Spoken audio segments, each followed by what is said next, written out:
So, hey, what's up, guys? How are you all doing? I hope you are all doing great, so welcome everyone back to the channel. Shadow Clone is here. So, this story is about what if Naruto was trained by Kakashi before the academy and was a prodigy. Part 2, and I hope you all enjoyed part 1. But if you do not, then check out part 1. So, if you want this, what if, do subscribe to the channel and hit that notification bell to never miss any updates from this channel. And check out my videos at the link given in the description. Watch and have fun. Also, make sure to share with your friends. And so yeah, without taking much more time, let's get into the video. He felt a hand on his arm, and he looked over. Kairi was staring at him seriously, a look of understanding on her face. It's okay. I believe in you. And I bet Naruto does too. His eyes widened, and he glanced at his sleeping teammate. Even in that state, a grin still managed to adorn his face, and Sasuke smirked. He's probably laughing at me for being so mushy. He doesn't realize the effect his presence really has. He turned back to Kairi. Thank you, I needed that. Sasuke looked down as she intertwined their fingers, blushing slightly. You're welcome. Every now and then I might need some cheering up too. Sasuke didn't let her finish. You can find me. She wasn't looking at him now, but a smile of happiness stretched across her face. Sasuke looked at his teammate as well, and he couldn't fight his smile any longer. XXX, damn it. That was the last one too. Shikamaru sighed as he slammed the book shut, placing it on top of all the other useless books. He had been here for 7 hours. 7 long, boring, quiet and now useless hours. He looked at his companion, who looked at him apologetically. I'm sorry. She said quietly. Shikamaru shook his head. Don't be. I just don't know how long I have, and if my results stay the same. He couldn't finish the sentence, because really he had no idea what would happen. Whatever it was though, it would not be good. Tamari stood and held her hand out. Well, you can forget about it by escorting me home. Shikamaru eyed her warily. Why would I need to do that? You're perfectly capable of. She sighed and smacked the back of his head as she walked by, eliciting a yelp from him. He watched as she walked away, stopped, and turned around. Are you coming? He scowled and stood up, slowly walking over to her. Troublesome girl. She glared at him. Oh, I'll show you troublesome. Shikamaru gulped at that. He had no doubt she could make his life nightmare at a whim, and he decided he wouldn't test it. Right. Which way? Shikamaru followed her lead as they walked through the empty streets, the streetlights barely illuminating them. It was a mostly quiet walk, as Shikamaru was lost in his thoughts. Of course, Tamari couldn't let that go for long. Why do you act so indifferent?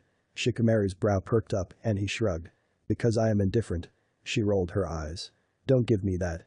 You act like you don't care about anything. Shikamaru sighed. Well, that's ridiculous. Of course I care. I care about important things like the village, my clan, and my teammates. But people's opinions are just unnecessary information. I don't need them to function. She scoffed. You sound like an idealist. He laughed. I can't help it. I'm just not naive. I've seen too much. Too. He looked up at her and noticed her curious gaze. Never mind. This is you, right? She looked up, and sure enough it was the Sand Village embassy towering over her. Have a good night, Tamari. Thanks for helping today.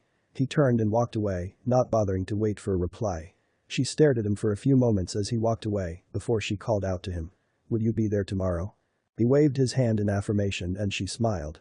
Pestering him was going to be a great pastime. XXX. Sasuke and Shikamaru stood idly as Kakashi sat in his chair.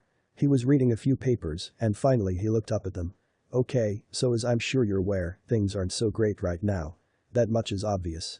What you don't know is that we have received multiple disturbing threats from the Hidden Rock within the past week. Apparently they are very well informed. Sasuke quirked a brow.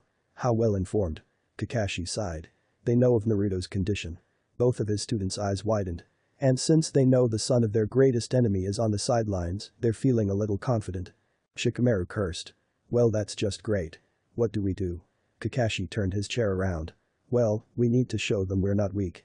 He swiveled back around. So I have a mission for you. But first, a few formalities. Knowing their sensei's dislike for formality, they felt confused. As of now, you two are temporarily promoted to Anbu. Anbu? What? Why? Shikamaru asked in shock. Because it gives you much more clearance, and since Naruto is MIA, you two need a place where your talents aren't wasted. Sasuke and Shikamaru looked at each other, and Kakashi noticed their worried expressions. What is it? Shikamaru sighed and nodded. Sasuke scratched his nose. It's just Root. Kakashi's eyes widened. They're remembering what Root was like. What did they go through to make them look like that? What do you mean? Kakashi asked, fishing for information. Bad things, sensei. We don't want to talk about it ever again. Maybe one day, but don't count on it. Kakashi sensed Shikamaru's finality, so he switched gears. So, for your first mission, you mean my first mission? Sasuke stated, earning confused looks. You need to work on curing Naruto. Every day counts. I'll handle anything that comes our way. The both looked at him like he was a heretic. That stupid Sasuke. We can know. Naruto is the first priority to me. He would feel the same way. And I'll take all the missions, because I know he would do it too. They looked at his unyielding stare and sighed. Very well. I think you would rather have help for this, but that's up to you. Sasuke shook his head. I'll be fine. Kakashi sighed and produced a scroll with a big S emblazoned on it. If you say so. Your mission is to destroy Fort Sananken. Shikamaru's eyes widened. You mean Fort Sananken, as in Hidden Rock's famed first line of defense? He asked in surprise, to which he nodded. The same. We have to send a message. Shikamaru rolled his eyes.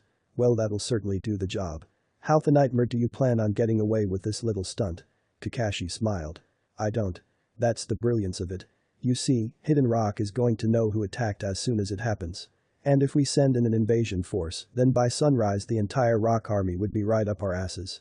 But, if we send in one man, who is careful enough to leave nothing behind, then without proof Hidden Rock might as well get a binky for all the thumbsucking they're gonna be doing. Sasuke stared at the ceiling. So the odds are against me, huh? Alright, then what are we waiting for? Shikamaru looked between his sensei and teammate, before letting out an exasperated groan. I swear someone hit the mute button on the voice of reason. XXX Sasuke was surprised to see Kairi in Naruto's room a second day in a row. She smiled as he walked in. Hello, Sasuke. Her cheeks tinted red, and Sasuke smiled back. Hi. He moved to Naruto's side and looked down at him.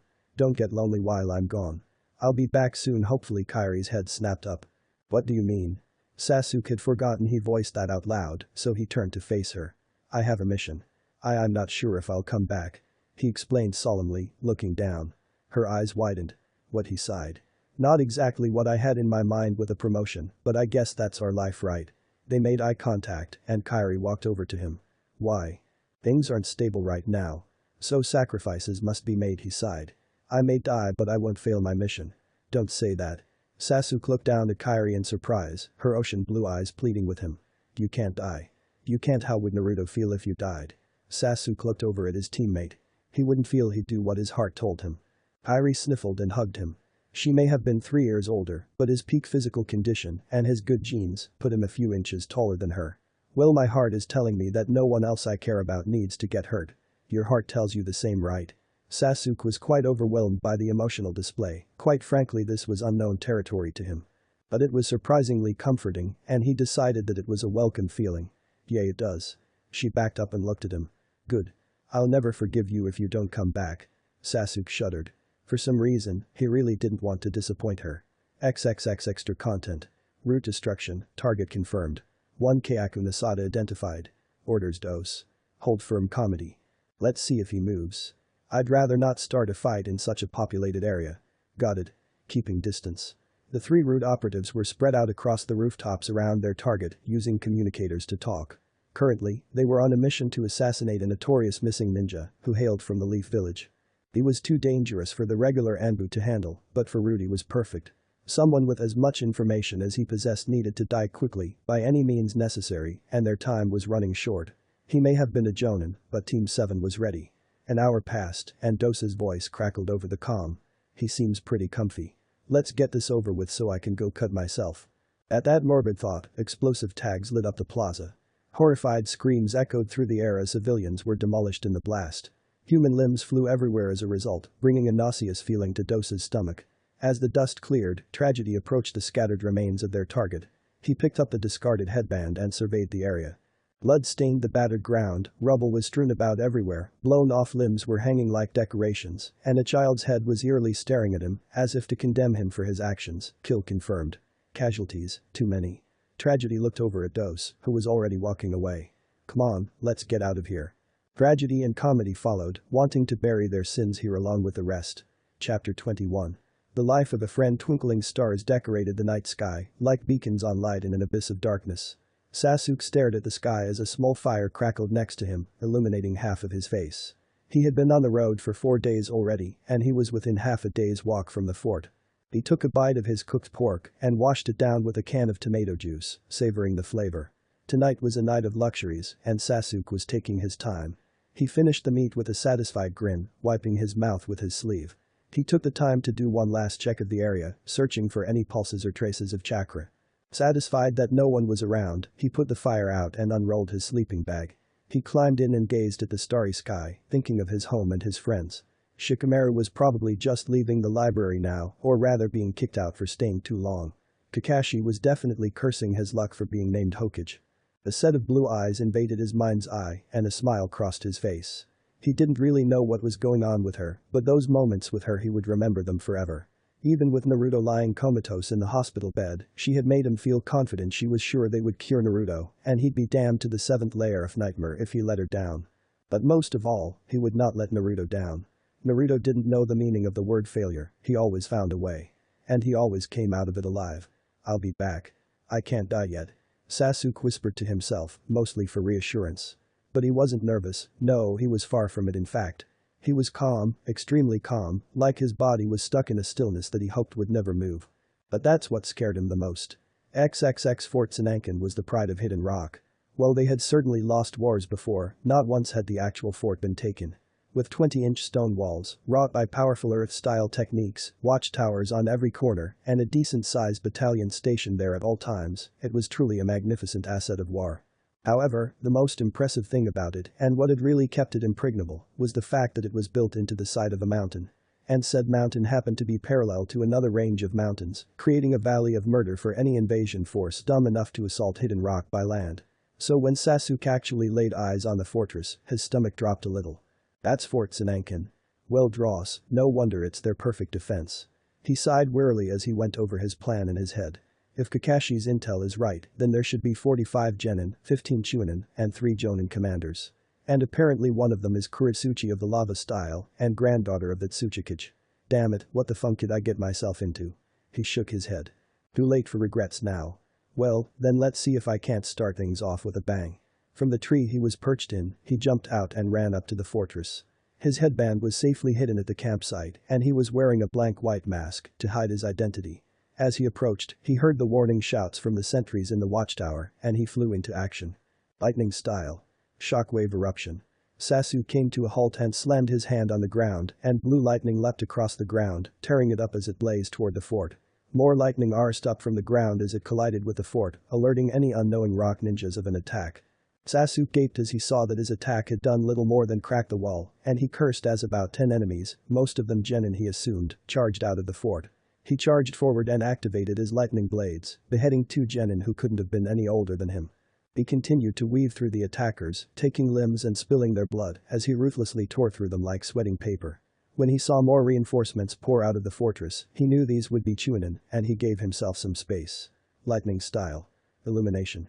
He poured an immense amount of chakra into this one, more than he usually would, and the result was a giant pyramid of electricity that ensnared the charging enemies. They were vaporized instantly, and Sasuke continued his charge. Fire. He looked up when he heard the command and cursed as multiple boulders were being launched at him from the top of the fort. He darted left and right, narrowly avoiding the earth-style barrage meant to kill him. He slashed through a boulder he couldn't dodge and in one bound leapt to the top of the fort. He immediately felled the closest enemy, and from there he was moving around like a liquid, bending through any and all strikes and silencing his enemies with practiced ease. Finally, only a few, about 15 or so, enemies remained, but he hadn't seen or felt the Jonin commanders at all. He decided he would finish this now, before his luck decided to betray him. He leapt away onto the side of the mountain, and with his lightning blades, he started to viscously slash at the mountain, sending chunks of it careening toward the fort like an avalanche. He felt satisfied after carving a large chunk out of the mountain, so he looked below and almost yelped in surprise. A platform of earth, with all the boulders he had slashed off, was rocketing towards him. No doubt the Jonin were here now. Sasuke decided to try a bold move, so he sent large amounts of chakra to his lightning blades, causing them to grow with power. He easily slashed through the earth rising at him, flying back towards the fort with debris of rock falling behind him. He barely made contact with the fort before dashing straight towards a burly-looking man with an eye patch. Sasuke could tell he was a Jonin from the way he easily dodged his slash and then countered his back slash with a wind blade, clashing against the lightning blade. Sasuke looked around and noticed that the falling rocks had killed all of the lower-ranked ninja, and only the 3 Jonin, who had him surrounded at the moment, were left. Boy, I don't know who the nightmare you are or what your goal is, but it all ends now. Eye patch stated angrily through clenched teeth. Kuretsuchi. Return to the Tsuchikage and request reinforcements. Riku and I will handle this. Kuretsuchi's eyes widened. But Captain. Just go. Kuretsuchi stared at him for a moment before cursing and jumping away. Sasuke made to go after her, but the man named Riku was in front of him in a second. Sasuke's blade clashed with Riku's sword, which was coated in fire. The Uchiha jumped back, but Eye Patch was right there, easily ready to intercept him. Sasuke tried to contort to dodge, but when Riku jumped up behind him, he knew he couldn't get away. He barely parried Riku's stab, but both of the Rock Jonin delivered synchronized axe kicks to his head, shattering his mask and sending him crashing into the fort. He substituted himself as Riku sunk his sword halfway through a log. Sasuke appeared behind him, ready to slash his arm off, when the flamed sword suddenly stabbed backwards, skewering him through the stomach. Sasuke stumbled backwards, the sword sliding out of him with a squelch. Thankfully, since the sword was powered with fire elemental chakra, the entry and exit wounds were cauterized instantly. He held his stomach as it burned in agony, barely able to keep himself up straight. This is it, you monster. You will pay the price for your crimes with your life. Eye Patch shouted as he charged in, flying through Hans Seals. Earth style. Skull-shattering spear. A spear of condensed stone formed in his hand, and he hurled it with all his might at Sasuke. Time slowed down for Sasuke as he watched his death inch closer and closer now. He was nearly out of chakra, and at this point, the only movement he could make would be falling on his ass. I guess this is it, I'm sorry. He closed his eyes, resigned to his fate, when he remembered. Well, my heart is telling me that no one else I care about needs to hurt. Your heart tells you the same, right? Yeah, it does. Good. I'll never forgive you if you don't come back. I promised her I would come back. I promised Kakashi and Shikamaru that I would be okay. And I promised myself that I wouldn't give up until I was dead. His eyes snapped open, and his Sharingan whirled around, morphing into a different pattern. It was predominantly black, with 3 red ellipses crossing over each other to look like an atom. Aughhhh. He roared in fury as black flames shot out of his right eye, completely obliterating the flying spear. Blood dripped from his eye as the black flame surged forward, engulfing Eye Patch in seconds. His partner watched in horror as his body was burned to cinders. Sasuke was suddenly in front of him, blood now flowing from both eyes. They made eye contact, and Riku fell to the ground, comatose under Sasuke's ninjutsu. Sasuke collapsed to his knees and fell onto his hands, sweat dripping onto the ground from his hair. A slight smile crossed his face. I'm alive. He started to chuckle, until it evolved into full-blown laughter, causing pain to spike in his stomach. Okay, it's a little early to celebrate. I still have to make it home. He smiled at the word home. He would get to go back and live with his friends. Kairi, Shikamaru, Kakashi and Naruto. He pushed himself up and started to drag himself back to the village, thoughts of home being the only thing driving him. XXX, who is that?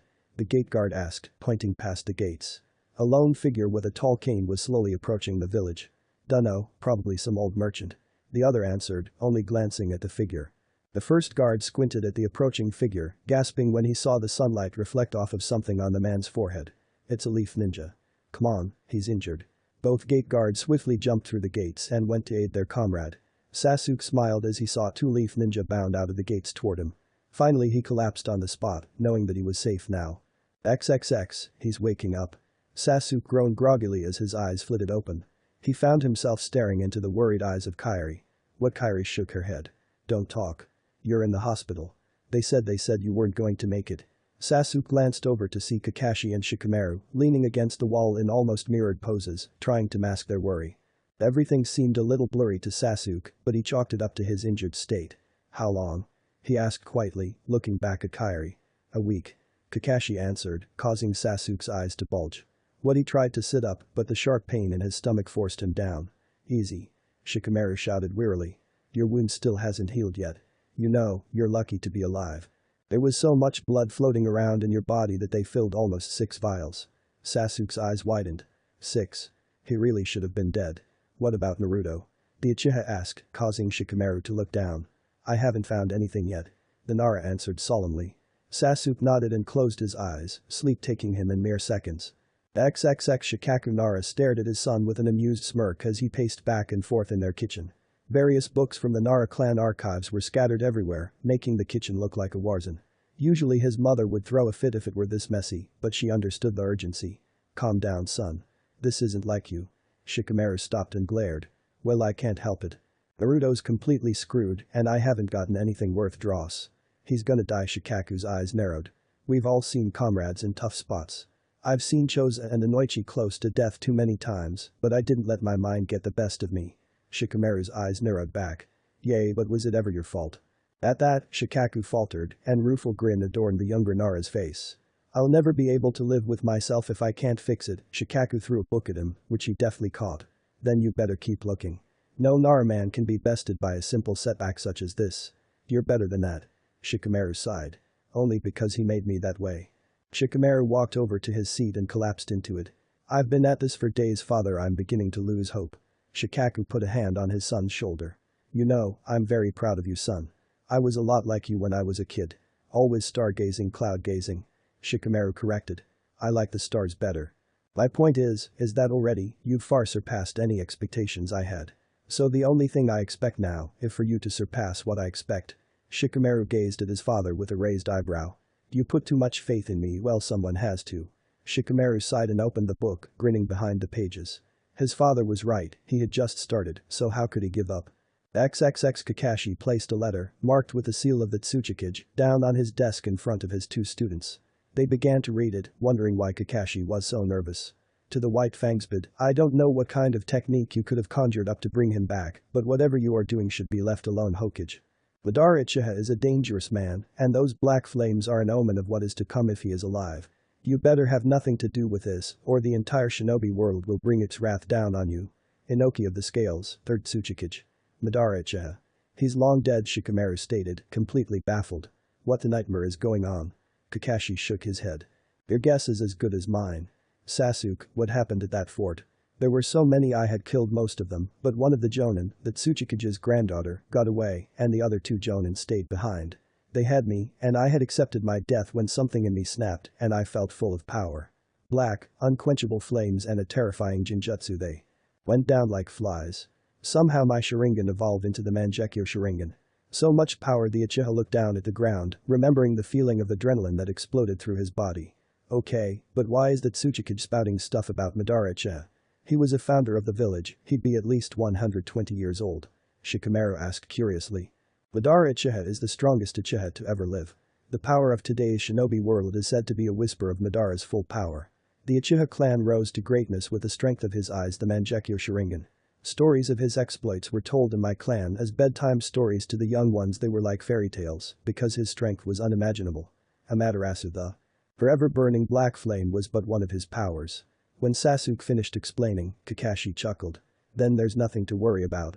Let the old fence-sitter be consumed by paranoia, for there is no Madara.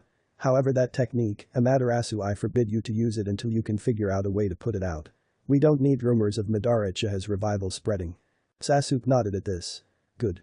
Dismissed. XXX. The sound of rattling chains echoed through the darkness as Naruto woke up. He couldn't see anything, but ominous sounds, like that of breathing and growling, assaulted his ears from every direction. It was extremely cold, but sweat still poured down Naruto's face out of fear. This place was full of malice and evil, and it was almost suffocating. Pitiful mortal, a deep voice boomed from every direction, and suddenly, torches surrounding the room combusted, illuminating the foreign place.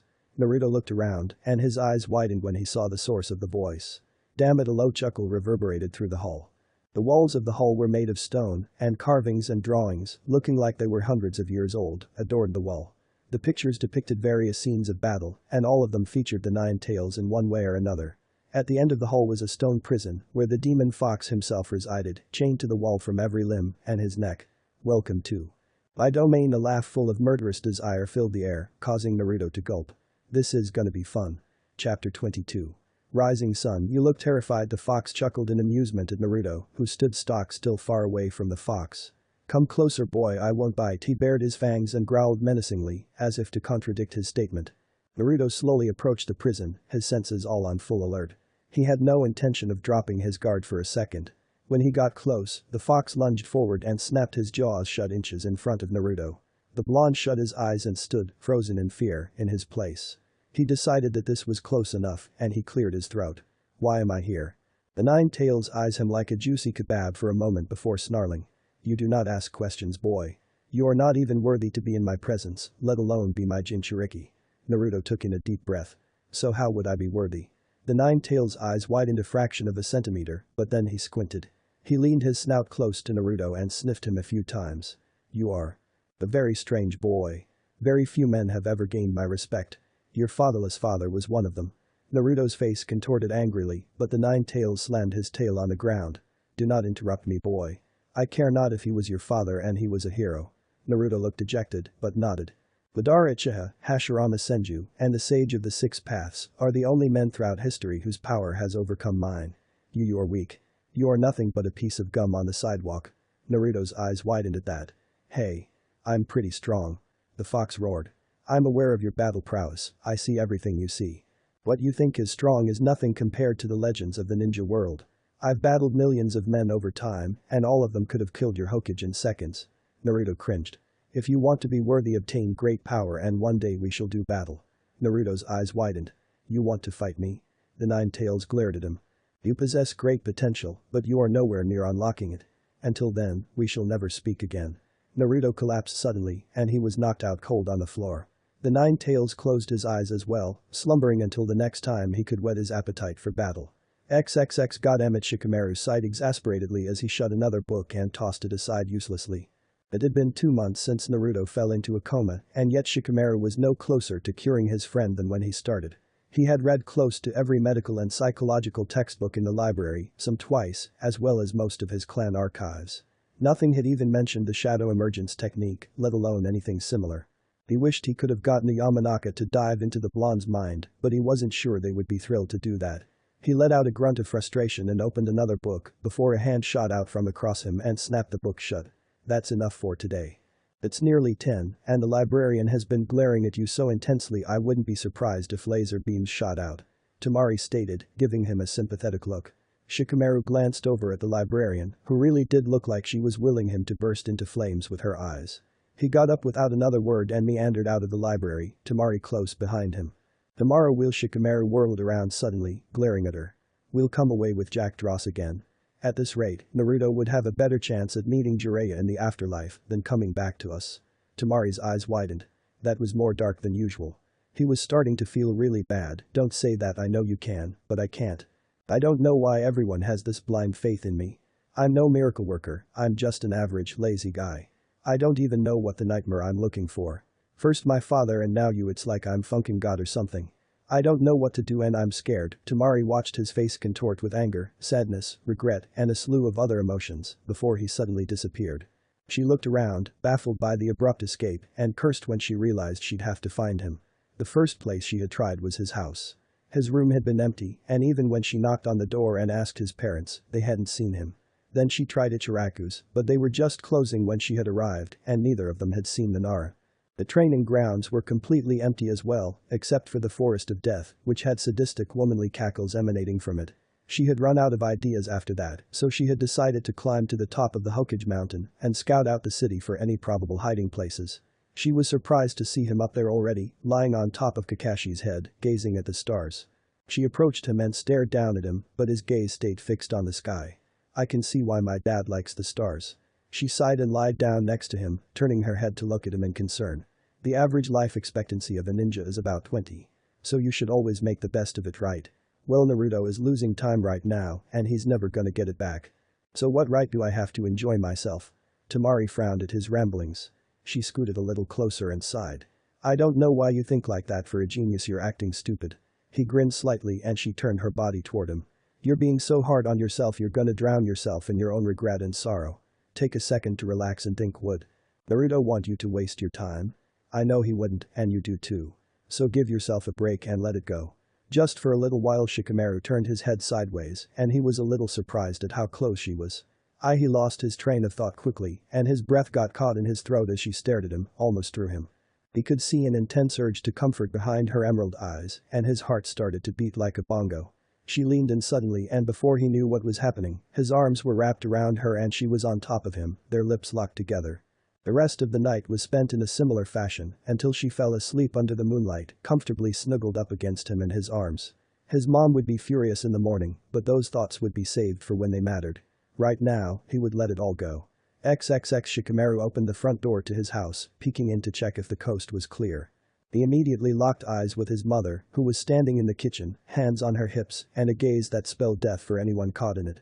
He looked down at the ground and shuffled in slowly, waiting for the tongue lashing. Pull an all-nighter at the library, son. Shikamaru's eyes went wide as his dad's voice echoed from behind his mother.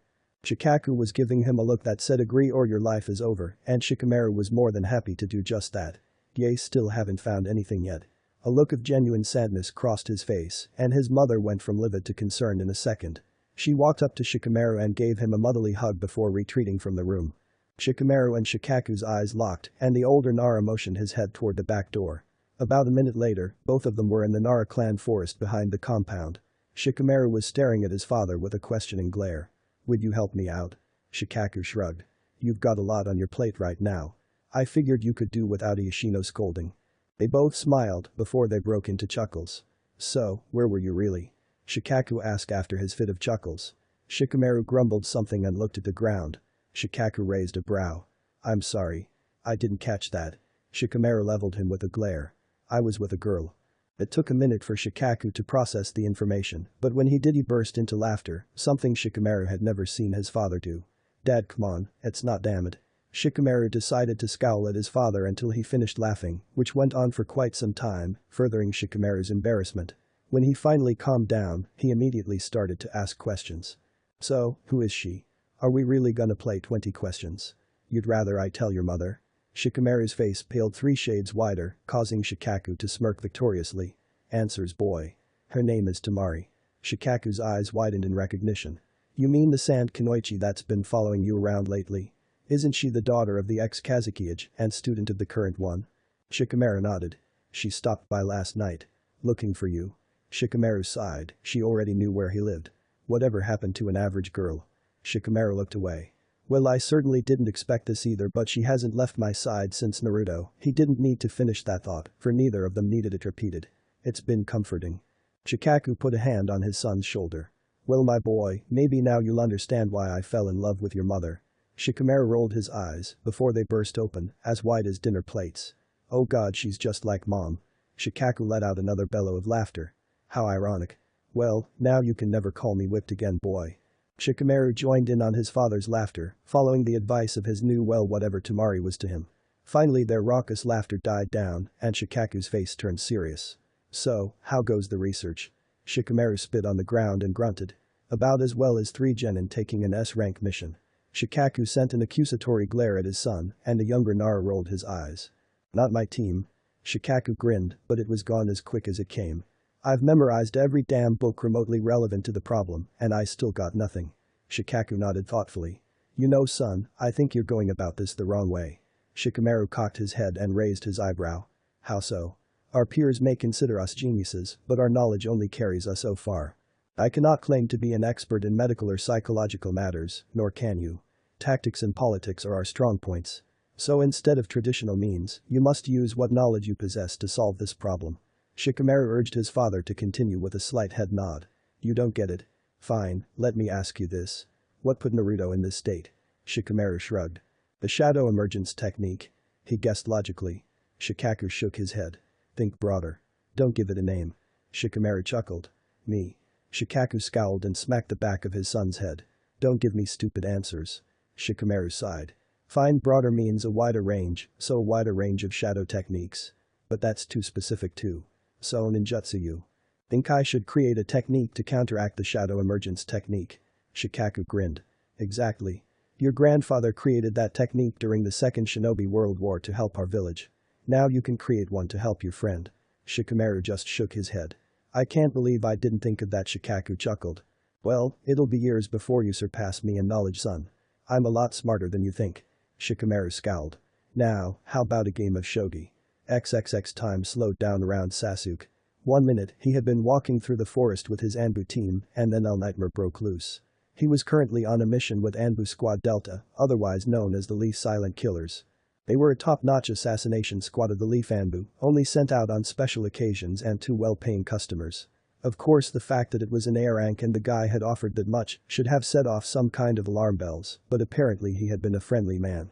Sasuke now knew he was everything but nightmare. He could have been a hostage, forced against his will with the life of someone dear to him. Either way, someone should have said something. So when the trap was sprung, Sasuke had actually been somewhat prepared for an attack. Of course, he wasn't expecting it to be who it was. This is for payback, Leaf scum. Sasuke whipped around and activated his lightning blades just in time to block a kunai with two prongs, one much longer than the other. Through his mask, he made eye contact with the attacker, and his eyes widened. Dross you, it was you. It was the leaf who destroyed Fort Sanenka. Kill them all. Sasuke cursed his luck. Of course Kuretsuchi, the only survivor of Fort Sanenka, would ambush his team. Furious battle cries echoed around the cornered Anbu team, and the leader, Snake, quickly shouted her command. Scatter. The Leaf Ninja jumped away, separating the group of Rock Ninja. There were 7 of them against the 4 Leaf Ninja, but they had no fear. Numbers meant nothing to an Anbu. Sasuke was lucky, only one of the ambushers followed him. To his dismay it was Kuretsuchi, who definitely had a bone to pick with him. I'll avenge my comrades with your death monster. She flew through Hans Seals, anger blazing in her eyes. Earth style. Stairway to God. She slammed her hand on the ground, and a giant plateau of earth from under Sasuke soared into the air, like a rising pillar. He quickly charged his lightning blades with an excess amount of chakra and stabbed them down into the earth under him, causing it to stop moving and crumble. He jumped from piece of debris to piece of debris, finally landing behind the girl. She whirled around, a kunai poised to slit his throat when he made eye contact with her, and the kunai fell from her hand. She was frozen in the gaze of the Mangekyo Sharingan as Sasuke ensnared her. Tsukiyomi, she fell limp to the ground, soundly knocked out. He had used Jinjutsu to wipe her mind of his identity and connection to Fort Sanenka. That was something that needed to be kept a secret. He turned to see the rest of his teammates struggling against their enemies, and he rushed in to help. XXX Kairi burst into the hospital room, letting out an exaggerated sigh of relief when she saw Sasuke in a chair, not a bed. Kakashi had just told her the room number, and that had immediately gotten her worried. Kairi.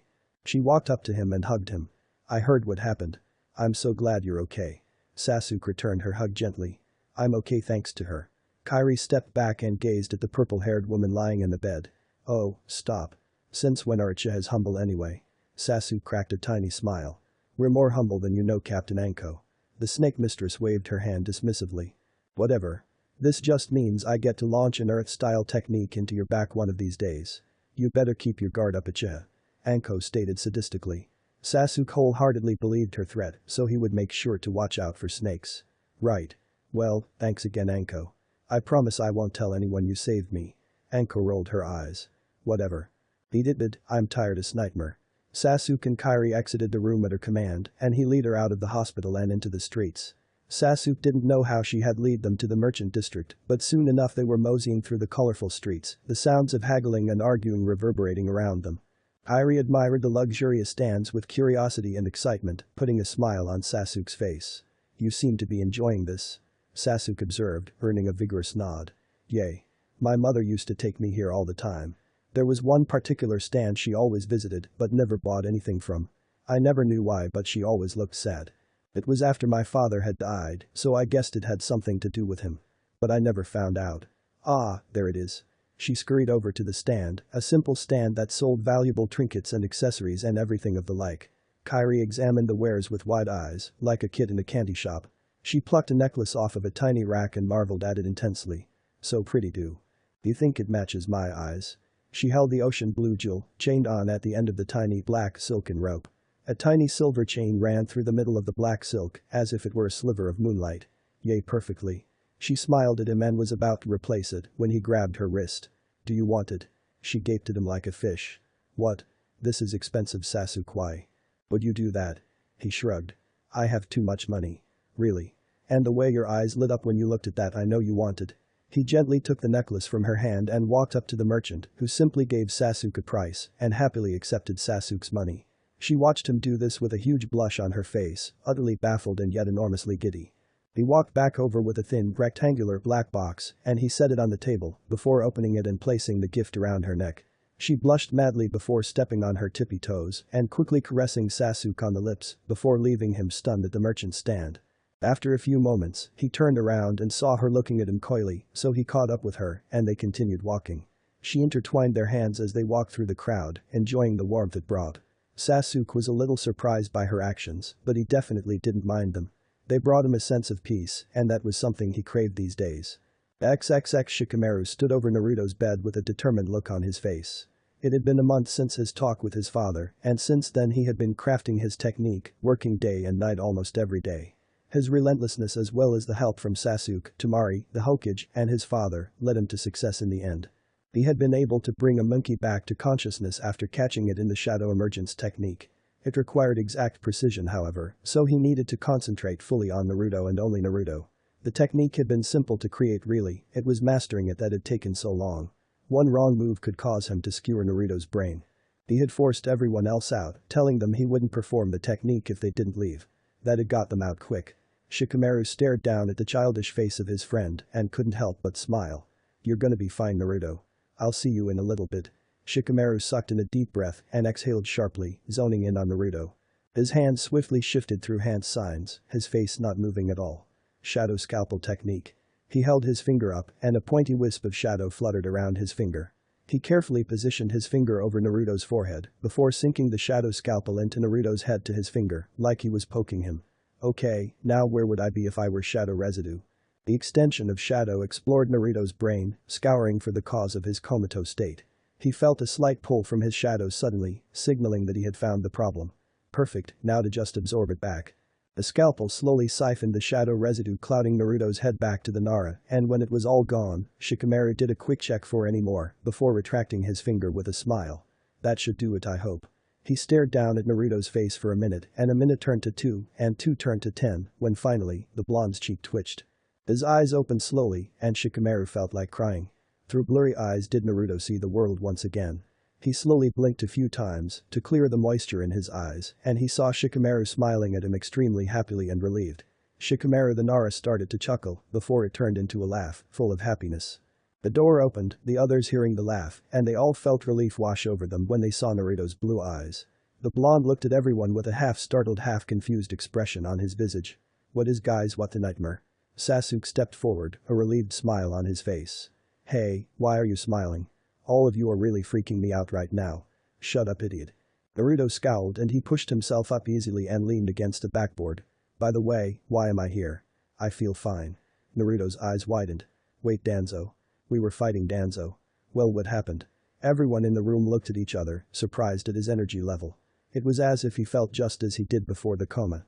"Danzo is dead," Sasuke stated, putting a relieved expression on Naruto's face. "He's been dead for almost 4 months." His eyes widened. "What? How is that possible?" Shikamaru sighed. "When we were fighting Danzo, you used the Nine Tails chakra, and Danzo had a way to control it with his Sharingan. So I had to capture you with one of my techniques. The side effect of the technique is that the victim is put into a coma." Naruto's face was blank as he absorbed the information, and everyone stared at him pensively, Shikamaru nervously as well. "So I've been in a coma?" Everyone nodded. "Damn. Well, I feel fine now. When can I get out of here?" he asked hopefully. "Whenever you want," Kakashi answered. "That was the only thing wrong with you, so you're free to leave." Naruto perked up and gave them one of his uplifting grins, a sight to see after so long. "Good. I've gotta go start training. I'm probably so much weaker." He held his arm out and squeezed his hand, grimacing as he did. "Oh yay, so much weaker." XXX years passed and soon Team 7 was once again at prime strength. As the top Chunin team and the Hokage's Go-To team as well, their reputation soared to new heights, as did their strength. Which is why today, as 16-year-olds, they were standing resolutely in front of their Hokage sensei, ready to undergo their Jonin exams. "We're not waiting any longer, sensei, just give us the exam," Naruto shouted indignantly. "You were a Jonin at 13, how can you hold us back any longer?" Kakashi sighed. Alright, it's too early for you to be this loud. I have held you back for a while, haven't I?" His students nodded and he sighed. "Very well. The exam is simple. Bring back an A-class missing ninja or higher, dead or alive, it doesn't matter." Kakashi flipped open his bingo book and scanned through it. "Ah, here's one. Aoi Rakusho, Jonin level ninja of Hidden Rain, and ex-Chunin ninja of the Hidden Leaf.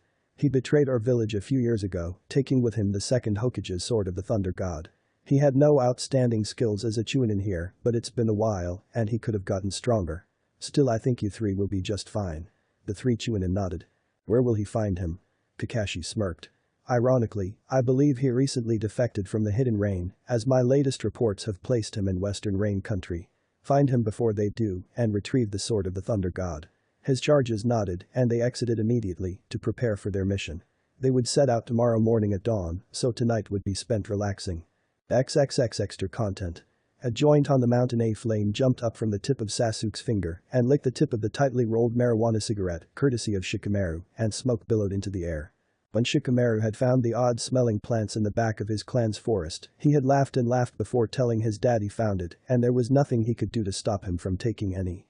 Shikaku had been furious that his secret stash had been found, but he had no choice but to share it now. Shikamaru was a crafty one.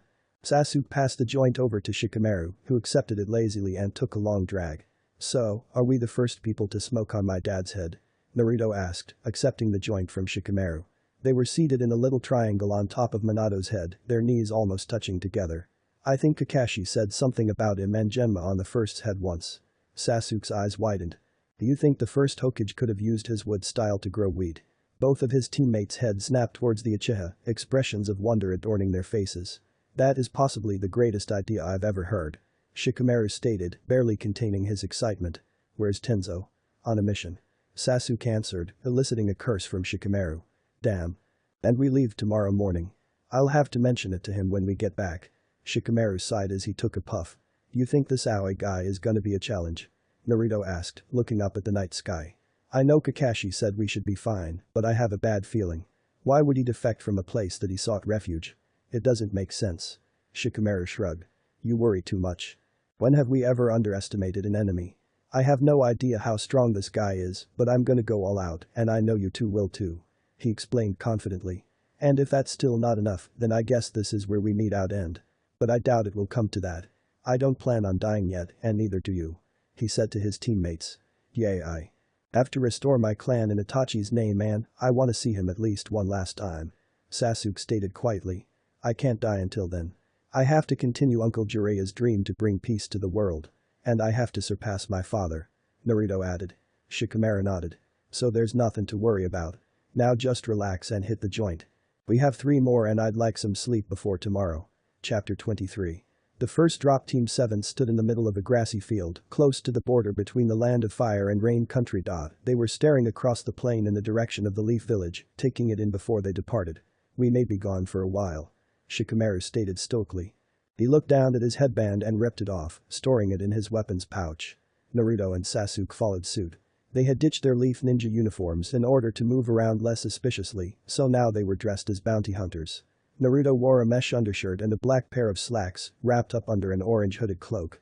He wore wooden jettas just like Jiraiya had, and he even started to grow his hair out a little, although it still had a long way to go. Strapped on his back was a large scroll, with the word totem blazoned on it. Sasuke wore loose-fitting dark blue robes, his clan crest displayed in all its glory on the back, with a black sash around his waist. The bottom of his pant legs were taped up, leading down to his tabi-covered feet. Tied to both sides of his waist were 2 white wakizashi swords, with teeth along the outside of each blade.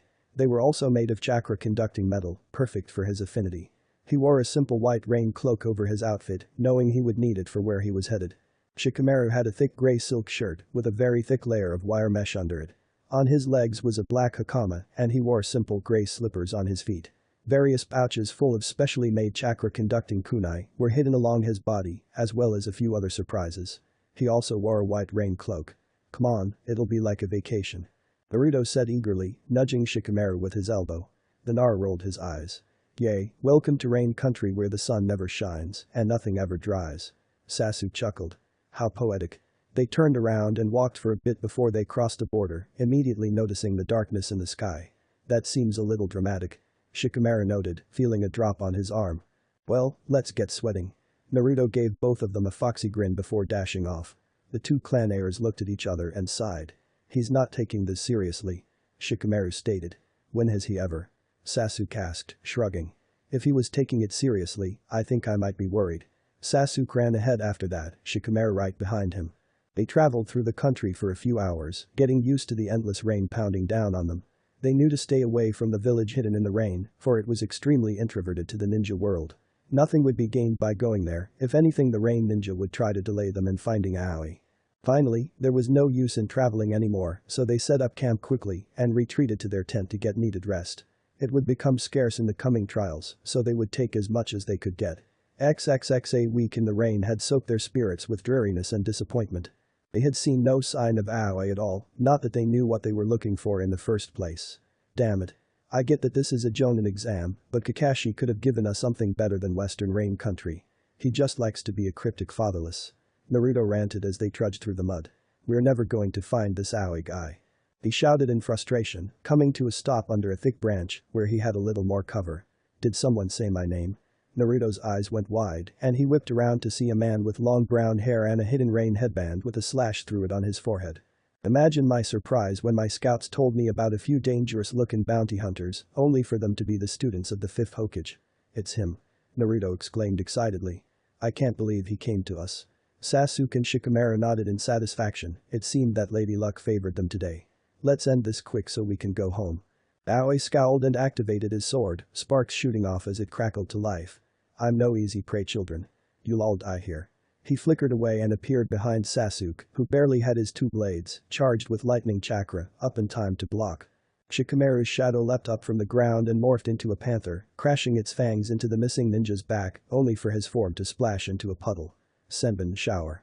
The 3-leaf ninja looked up to see a hailstorm of senbon descending on them courtesy of Aoi's umbrella. Naruto flashed through hand seals and slammed his hand on the ground. Earth style. Earth barrier. 3 compact domes of solid earth rose up around the 3 boys, deflecting the tiny steel needles away. One of the domes exploded with lightning, Sasuke shooting out faster than the eye could see. Aoi blocked his initial strike with his sword of the Thunder God, sending a bolt of lightning crashing to the ground. He parried a few more slashes, each sparking another bolt of lightning, before Sasuke broke through his guard and kicked him to the ground. Earth style. Swamp of the underworld. Aoi crashed into the giant mud pit, cursing as he felt himself slowly being devoured by the technique. Sasuke landed next to him, his lightning-charged sword pointed at Aoi's neck. Any last words? Sasuke asked humbly. I guess it's time to get serious. Sasuke's eyes widened as a surge of electricity exploded from Aoi, freeing him from Naruto's technique, and the Uchiha only barely flickered away before he was roasted. Aoi stood, yellow electricity surging around his body, giving him a golden glow. That's the Raikage's lightning armor. Shikamaru exclaimed. Aoi laughed. So it is. But you see, mine's a lot stronger, thanks to my sword here. Aoi stated with a cocky grin. Anyway, my patience is wearing thin. So I think it's time we parted ways. He snapped his fingers, and 4 groups of ninja, all with traditional rebreathers strapped around their faces, appeared around Team 7. What the funk? Naruto shouted in surprise, jumping backwards to regroup with his teammates. How does a missing ninja have this many men under his command? Aoi's laughter echoed through the air. You sure ask a lot of questions. Come on, look underneath the underneath. Isn't that what your sensei says? Idealistic fool that he is. Naruto growled. Easy boy, wouldn't want to let the cat out of the bag, would we? Or rather, Fox. Your father must have had high hopes for you to seal it in you. Or was it something else? Naruto's eyes widened. That was a bit of information no one was supposed to know. How Aoi dismissed his astonished question with a wave. Wouldn't you like to know? Too bad you won't live long enough to find out. Hail squad, take him out. Aoi and half of his lackeys disappeared, while the rest, about 8 of them, armed themselves with their various weapons. 2 of them jumped into the air and unfurled giant scrolls, unleashing a storm of kunai and shuriken upon the geniuses. A burst of wind exploded from Naruto, knocking the projectiles away easily. Why do they always think the underlings will cut it? Naruto asked rhetorically. Well, he got away, so let's clean up here and start tracking him. Shadow clone technique. 30 Narutos, all sporting identical grins, appeared, shocking Aoi's men. So many were we just pawns, Aoi. The missing ninja's last words put a sick feeling in the pit of Naruto's stomach. In the end, that's exactly what they were, and so Naruto's hand was forced to deal them their last card. The 8 enemies were no match for the 30 clones, and soon Team 7 was surrounded by nothing but bodies, rain, and grayness. He knew about my father's, Naruto mumbled, looking in the direction Aoi took off in. Sasuke approached him. Then let's go after him. Naruto turned to Sasuke with a frown and shook his head after a moment. We need to go back home and tell Kakashi. Information like that shouldn't be known by anyone. Shikamaru and Sasuke's eyes bugged out of their heads. Did you just tell us Sasuke started to abort a mission? Shikamaru finished, baffled by Naruto's decision. Look, there's obviously something going on here. We need to figure out what it is before it destroys us. Naruto explained, looking up at the sky, his fist clenched. How are you so sure there's something even going on? Sasuke asked skeptically. It's just a feeling I have. Shikamaru sighed at his simple answer. Looks like we're heading home. We can make it home by lunch tomorrow if we only stop for a few hours tonight. Shikamaru estimated. Naruto nodded and took off, his teammates right behind him. XXX, Naruto, look out. Naruto dove to the side, avoiding a massive fire-style technique that would have cooked the meat off of his bones. 3 rain ninja, 1 with orange hair, 1 with red hair, and 1 with blue hair, jumped down in front of Team 7, barring their passage. Who gave you permission to traipse around in our land's leaf scum? The orange-haired one snarled, eliciting an angry shout from Naruto. That's it.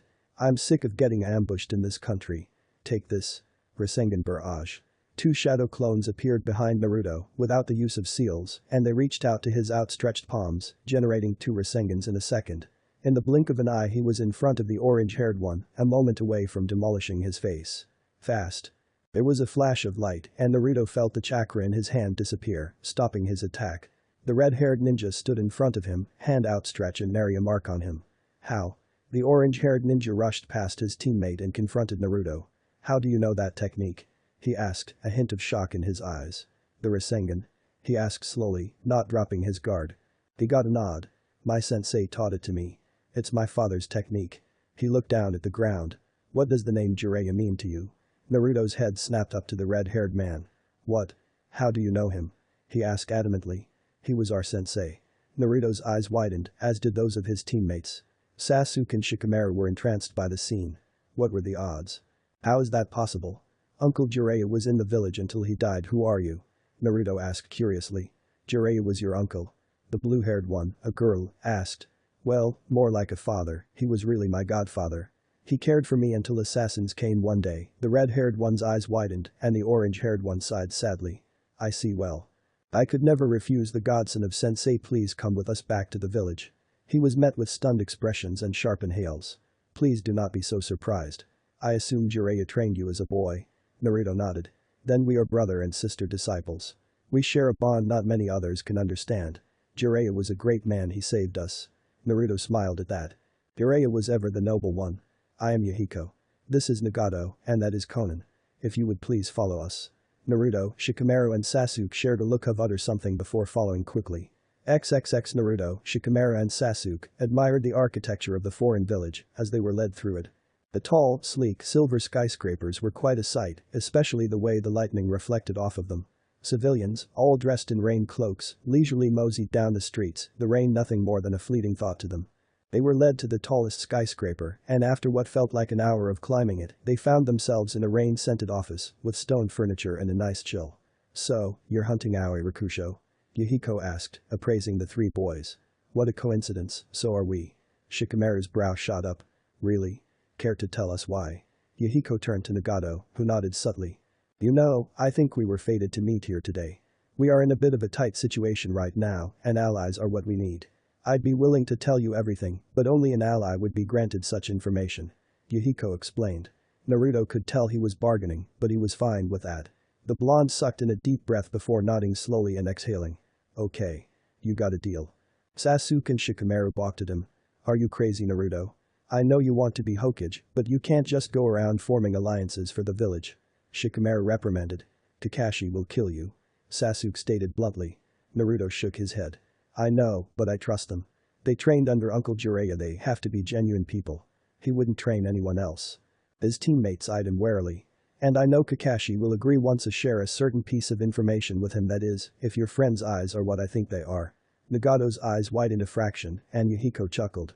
Very impressive, Naruto. Not many people would recognize the Rinnegan when they see it. But I'd expect nothing less. Sasuke's eyes widened. Rinnegan impossible. Yahiko turned his head to the Uchiha. It is the real thing, I can assure you. The legacy of the Sage of the Six Paths lives on in Nagato. Sasuke shook slightly due to the overwhelming discovery. I can't believe that it's real. He activated his own Mangekyo Sharingan and stared into Nagato's eyes. There's no doubt his Sharingan receded, and he just shook his head. They give off more power than the Mangekyo. Yahiko nodded. Indeed. So do you accept our terms? Naruto nodded firmly. Yes. From today on, Rain and Leaf are allies. The Hokage will surely understand and agree. Yahiko smiled. Very good. Then, on to Aoi. To understand our current situation, you must first understand our history. We are the leaders of a group called Akatsuki. Years ago, after being trained by Sensei, we decided that we would somehow put a stop to the war. It seems like such a foolish dream, and yet we've come so far. So we created Akatsuki, and soon, we made a name for ourselves. One day, Hanzo the Salamander, the previous leader of the Hidden Rain, approached us and offered us a truce. We were skeptical, but we went along with it, except we had the entire Akatsuki organization lying in wait in case they tried something. When he broke the deal, it quickly turned into a bloodbath. By the end, Hanzo had escaped, and the Rain village was ours. We became the leaders of Rain after that, leading up until a few weeks ago. He took a breath. Aoi Rakusho was a double agent and he was forced to flee when we discovered his secret. Unfortunately, he's extremely crafty and he slipped through our fingers. Shikamaru whistled. To escape the Rinnegan, this guy's no joke, is he? Yahiko shook his head. He was one of the strongest ninja on our roster before he defected. It seemed to come out of nowhere, but one day, he exhibited amazing skill in combat. After that, his reputation grew. Naruto nodded at the information. So, who is he a double agent for? The blonde asked, tapping his chin. Well, we have no proof, but all signs point to Hanzo the Salamander. It seems he's finally come out of hiding, and revenge is the first thing on his list. Yahiko speculated. Either way, it seems that he's not joking around. He's already amassed a force of unknown size, but we fear it is enough for a revolution. Naruto's eyes widened. Revolution, you do realize what this means, right? Yahiko sighed in resignation. Unfortunately, yes. As soon as Hanzo hears we have allied ourselves with the Leaf, he will seek allies as well. It can only lead to the Fourth Shinobi World War. Sasuke's fists clenched. Why would you try to ally yourselves with us if it will start a war? He asked angrily. We're not scapegoats. Yahiko looked embarrassed. We are simply too weak to fight a civil war. Our village has been suffering lately, as all of our resources have started going towards preparations. It is inevitable that my village will do battle, all I seek is a fighting chance. Naruto nodded. Well, you have it. The Leaf will be behind you. You have my word. Yahiko seemed genuinely surprised. Thank you, Naruto. I promise that the Rain is behind the Leaf as well. Naruto nodded and turned to his teammates. We should get going. Kakashi will need to hear this. Sasuke and Shikamaru nodded, and with a simple wave from Naruto, the three were gone from the office. XXX, you did what? Shikamaru and Sasuke stifled their chuckles as Kakashi gave Naruto the fiercest glare his one eye could muster, plus a healthy dose of killing intent. Wait. Naruto shouted, waving his hands in front of himself, begging for his life. Just listen. I swear you'll be interested. He glanced at Shikamaru and Sasuke, who were dead silent, looking straight ahead, and grunted. You have 1 minute before I demote you back to the academy. Sheer horror crossed Naruto's face, and he quickly started. The guy, Nagato, one of the leaders of the Hidden Rain, has the Rinnegan, no funking dross. Kakashi nearly lunged forward, but he tensed at the last moment. The Rinnegan, he looked up at his other two protégés. Is it true? Sasuke sighed. Yes. I could tell, with my Mangekyo Sharingan, that it was the real thing. Such magnificent power. Kakashi slouched back in his chair and let out a loud breath. Okay, give me a moment. He readjusted himself in his seat, clasped his hands, and rested his chin on his fingers. I want to hear the whole story. Naruto told the bulk of the story, throwing crazy sound effects and rambunctious hand motions. It was a good thing Kakashi had locked the door and activated the privacy seals, because this would have been embarrassing to walk in on. But they were used to it because that was just Naruto. His childishness was what kept him so strong. So sane. Shikamaru and Sasuke would occasionally to give a different perspective, although they weren't nearly as excited as their blonde teammate. At the end of the tale, Kakashi was leaning on his one arm, staring at Naruto in sarcastic awe. Only you, Naruto, only. You would make a discovery so monumental it could change the world, but at the same time out our village in a big pile of dross, that dross being a war. Naruto looked slightly offended. You know it was the right thing to do. Would you rather have the Rinnegan as an ally or an enemy? I think that no matter what, if Hanzo really does have a force large enough to retake Hidden Rain, then Akatsuki is going to get other allies. Their country and their ideals are on the line here. They'll do everything to defend that. Kakashi sighed. And you believe this why? He asked lazily. Because Jiraiya taught them ninjutsu. And you and I both know how good a teacher he is. Kakashi conceded that, if these kids were anything like Minato or Naruto, then they were destined for greatness. It's okay, Naruto. I overreacted a little. It was a smart move. It's just another war so soon. I had wished not to see one as Hokage. I guess that's impossible. A determined look spread across his face, and he regained his composure. Very well. We'll begin to start stockpiling weapons and clothing and store them in the old root warehouses. It's about damn time we found a use for them. The members of Team 7 grinned at each other. They would be fine. Kakashi was a damn good leader. Hey, starting next week, we double training sessions. Monday, Wednesday, Friday and Sunday. Oh, and I'll be bringing a few friends. They shuddered at that. Hopefully it wasn't Anko. Anko will be delighted to see you, Shikamaru. The Nara boy groaned. Anko liked to take advantage of Shikamaru's passive nature, and she was usually all over him, leaving his clothes ripped and bleedy and his body full of bite marks. It was disturbing, but Shikamaru just chalked it up as another troublesome thing in life. I can't wait, sensei. XXX extra content. The new summoner. Wait, you mean I can summon toads if I sign that? A 14-year-old Naruto asked, staring in awe at Jiraiya's scroll. That's right. It's only right that you do, considering both your father and Jiraiya fought alongside the toads. Jiraiya would have had you sign it sooner or later anyway, so I say it's a great idea. Kakashi stated, earning a vigorous nod from Naruto. I definitely want to sign it. I'll carry it around like Uncle Jiraiya did too. To show people exactly who I am. Kakashi chuckled and shook his head. He loved being a target. Okay, here's what you do. Kakashi started, unraveling the scroll. First sign your name in blood, then stamp your fingers at the bottom. Naruto nodded and looked down at the scroll, smiling at the last name. Minato Namikaze. He took a kunai out and sliced his finger, quickly signing the scroll in neat calligraphy and stamping his hand with pride. Congratulations Naruto, you're the newest Toad summoner. Go try it out, not here. I'll be damned if you summon Gamabunta on my head. Naruto shrugged and flickered away, quickly appearing at his training ground, scroll in hand. He memorized the seals written on the scroll, and when he got them down he was ready to try. He bit his thumb before flashing through hand seals and slamming his hands on the ground. Summoning technique.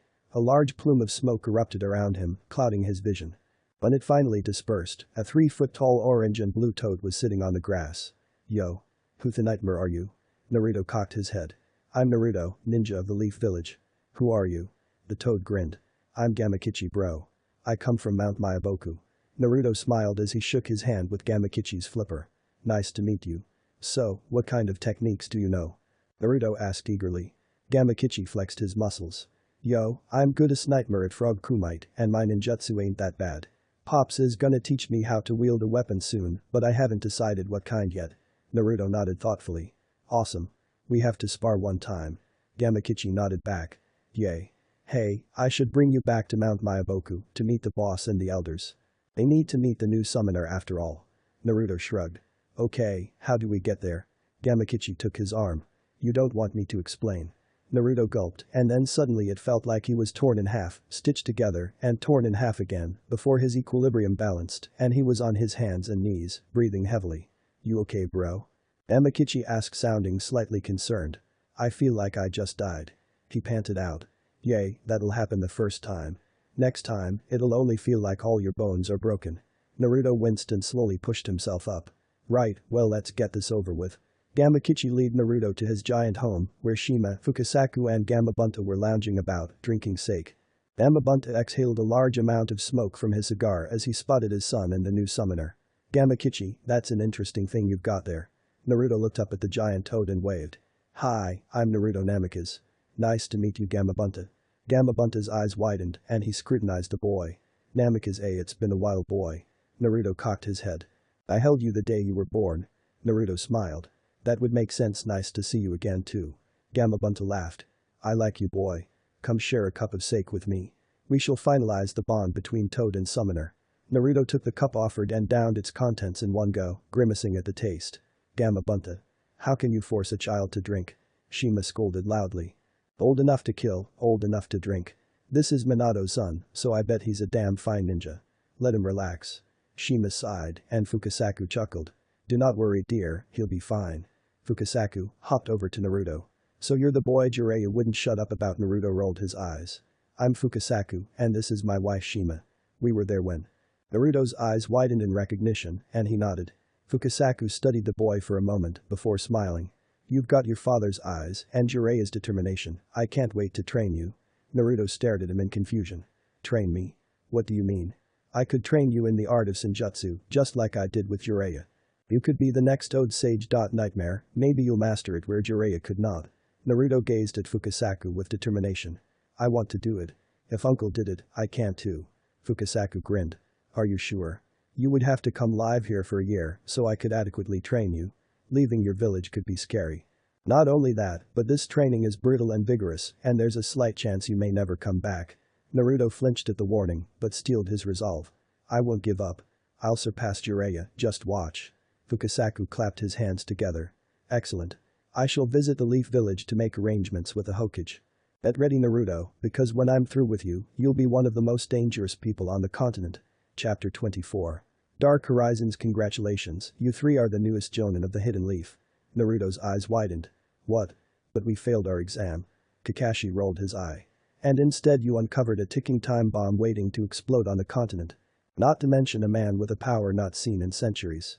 Plus with conflict around the corner, putting you three in a position to, say, lead a division of Leaf Ninja is something I know will benefit us. The three new Jonin looked at Kakashi with gratitude in their eyes. Thank you sensei, we won't let you down. XXX Sasuke, Naruto and Shikamaru were gathered together at the head of the council room, all eyes focused on them. Kakashi had brought them in to explain the new developments to the council and hopefully garner some kind of support. Very well. Jonin's Naruto Namikaze, Sasuke Uchiha, and Shikamaru Nara, you may begin. Shikaku ordered from his seat next to the Hokage. Shikamaru stepped forward. On a recent mission to capture the Rouge Ninja Aoi Rakusho, we discovered some troublesome things. He looked around to see that he had everyone's full attention. It all comes down to this. Conflict is brewing in Rain, and we agree, we being Lord Hokage and my teammates, that the Fourth Shinobi World War looms on the horizon. Shikamaru could almost feel the surprise emanating from everyone in the room. I'm sorry, but what? Hiashi Hyuga asked boldly. That's a very sensitive declaration. Shikamaru nodded. I'm aware of that, Lord Hyuga. However, this is not to be taken lightly. We've been enlightened to many intriguing things lately. The Nara stated. Such as? Guy asked, surprisingly serious for once. Hanzo the salamander is alive. A few eyebrows shot up at that. And he could potentially have a small army at his hands. Choza grunted. A formidable man indeed. Inoichi nodded at his longtime friend. Tsunade Senju may very well be the last person alive to survive an encounter with him, besides Mifune of the Land of Iron. He stated forewarningly. Not quite. Shikamaru corrected him. The three current leaders of Hidden Rain are the ones who forced him into hiding. Has anyone ever heard of Akatsuki? At Shikamaru's question, Ibiki coughed. Whispers of their name, nothing more. They're extremely elusive, and they're so secretive that you'd have to be a village leader to even have a shot at contacting them. You say they now control Hidden Rain? Shikamaru nodded. Yes. The three leaders of Akatsuki make up Hidden Rain's triumvirate. It was silent as the council members absorbed the info. They must be powerful if they forced Hanzo into hiding. Shikaku conjectured, earning a shaky sigh from Shikamaru. Very powerful. I'm afraid that they're stronger than the Sannin were during their prime. He was met with a chorus of gasps. Stronger than the Sannin? They may be scattered to the winds now, but during the war their strength was unmatched. Homura, bring one of the only people alive during the Second War, retorted disbelievingly. Shikamaru sighed. I'll let Naruto explain. Naruto nodded at his teammate. Do either of you, Naruto started to ask, looking at Koharu and Homura, remember when Jiraiya disappeared during the war? The two ex-elders seemed surprised by his knowledge and nodded slowly. Yes, but it was never clear why. Koharu stated. Well, long story short, he trained 3 orphans in the art of ninjutsu. And by some sick twist of fate, or act of God, or whatever you want to call it, those orphans are the current leaders of Akatsuki and the village Hidden in the Rain. It was a startling revelation, and piled on top of everything else, it seemed preposterous. So Jiraiya trained them. And they have surpassed him? Shibi asked, even his facade of no emotion slightly cracked. I have never seen their full strength, but they were students of Jiraiya. They wouldn't give up until they were the best. He stated faithfully. But I still haven't told you the part you should freak out about yet. A loud groan came from Tsume. Are you kidding, kid? Not even a nuclear bomb could drop harder than what you just told us. Naruto cracked a smile, and a snort escaped him. He cleared his throat and took a deep breath. Okay, most of you aren't going to believe me when I tell you this, because quite frankly it's a little ridiculous. But it is the truth. And it's what convinced me agree to the alliance. It was dead silent, as everyone was on the edge of their seats. One of the leaders, Nagato, possesses the Dijutsu of the Sage of the Six Paths, the Rinnegan. Everyone had some sort of expression of shock on their face from that revelation, and Naruto just nodded. Silence reigned for 10 minutes, until finally Hiashi spoke up. The Rinnegan, I would not want that as an enemy. Naruto's face brightened. That's what I said. Naruto exclaimed, losing his composure. Kakashi sighed and rolled his eyes. He cleared his throat, garnering everyone's attention. So, now that you know everything, I'd like to hear from each of you on what you want to do. This is obviously a volatile situation, and we're lucky we have the privilege of planning our strategy. I'll start. He cleared his throat. My students and I discussed the issue, and we believe that whether or not we agree to the alliance, this conflict will spread anyway. Hanzo is a dangerous man. I think it falls in the Leaf's best interest to ally with Rain. He looked to his right. Guy. The eccentric Jonin cleared his throat. This is also unyouthful. Kakashi grinned. Typical. But I agree as well. We must prepare to have an edge. Kakashi nodded and looked at Choza. I'm ready to pick up my staff and defend my home. Just say the word, Lord Hokage. Next was Inoichi.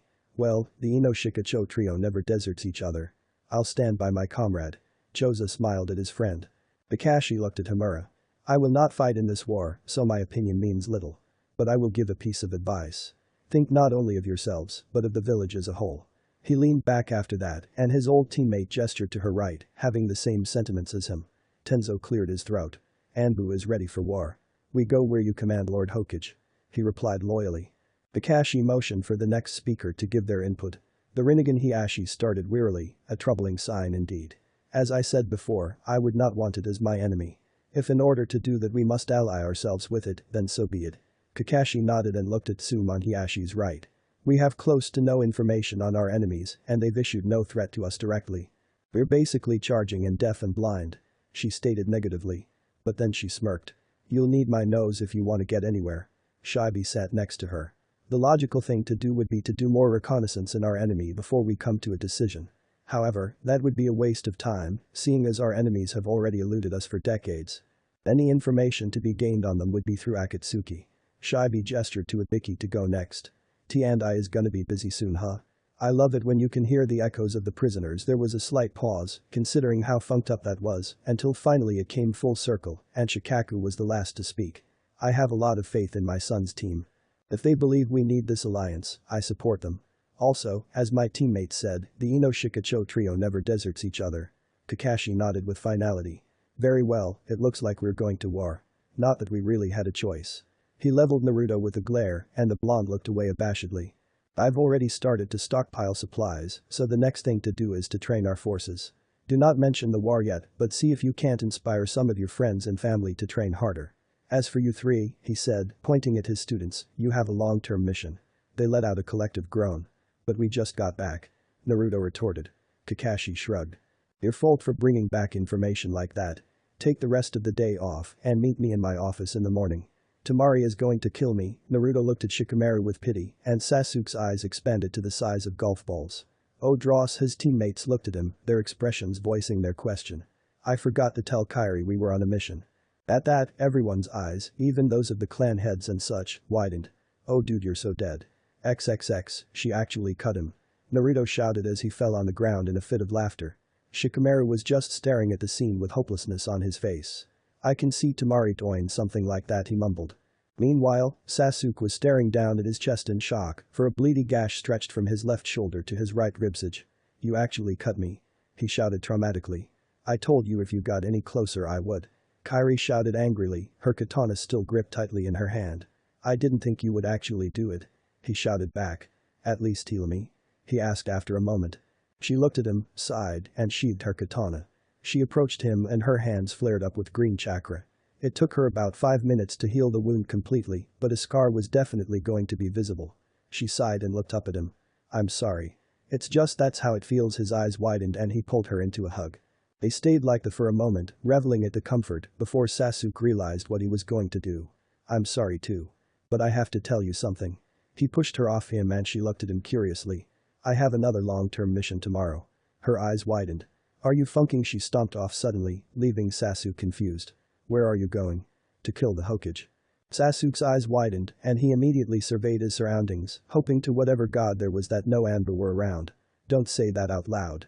Meanwhile, Naruto was still laughing, but he had somewhat gathered his composure. This is entertainment right here, Shikamaru. She's funkin' aggressive and crazy. How does he handle her? Shikamaru glared at him. Shut up. I don't want to think about that. Let's just get out of here. I think Sasuke is going to try and calm her down by seducing her. Naruto looked at him curiously. Why do you say that? Because his shirt's already off. Naruto looked at his friend, and sure enough, Kairi was on top of a shirtless Ichigo. Well damn. Ichiraku's. Shikamaru nodded, and both of them flickered away as fast as they could. XXX. Naruto took a long drag of a joint and let out a relaxed sigh. He loved sitting on his father's head and admiring the village, especially at night. Shikamaru had left him hours ago, saying that he had to spend time with Temari before he left. So it had been a lonely dinner and then a lonely walk around the village before he had decided to talk to his dad. Things are getting real. He said quietly, taking another drag. I never really thought about war before. Sure, we've had battles, but those were failed invasions. They were only a day long. But the idea of fighting constantly, never seeing home, watching comrades die, what if I can't handle it? If I'm in charge of people's lives, what am I supposed to do when one dies? He sighed and shook his head. It makes me feel good that sensei thinks I'm ready for it, but I'm not sure I agree. He finished the joint and flicked it away, accidentally hitting Minato's nose. Whoops, sorry dad. If I could reach, I would have flicked it in Kakashi's hair. That seems unnecessary. Naruto jumped up and turned around, frowning as he faced Kakashi.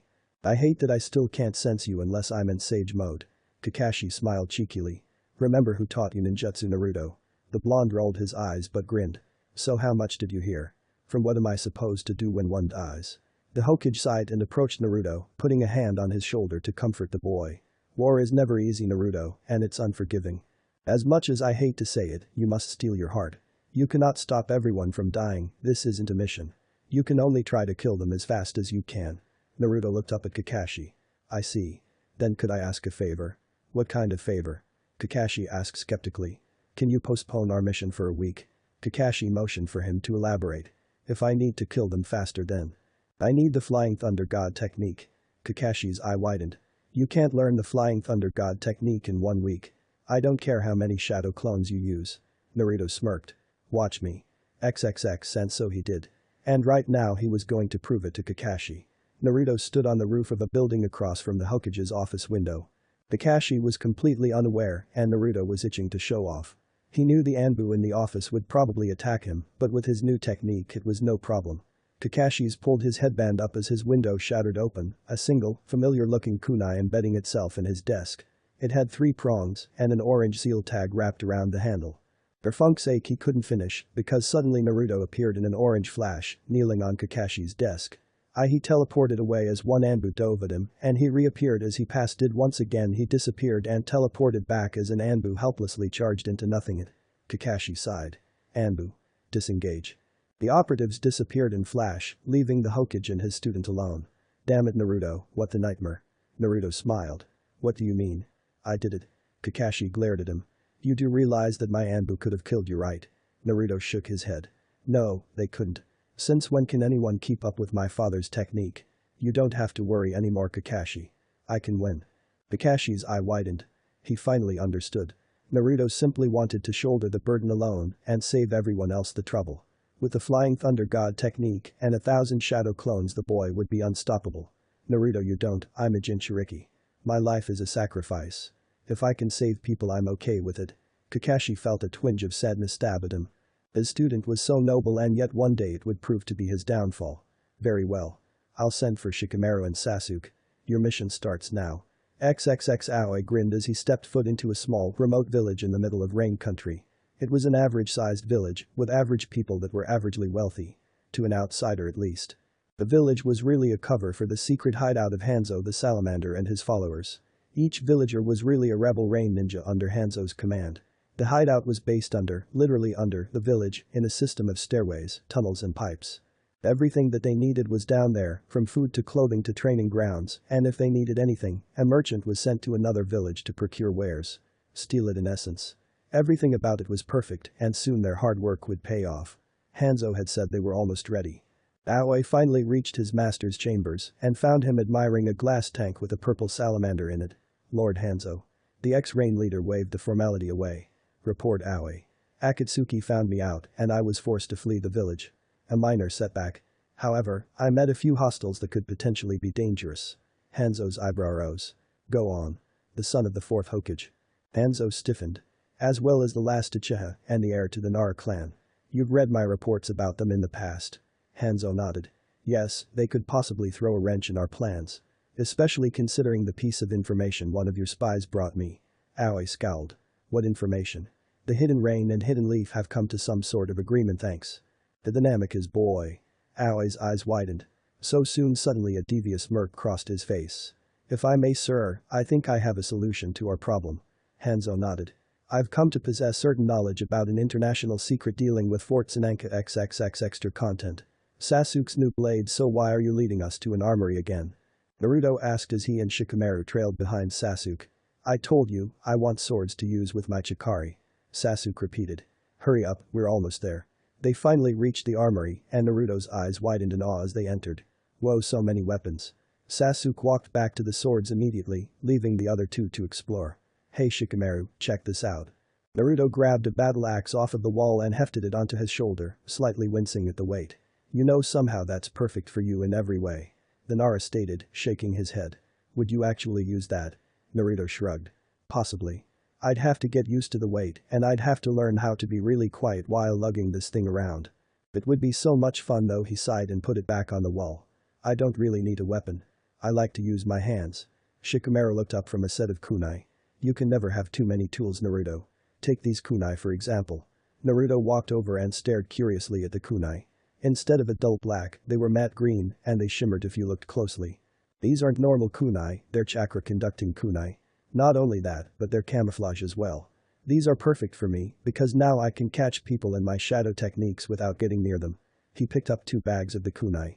I'm actually gonna buy these. Should have been a danger salesman, he grumbled as he walked up to the register with his purchase. Naruto spotted Sasuke holding 2 similar wakizashi swords, so the blonde went to get a better look. The blades were pure silver and wider than usual, with square teeth cut into one side. There was no guard and the hilt was black and shorter than a usual hilt. These are perfect. They're made of the same stuff Sensei's blade is made out of. The Uchiha explained. Interesting. So will that be hard to adjust to? Naruto asked, sliding his finger across the blade. They're practically weightless and they give me better range. If anything it'll be easier. He surmised with a smirk. Naruto was the only one to walk out without a new purchase, much to the dismay of the shop owner. His first suggestion as soon as they left was to go test them out, so that's exactly what they did. Sasuke had found out that if he really wanted to, he could probably cut canyons into the earth. Of course it would take an extreme amount of chakra to pull that off, but the destructive power of the swords was nothing to scoff at. Shikamaru was just relieved that he wouldn't have to move around as much thanks to his new weapons. After Naruto was done being the target for the new weapons, the 3 boys dispersed and trudged home to await another day. Chapter 25. Uzumaki, Shikamaru and Sasuke walked into the Hokage's office, gaping at the damage to the room. What? The words died in his throat as Shikamaru felt hopelessly speechless. Naruto did it. And he's paying for it. The orange-cloaked boy shrugged at Kakashi's statement. It's not like I don't have too much money already. Kakashi shook his head. The things that you say, the Hokage sighed. Let's get down to business. I have a long-term S-rank assignment for you 3. Do you accept? They nodded astutely. As always. Your assignment is to act as a liaison between us and Hidden Rain. Your primary mission is to gather information about our enemy, as well as Akatsuki. Your secondary mission is to assist them in any way you can when it comes to information gathering. He paused. Try not to pick any fights. Trouble always find a sensei. Naruto stated with a deadpan glare. Yes, I'm quite aware. He cleared his throat. You leave immediately. Naruto, I want weekly updates through Toad summons. I'll get a few bags of candy for them. Naruto nodded. Good luck, boys. Hopefully I'll see you soon. XXX, no foreign ninja allowed. Naruto growled at the gate guard, who repeatedly refused them entrance to the Hidden Rain village. We're allies. I was just here a week ago with your leaders. Call them down here so that we can stop wasting time. The impatient blonde shouted. That won't be necessary. Let them pass. The gate guard whipped around and immediately bowed. As you wish, Lord Nagato. The gate guard stepped aside dutifully, letting Team 7 enter the village. Naruto walked up to Nagato and smiled. Thanks for that. How did you know to come get us? Nagato returned his friendly smile. I sensed your chakra signatures. I figured you would have trouble getting into the village. We're not very open to the outside world, for reasons I'm sure you understand. The 3-leaf ninja nodded. Come stand by me, Yahiko and Konan are waiting. The 3 boys looked at each other before standing around Nagato. The redhead put his hand into a single hand seal, and after a bright white flash, they found themselves in the office of the Akatsuki leaders. Ah, Nagato, you have returned. Then we can get this meeting started. Yahiko greeted amicably. Tell me, how did your Hokage take the news, Naruto? The blonde shrugged. It went okay. I mean, I got some dross for it, but once I mentioned the Rinnegan, everyone was on my side. Yahiko laughed at the blonde's blunt explanation. Well, that is what we had hoped would happen. So then that brings us to the question of why you are here. Yahiko said. We're here as liaisons between our villages and to help gather information on our enemies. Naruto explained easily. Basically we're under your command now. And we're ready to work. Yahiko smiled at the boy's aggressiveness. Is that so? Well then, I think I can arrange for that to happen. I'll only need one of you though, and I'll need the strongest of the 3 of you in stealth and infiltration. The orange-haired man stated. Naruto stepped forward. That would be me. Yahiko's brow rose. Following in Jireya's footsteps. Naruto smirked. Something like that. The Akatsuki leader chuckled. Very well. Nagato, you already know what to do. The redhead nodded.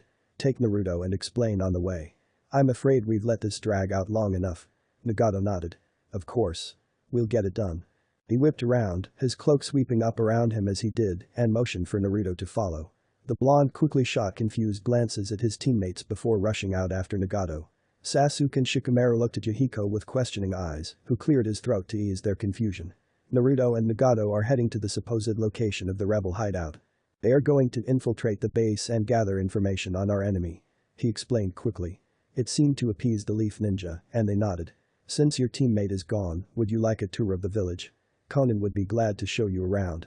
The two raven-haired boys shrugged. Sure, why not? I guess I have to wear my hood, huh? Troublesome. Shikamaru grumbled, pulling his hood over his head and walking out of the room. Conan followed with a slight grin on her face, and Sasuke followed her out after a quick nod to Yahiko. He just shook his head. He couldn't believe how lucky he was to have stumbled upon Naruto. Now things would definitely have a happy ending. XXX, so we're breaking into the base. Alright, sounds good. I can do that. Naruto stated confidently as he and Nagato ran across the rain-soaked plains of Rain Country. Yes, but it's not so easy. You see, the base is a village. Well, that's the cover for it anyway. It's quite clever, but just the kind of thing I'd expect from Hanzo. Nagato replied, suddenly coming to a stop. We rest here. Naruto shrugged at the man and plopped onto the ground, causing Nagato to chuckle. That looks uncomfortable. Stand up and give me a moment. Naruto obeyed and gasped when he saw a white barrier expand from Nagato that covered the surrounding area. Naruto was shocked to feel that the rain had stopped. What? Nagato smirked and shook his head. These eyes. All of the water soaked into Naruto's clothes suddenly evaporated, leaving them soft and dry. Give me the power to do anything. It's a blessing. Naruto just shook his head. Such power, the Sharingan and Byakugan, are dwarfed by the Rinnegan's power. He jumped a little when a flame suddenly burst up between them, illuminating the quarantined area. Damn it. They cooked some raw pork till it was golden brown over the fire, and Naruto was extremely pleased with the result. He thanked Nagato multiple times for the delicious meat, but Nagato had waved him off. Naruto noticed Nagato staring at the back of his cloak, where a red spiral was emblazoned. The aura he gave off was one of sadness, and Naruto felt compelled to ask what was wrong. Are you okay, Nagato? Nagato looked up at him, but quickly averted his gaze. That crest, why do you wear it? Naruto smiled. Well, it's on almost everyone's uniform in the Leaf Village. But this crest is the crest of my mother's clan, so I wear it for her. Nagato's eyes widened. Your mother was in Uzumaki. Naruto stared at him in shock. How did you? He couldn't finish his thought, and so silence hung in the air. I'm in Uzumaki. Nagato replied after a minute.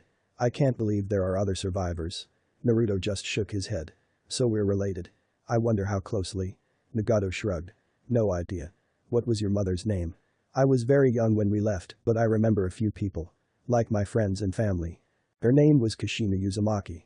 Nagato's face contorted with shock. Kushina made it out alive. Naruto's brow rose. So you knew her? Nagato nodded. Yes. She was a childhood friend of mine. It is nice to know she made it out okay. She bagged the fourth Hokage. Only Kushina the redhead shook his head and smiled at Naruto. And you're her son. I'm gonna call you little brother. Naruto cocked his head. What a nightmare. I'm not little. Nagato chuckled. Oh, but you are. In so many ways. But don't worry, little brother, I'll guide you down the right path.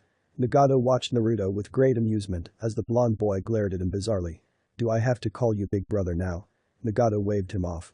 I'm just kidding. It's just nice to know another Uzumaki is out there. We are family after all. Naruto looked up at the sky with a sad smile. I never had a family. Jiraiya looked after me, but after he was gone I was lonely. Of course I had friends, but I didn't have anyone I could truly consider family. The sadness melted away, and he beamed at Nagato. But now I found you. So I won't be lonely anymore. The blonde boy closed his eyes and grinned widely.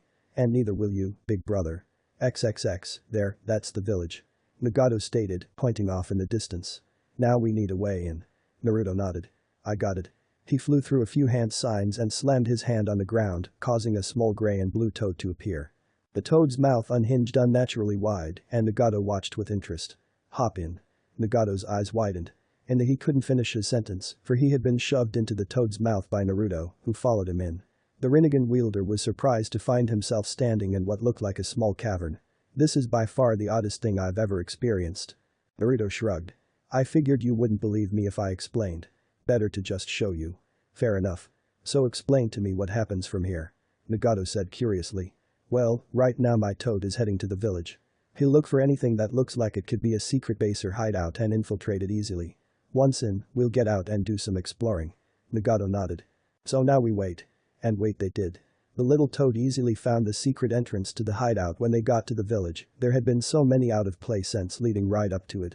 Nagato was relieved to finally be in the outside world again, even though they were in hostile territory.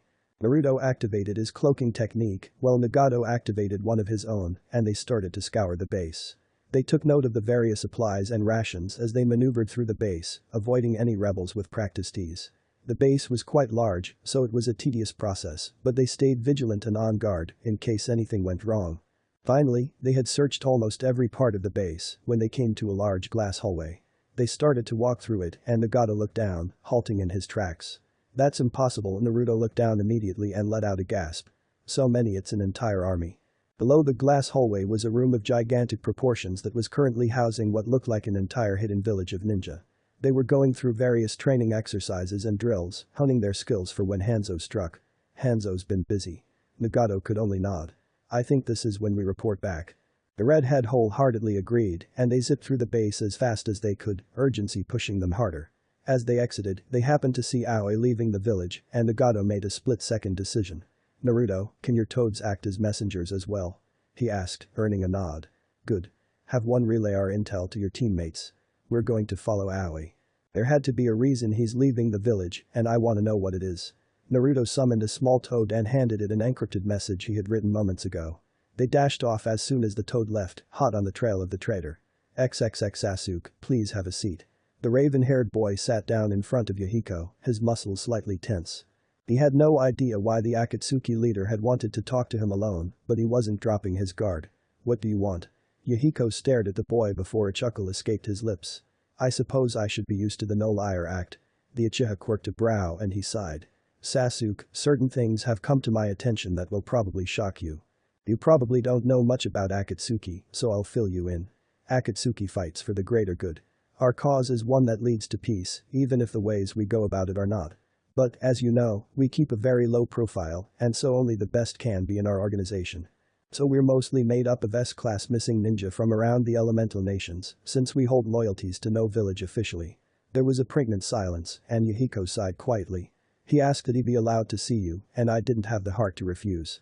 Sasuke's eyes widened as a man stepped out of the shadows, his eyes blazing red with the Mangekyo Sharingan. Hello little brother. XXX extra content. One with nature peace was a consistent pleasure on Mount Myaboku, and so it felt like paradise to Naruto.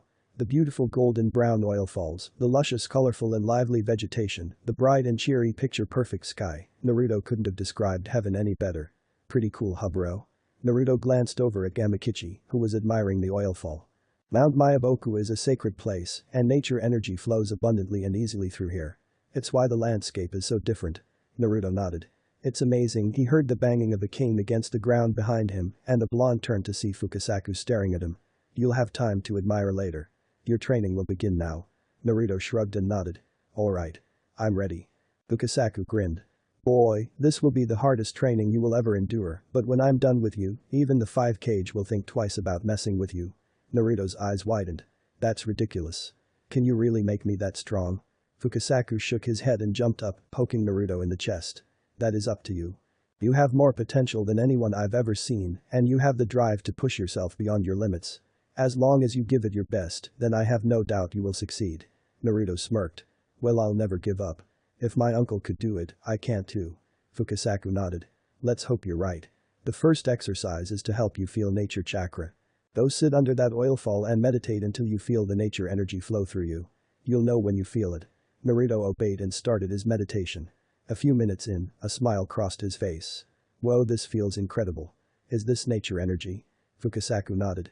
It is. I can feel it radiating off of your body like a star. Naruto, this is incredible.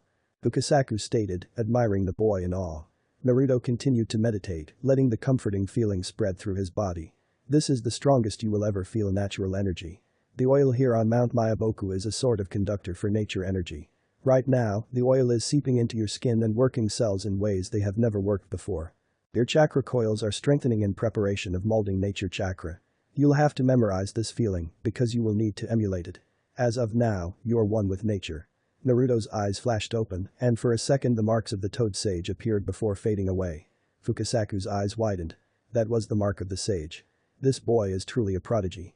The old toad grunted to clear his surprise away, and he glared at Naruto challengingly. Now comes step 2. I'd like you to know, Naruto, that no one has ever advanced to step 2 so quickly. It took Jiraiya a few days before he felt nature energy. Naruto grinned. I can take whatever you throw at me. Fukasaku pulled out a paddle from his cloak. Then you love this. Try to channel nature energy. Naruto eyed the paddle but obeyed nonetheless. After a few moments, he felt the familiar energy start to flow through him and started to smile when he felt something whack him across the face. Ah. Damn it, that hurt. Fukasaku chuckled. What the nightmare was that for? You were starting to transform. I stopped it. Naruto cocked his head. Transform? The old toad nodded. Yes. You see, without the aid of the oil, it's up to your body alone to channel the energy. You do not have the control yet to channel it alone. If the nature energy were to take over your body, you would be turned into a toad. Naruto's jaw dropped. So while we practice that, I will beat you with this paddle when you start to fail. Naruto's eyes widened. Really? There's no easier way? Fukasaku shrugged. There might be, but you learn faster like this. No one wants to keep getting smacked by a paddle. Naruto rolled his eyes. Fine. What do I need to do to channel it right? Fukasaku tapped his cane on the ground and smiled. You must become one with nature. In order to do that, you must still your body of any movements. You must become part of nature. Naruto nodded. Alright. Can't be that hard. He started to meditate again, and the thwack of paddle on skin echoed through the paradise. And so it did for many hours after that. Chapter 26. Rising tension. Itachi Sasuke was utterly stunned. His body had gone limp in his chair, and he could do nothing but stare in disbelief. He was really standing there in front of him. I shall give you time alone, Itachi. Please tell me when you are finished. Itachi nodded at Yahiko, who quietly exited the room. The older Uchiha circled around the desk to his brother and sighed lightly. You have grown so much, almost taller than me. He chuckled and shook his head. Stronger as well. I can feel it. Sasuke stood slowly and blinked a few times, as if to clear a hazy daydream away. But this was no dream. You're really here, the younger brother stated softly. Of course. These eyes could never lie. Sasuke's own eyes widened before he shut them, and then he revealed his own Mangekyo Sharingan. Itachi, now the surprised one, took a step back. How do you? Itachi shook his head. Damn it. Our family is cursed. He whispered with regret. When did you get them? 4 years ago at Fort Sananka. Itachi nodded. So he had been the same age. His eyes widened suddenly. Fort Sananka. You don't mean? Sasuke only nodded. I had considered the possibility, but to know it really was you makes more sense than Madara Uchiha. Sasuke snorted. That Tsuchikage sounds stupid. He didn't even mention either of the 2 surviving Uchiha. Then again, he is the only man alive to date to ever have crossed swords with Madara. I'm sure he's seen the black flames of Amaterasu before, and he automatically connected it to Madara. Sasuke just shook his head. It doesn't matter. What does is that you're okay. Itachi, how did you survive? Itachi looked away. The thought of ending it all plagued my mind for a while. Sasuke's eyes widened, but I knew I couldn't. It was then that Nagato found me. He gave me a purpose, so that was what I lived for. Itachi explained softly. And now I get to see you again. So for that, I am grateful. Itachi let out another chuckle, a feat that was very rare for the stoic elite. To think we would cross paths like this. You do realize that you cannot tell anyone about this, right?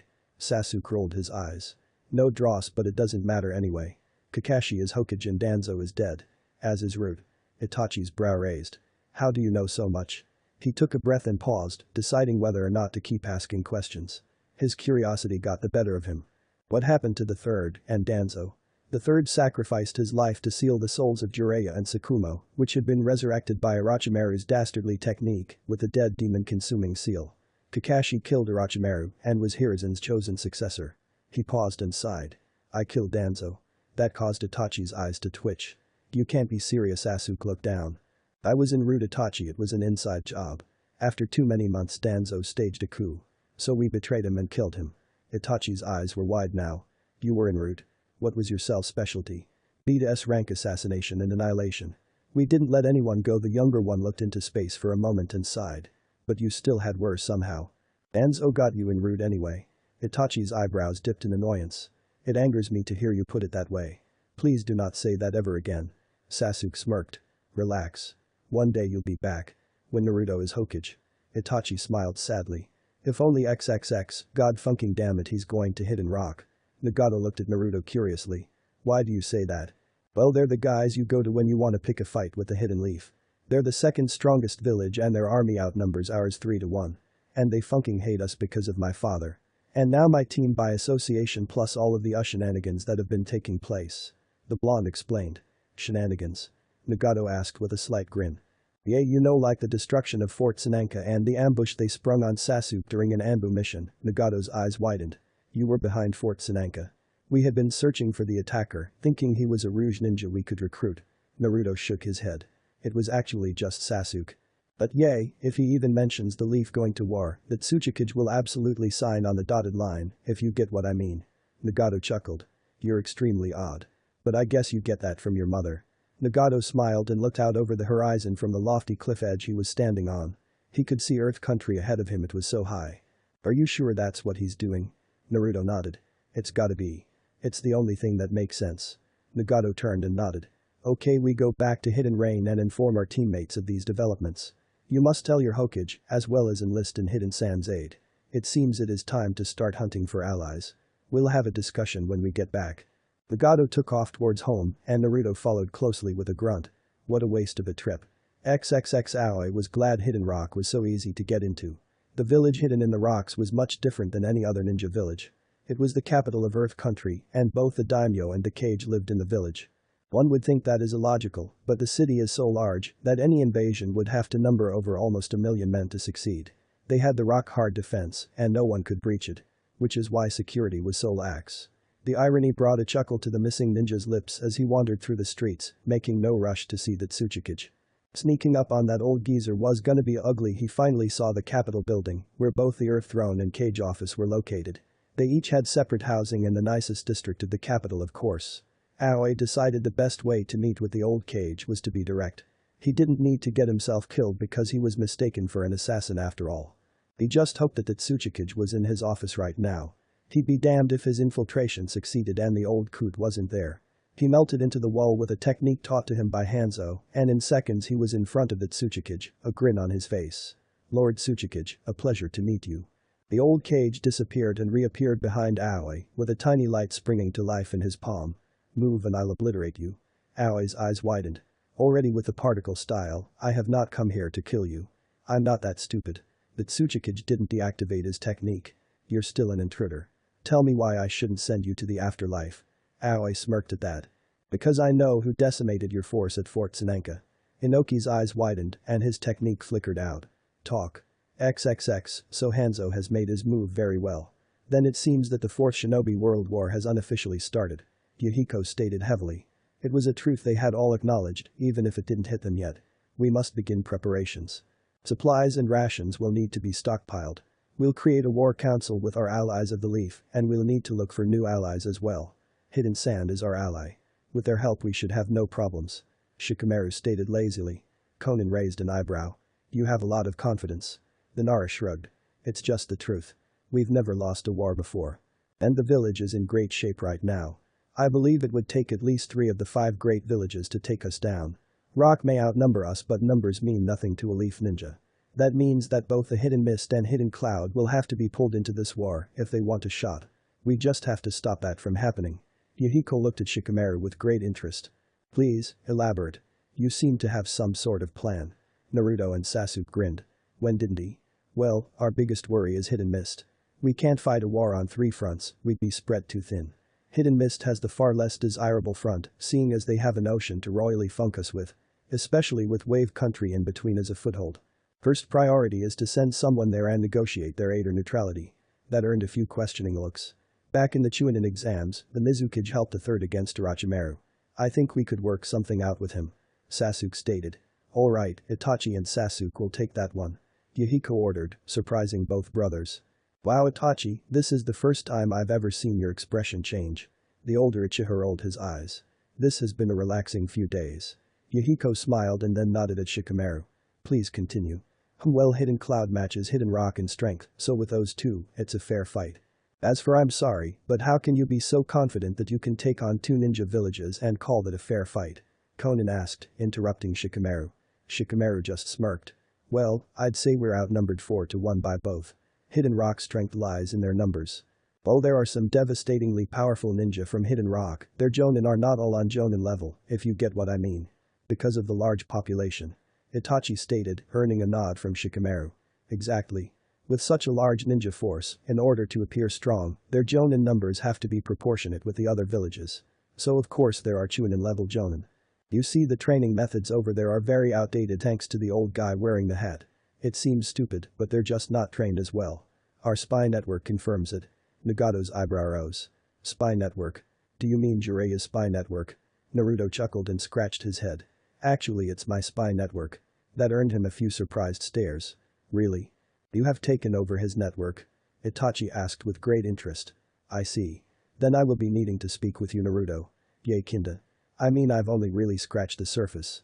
I met with a few of his contacts and they promised to spread the word. So I'll have to get in contact with each of them as I travel, but with the war he shrugged, his message clear. Shikamaru cleared his throat. Hidden Cloud is about the size of the Hidden Leaf and our forces reflect that. In fact we're almost equal on even grounds. But no one's fighting on even grounds here and that's why we have an advantage. We have no reason to invade Hidden Rock and we won't need to. They'll make the first strike and once they're in the great forests of the Land of Fire, we'll do what we do best. Slaughter the enemy. And the rest will follow. No one can fight in those forests like a leaf ninja can. Shikamaru looked completely confident and relaxed, which helped convince the Akatsuki members even more about his plan. Very well. If you're that confident, continue your plan. Ihiko requested. Right. Next we need to find more allies. I assume you have a few ideas. Shikamaru questioned Yahiko. We have actually sent a message to Hidden Grass already, but we are waiting for a reply. Hidden Waterfall is another important part to our defense. If we can recruit them as well, then our line of defense will be impenetrable. Shikamaru nodded. I agree. Send word to them as well, and we'll await a reply. I'll head back to the Leaf Village and inform Kakashi of everything. Quite frankly this is above a toad's pay grade. If one of you would like to come with me so my superiors don't think we made all of this dross up, it would be much appreciated. Yahiko turned to Conan. I leave that to you, Conan. The blue-haired woman nodded. Of course. I'm the only one with manners anyway, Nagato giggled at that, earning a glare from Conan. Very well. Naruto, I suggest you stay here, in case any messages from either Waterfall or Grass come. Shikamaru told the blonde. Plus you can send any new developments with your toads. Naruto frowned. I thought you said this was above a toad's pay grade. It can't be helped. Tell that to Gamakichi. He was telling me he needed a new pair of shoes. Shikamaru eyed him warily. Are you suggesting I would be those shoes? Naruto nodded. Yep. He could skin you alive and tan your hide with his new weapon. Shikamaru sighed in frustration. Whatever. I need to get out of here. You mind if we leave now? Conan shook her head and the two were out the door in seconds. Cockerelhead. Well, I guess we'll be off as well. Itachi and Sasuke walked out of the room at a normal pace and closed the door behind them, leaving Naruto, Nagato and Yahiko alone to continue with the plans. XXX extra content. The orange flash, do you really think you can pull this off? Sasuke questioned as Naruto wrapped the last orange seal tag around the handle of the kunai that made his father famous. Seriously Naruto, a week isn't enough. Naruto looked at him blankly. It has to be. We need this. He bagged the last kunai and slung the sack over his shoulder. Let's go. They went to the training ground and Naruto's first act was to create 1000 shadow clones. Shikamaru and Sasuke paled. He's gonna kill himself. Each of the clones had a sack of kunai just like the real one, and Sasuke and Shikamaru could only imagine the mayhem. Okay, here's the deal. Naruto shouted to his clones, catching their attention. We have 1 week to master this technique. If we don't, then the coming months will be a lot harder. Not to mention how many more will die. So we will learn this technique. The first 500 of you I would like to read the notes my father took when he created his technique. The second 500 of you are going to experiment with the technique and figure it out by experience. Find an appropriate place to practice and begin immediately. 500 of his clones scattered, while the other 500 sat down and pulled out identical scrolls with the mechanics of the Flying Thunder God technique printed on them. Naruto himself sat down and began to meditate, analyzing the technique as best as he could. Hours passed as clones continuously tried to master the technique, and soon day became night, and night became day once more. Sasuke and Shikamaru had stuck around the entire time, occasionally discussing something with Naruto about the technique when he needed it. Finally, a bright smile crossed Naruto's face. One of his clones had dispelled. I got it. He stood up and pulled out a kunai. Excitement danced across his face as he got ready to try out his father's technique. This would be a huge step in his goal to surpass his father. He flicked the kunai away and held his hand up in the ram seal, and before a second could pass he was on the other side of the clearing with a brilliant orange flash. The summoning hadn't hurt at all, considering he was used to it from his times going to Mount Mayaboku. A grin stretched across his face.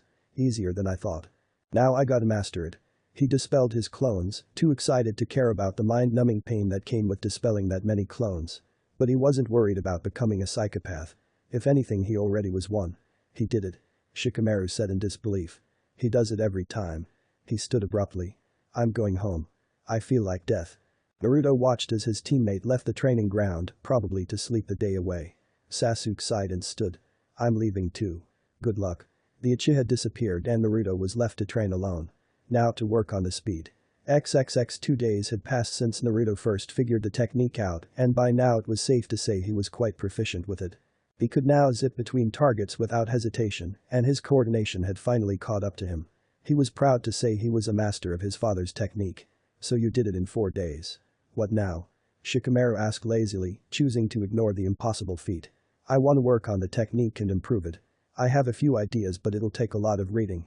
I could have clones do it but I want to do this on my own.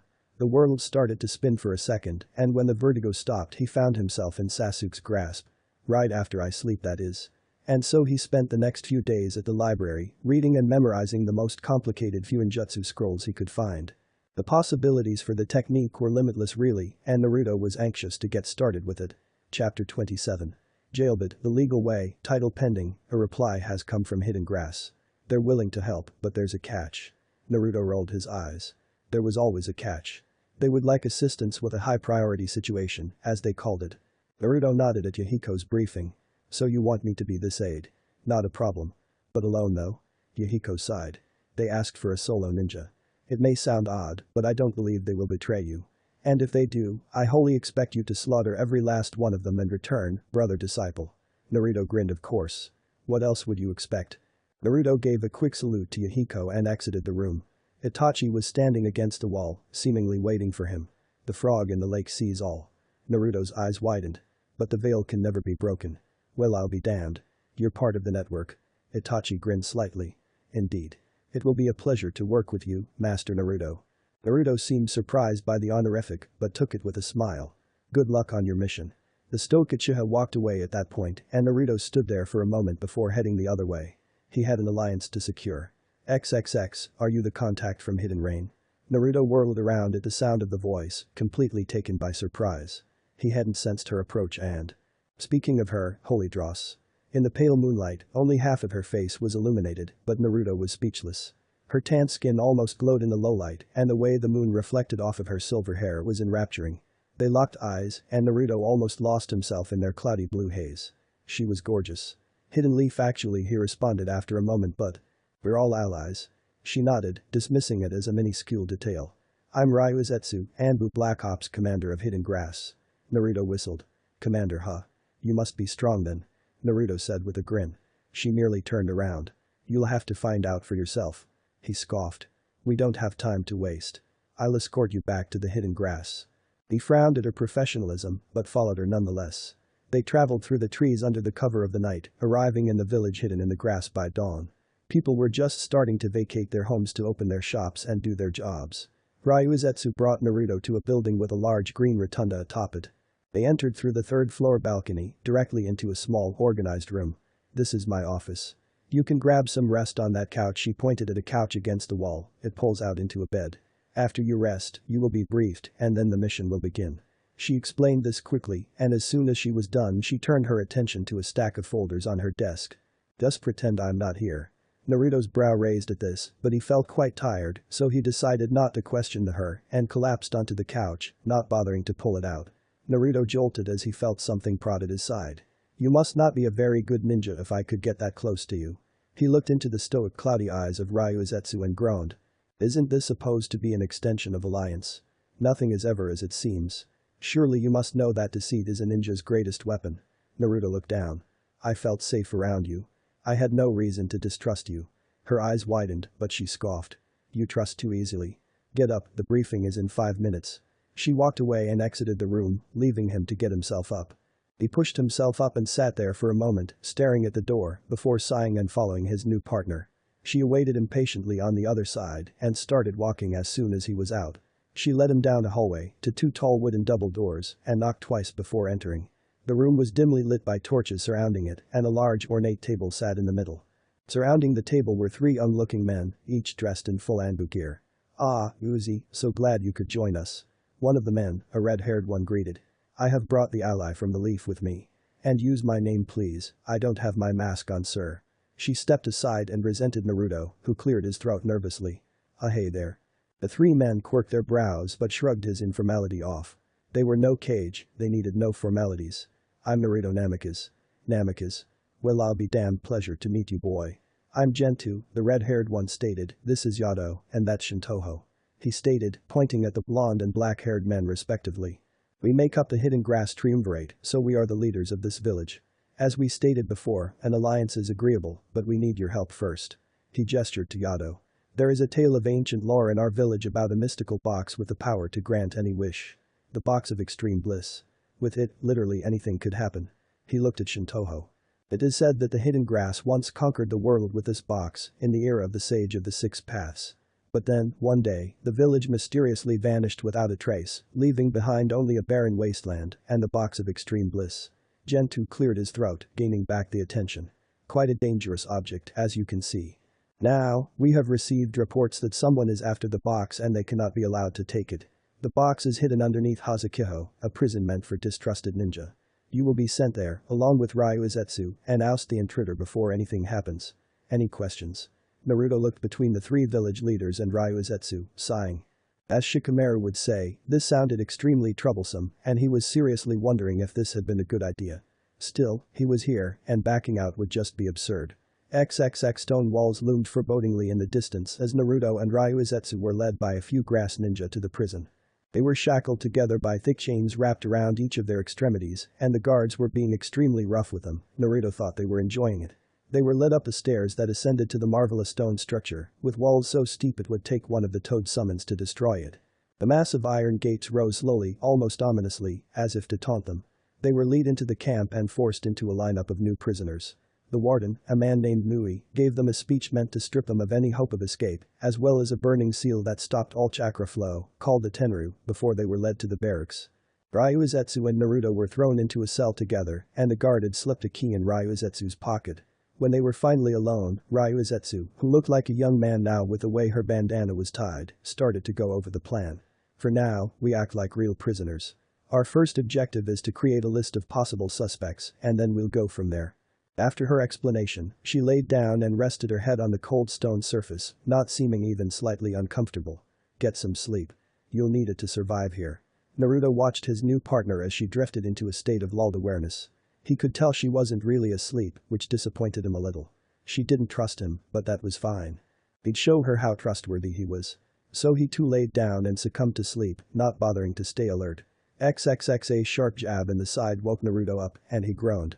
"Can I expect to be woken up like that every day?" Ryuizetsu fed. "You can expect to be dead if I keep getting that close to you." Naruto rolled his eyes. He needed to break this whole professional act. It was starting to grate his nerves.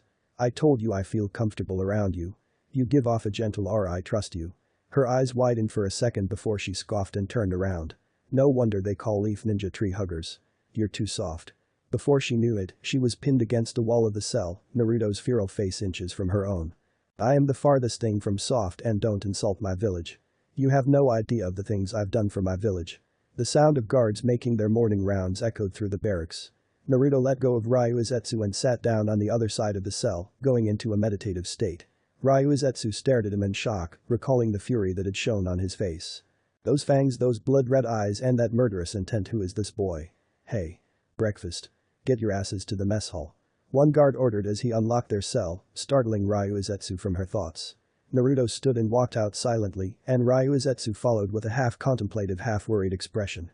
Things definitely just got more interesting. The mess hall was quite crowded. Some of the men loudly and proudly told stories of their days as ninja, while others ate silently, immersing themselves in thought. Naruto and Ryuizetsu split up as soon as they walked in to make it look like they were barely acquaintances, which was true, but it kept their hidden agenda under wraps. Naruto walked in line to get food when he felt a tap on his shoulder. "You're in my spot." He turned around to see a large man with at least a head on him, arms the size of tree trunks glaring down at him. He sighed wearily, this was so cliché. Next someone was gonna try and make him their ugly, well now it's mine. Usually Naruto would have answered with a less volatile response, but Ryuzetsu had annoyed him off this morning. His fingers were itching for some action. Wrong answer. The man swung his bowling ball-sized fist at Naruto, who easily deflected the blow, kicked the man in the chest, sending him clear across the hall. It became silent as the guards poured in on Naruto, who simply let them apprehend him. He was dragged out of the mess hall, and after a few moments normalcy resumed. Ryuzetsu was baffled that Naruto would do something so stupid, and she hoped he wouldn't compromise the mission. In the back of her head she knew he wouldn't, but she couldn't help but feel a little worried. As soon as breakfast was over, she sped out of the mess hall and back to her cell, where Naruto was meditating, scorch marks all over his body. She entered the cell, causing him to open one eye. "Welcome back. How was your breakfast?" She eyed him skeptically. "Where was all that anger?" "Fine. Are you okay?" she asked hesitantly, gesturing at the burn marks. "What happened?" He shrugged. "They only burn a little. They'll be gone by tomorrow. As for what happened, either that guy Mui really likes me or really hates me." Her eyes widened. That would be impossible with burns as bad as that. He'd need a bloodline limit or something akin to one to heal that quickly. "Bloodline?" she asked curiously, earning a head shake. "Not quite. Jinchuriki." That broke her stoic exterior. She had been working with a tailed beast container this whole time. That would explain the eyes and fangs then. And it wasn't hard for her to figure out which one it was. "To think you'd be the container of the 9 tails," he chuckled. "Yay, don't worry though. I don't bite." She hid her slight grin with a cough. "Right. Well, we have more work to do. Go socialize and see what kind of info you can't dig up." "I'll do the same." Naruto nodded and exited without another word. Ryuzetsu watched him go and her fist clenched tightly. "Mui, you fatherless XXX." Naruto idly walked around the courtyard, observing the various activities the prisoners were participating in. Some were having taijutsu spars, a few of the older prisoners had card tables out, a few even had notebooks with pages of writing material in them. It wasn't quite what Naruto expected out of a prison, but he couldn't complain. Then again, all of the ruthless missing ninja were too good to be thrown in a place like this. Only a few bad eggs, like the guy whose ribs were now shattered thanks to Naruto, populated the place. Everyone else had just accepted it. "You look lost. Can I help you?" Naruto turned his head to see a young guy with a jovial smile on his face. "You're the new guy, aren't you? Name's Maroi." He held his hand out. "Lots of gossip spreading around, and you seem to be at the center of it, my friend." Naruto chuckled and scratched his head. "Yay, well, I wasn't in the best mood yesterday, and that guy was asking for it." Maroi chuckled heartily. "Yay, well, now you're like a legend around here, you know. No one ever starts trouble here." Naruto squinted and nodded. "I noticed that. Everyone just seems to have accepted their fate. It's kinda pitiful." Maroi sighed. "Yay, that's how it's always been, least since I got here. No one has ever escaped, Mui is simply too good. I heard that a long time ago, when he took over, there were a lot of riots, but he silenced them completely. Since then, he's got an iron grip on this place." Maroi shrugged. "It's a little pathetic, but they don't have a choice." Naruto smirked and shook his head. "They always have a choice. I think I might have to show them that." Maroi's eyebrow raised. "What do you mean?" Naruto stretched his neck and cracked his fingers. "This Mui guy rubs me the wrong way. I think I need to take him down a notch." He answered cockily. Maroi looked at him skeptically. "I know how you plan to do that. That Tenru will burn your body faster than a furnace. A little fire never stopped me before." With that he was gone, his cloak billowing out wide, for the toad summoning scroll was absent from his back. Maroi watched him intently as he left, wondering if he was stupid or something else was going on.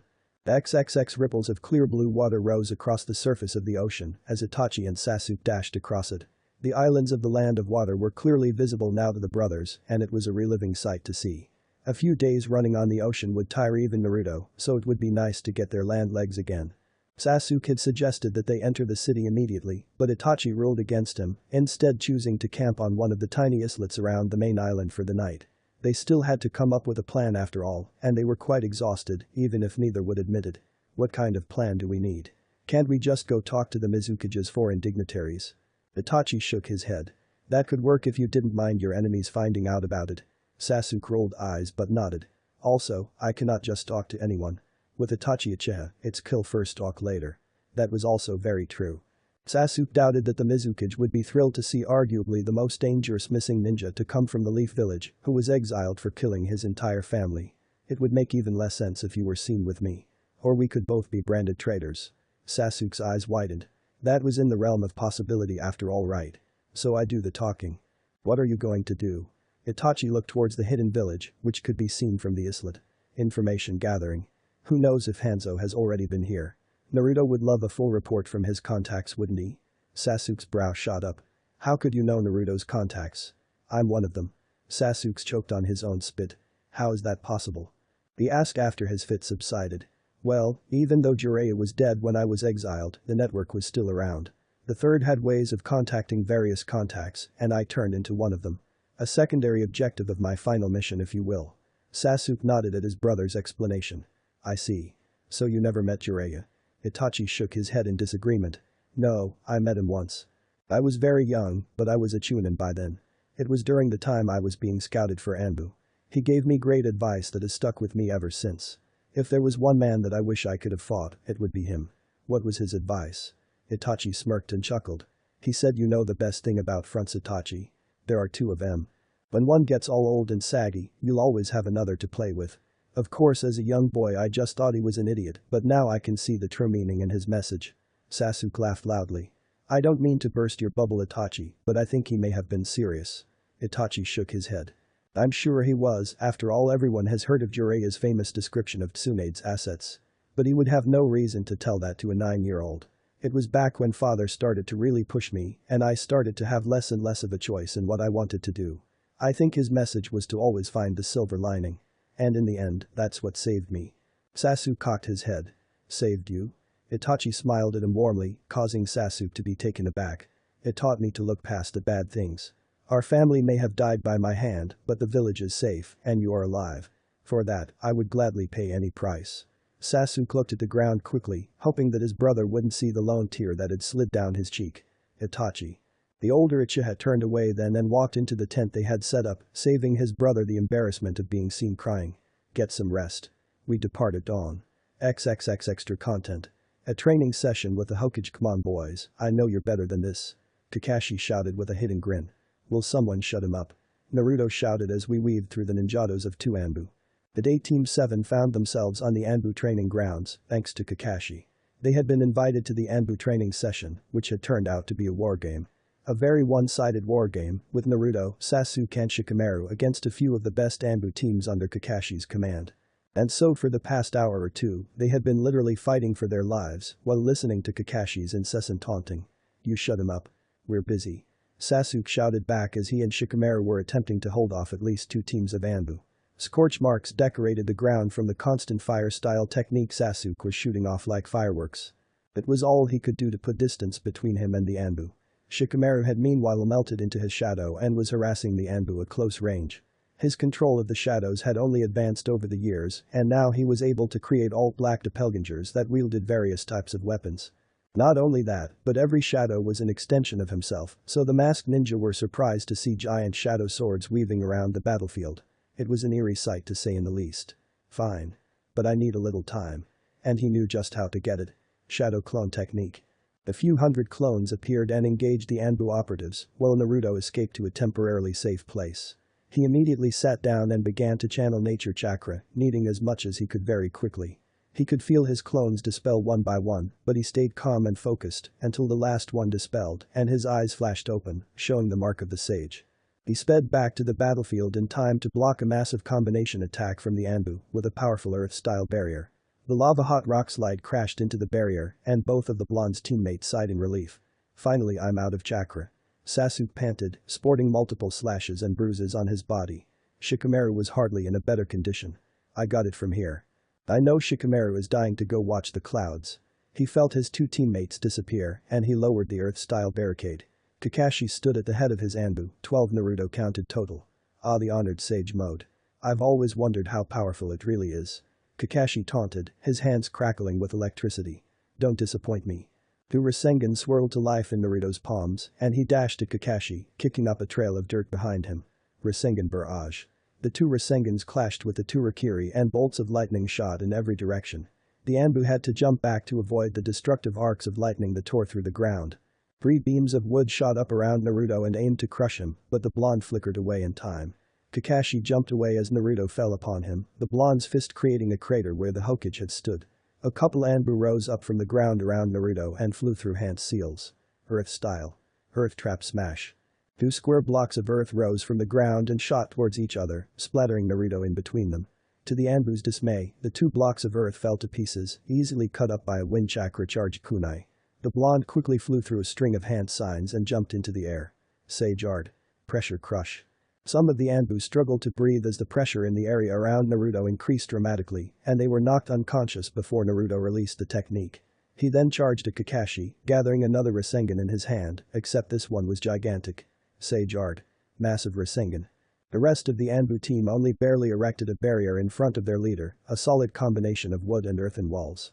Naruto slowly chipped away at the barricade until it shattered apart, the Anbu unable to hold it any longer. Kakashi had already escaped however, and Naruto barely avoided the hand that shot out of the ground at his ankles. That's not gonna work, sensei. I can sense you. Kakashi popped out of the ground and grunted. I figured you wouldn't fall for it, you're not a cute little genin anymore. But let's see if you can handle this. Lion. The Anbu with the lion mask appeared next to Kakashi, and they both flashed through hand seals.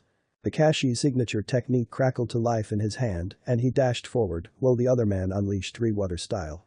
Water dragon missiles. Kakashi jumped into the air and behind him the water dragons twisted together like a hydra before diving down and engulfing Kakashi. Lightning crackled across the water dragon's skin, and he turned into a streak of lightning. Naruto knew he didn't have any defensive techniques nearly strong enough to defend him from that. So he decided to hit it with an equally destructive attack. Wind style. Rasen Shuriken. He jumped up at Kakashi and thrust a screeching attack at him, and a brilliant explosion occurred. The Anbu watched as sparks of electricity of all colors exploded outwards, sending two bodies flying in opposite directions. The Anbu raced over to the Hokage, while Sasuke and Shikamaru ran to Naruto.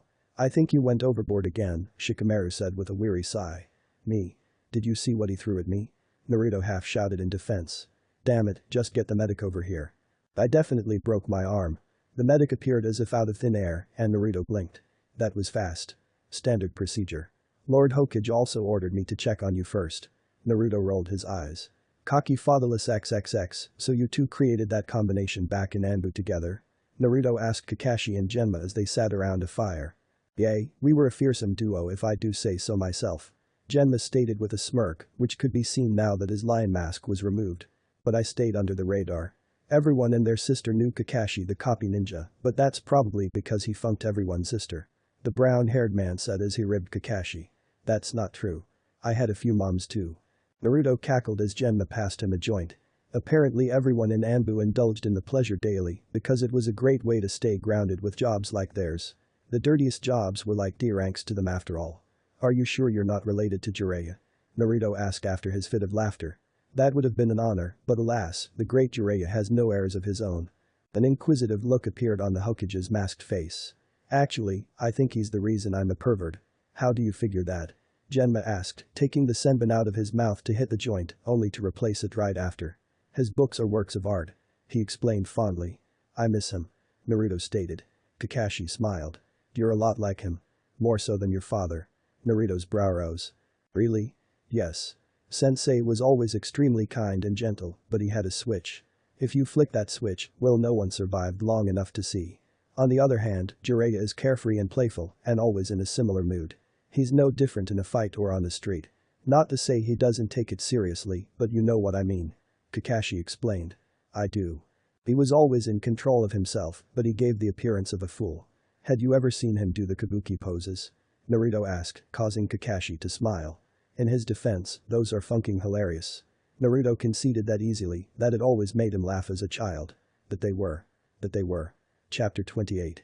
Scar's the Leaf Village was a grand sight to see for Shikamaru. He had been a little homesick, or rather he missed the clouds. He couldn't watch them and hidden rain cone and cleared her throat. How would you get me into your village? She asked bluntly. He shrugged. I'm a Jonin and the Hokage's student.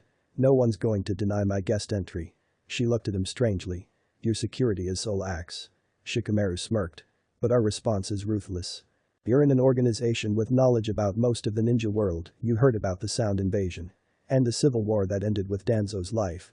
You're welcome by the way. Her eyes widened at that. Danzo had aided Hanzo back when they were ambushed, I see. Thank you. He nodded. Sure thing. Now, to the Hokage's office. XXX Ryuzetsu could not believe the sight she saw when she walked into the courtyard. Naruto was on one knee, the Tenru seal burning him harshly as he tried to fight it.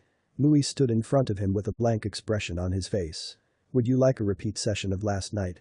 I have many more tricks, boy, Mui said threateningly. Naruto just grinned. Anything you do to me, I can throw back at you tenfold. Give me your worst, you funker. Mui's face contorted angrily at Naruto's taunt and he lunged at the blonde. Fire style. Searing execution. His fingertips lit up with fire and he slashed them at Naruto, only for Naruto to catch his arm before he could hit him. Too slow. My turn. Naruto tightened his grip and grabbed Mui's arm and flipped him over his head, sending him flying. As soon as he let go, the seal started to burn more and he collapsed onto his hands and knees. Dross, I can't keep this up. He grunted and pushed himself up as Mui appeared behind him and kicked him back down. How's your schedule for the week? I think you and I will be seeing each other for a while, if that's alright with you, of course. Mui asked sarcastically, his composure regained. Can't wait, Warden. I think we'll be real good friends. Mui laughed at that and released the Tenru. You are entertaining my friend and so I will give you respite. Go sleep, for you won't be getting any tonight. I want you to be fully aware of yourself for this. How considerate. Then get the nightmare out of here. Mui laughed again as he walked away, not sparing a second glance at the boy. Ryuzetsu ran over to him and kneeled down next to him. What the nightmare are you doing? You're going to get yourself killed. What, she sighed and regained her composure. Sorry. Cell. She stood and left, leaving Naruto to rest and collect his thoughts. He thought it was cute that she let her exterior crack and her emotional side peek through. He entered the cell and saw her standing against the wall. She was looking at the wall beside him, so he walked over next to her. You were saying? He asked hesitantly. She turned and faced him. I've just never seen someone with so much disregard for his own life. Why were you doing that? She asked with a curious look on her face. He sighed. Look at this place. It's dead. It's pathetic. These all used to be shinobi, but now they're has-beens. She stared at him incredulously. That has nothing to do with the mission. He shrugged. It will help us, trust me. Plus I already have a plan. And it involves me getting close to Mui. I can take the punishment. Listen, at night, I need you to escape the cell and look for any prisoners missing from their cells. Someone who wasn't Mui kidnapped me last night. Her eyes widened, but she nodded. Do you have any ideas who? He shook his head. No, but I'll figure it out.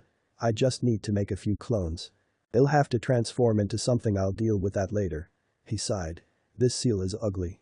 She stared at him with a faint smirk. You do realize that Mui is going to do so much worse, right? He shrugged. I know. And it's gonna hurt a lot too. But it's for the mission. I'm sure if I goad him enough I can get him to tell me what's going on. Any pieces of information are helpful. She shook her head. He's more disciplined than that. Ryuzetsu rebutted. He won't sell out. Naruto's eyebrow rose. He already has sold out.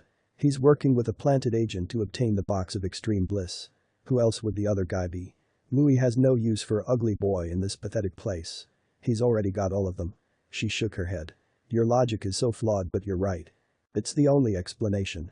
Very well, then we'll both do our jobs. Just don't die. He smirked. I can't die yet, I have way too much to accomplish before that. His cockiness was bold, but she believed him. After all, he'd impressed her so far. XXX Shikamaru realized he had been in the council chambers far too frequently recently. And this time he had a notorious missing ninja village leader with him and he knew that everyone was staring at him like an asshole. The only thought going through their minds was, why isn't the one with the Rinnegan here? He was regretting not going to Hit and Miss now. So you are one of the leaders of Hidden Rain? Shikaku asked as the meeting got underway. Conan nodded.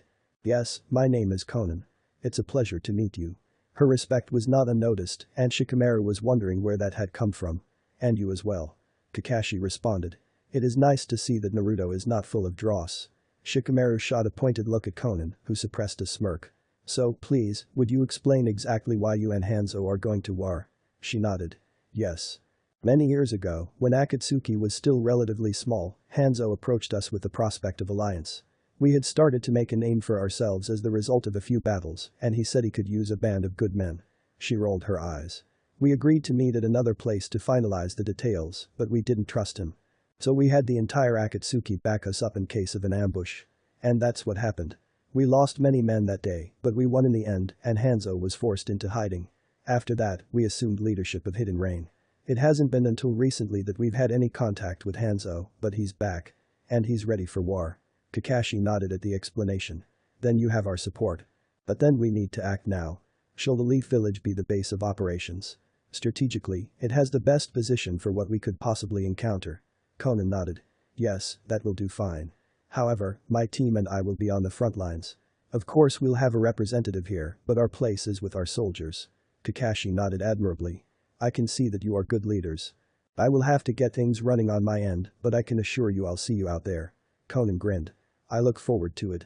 Kakashi clapped his hands together and smiled. Well, then we're done here. Send for the Kazakija's children. I will need to tell them the news. And after one round trip to hidden sand for them, the Kazakij will be caught up on the situation. I just hope that we can get Mist on our side. It would be decided then. Conan shook her head. Do not underestimate Hanzo. Who knows what kind of tricks he's learned over the years. Kakashi sighed. You're right. Very well, you are all dismissed. Anbu, get me the Kazakija's children. XXX. The room was dark except for the flickering firelight in the middle. The sound of a whip cracking echoed as the boy taking the punishment tried to stay silent. Mui was lashing Naruto's back with a fire whip and his back was entirely scorched black. Where did those burns I gave you last night go? Mui asked as he slowly circled around front of Naruto, who was chained from the ceiling. The blonde chuckled weakly. Those Kappa burns.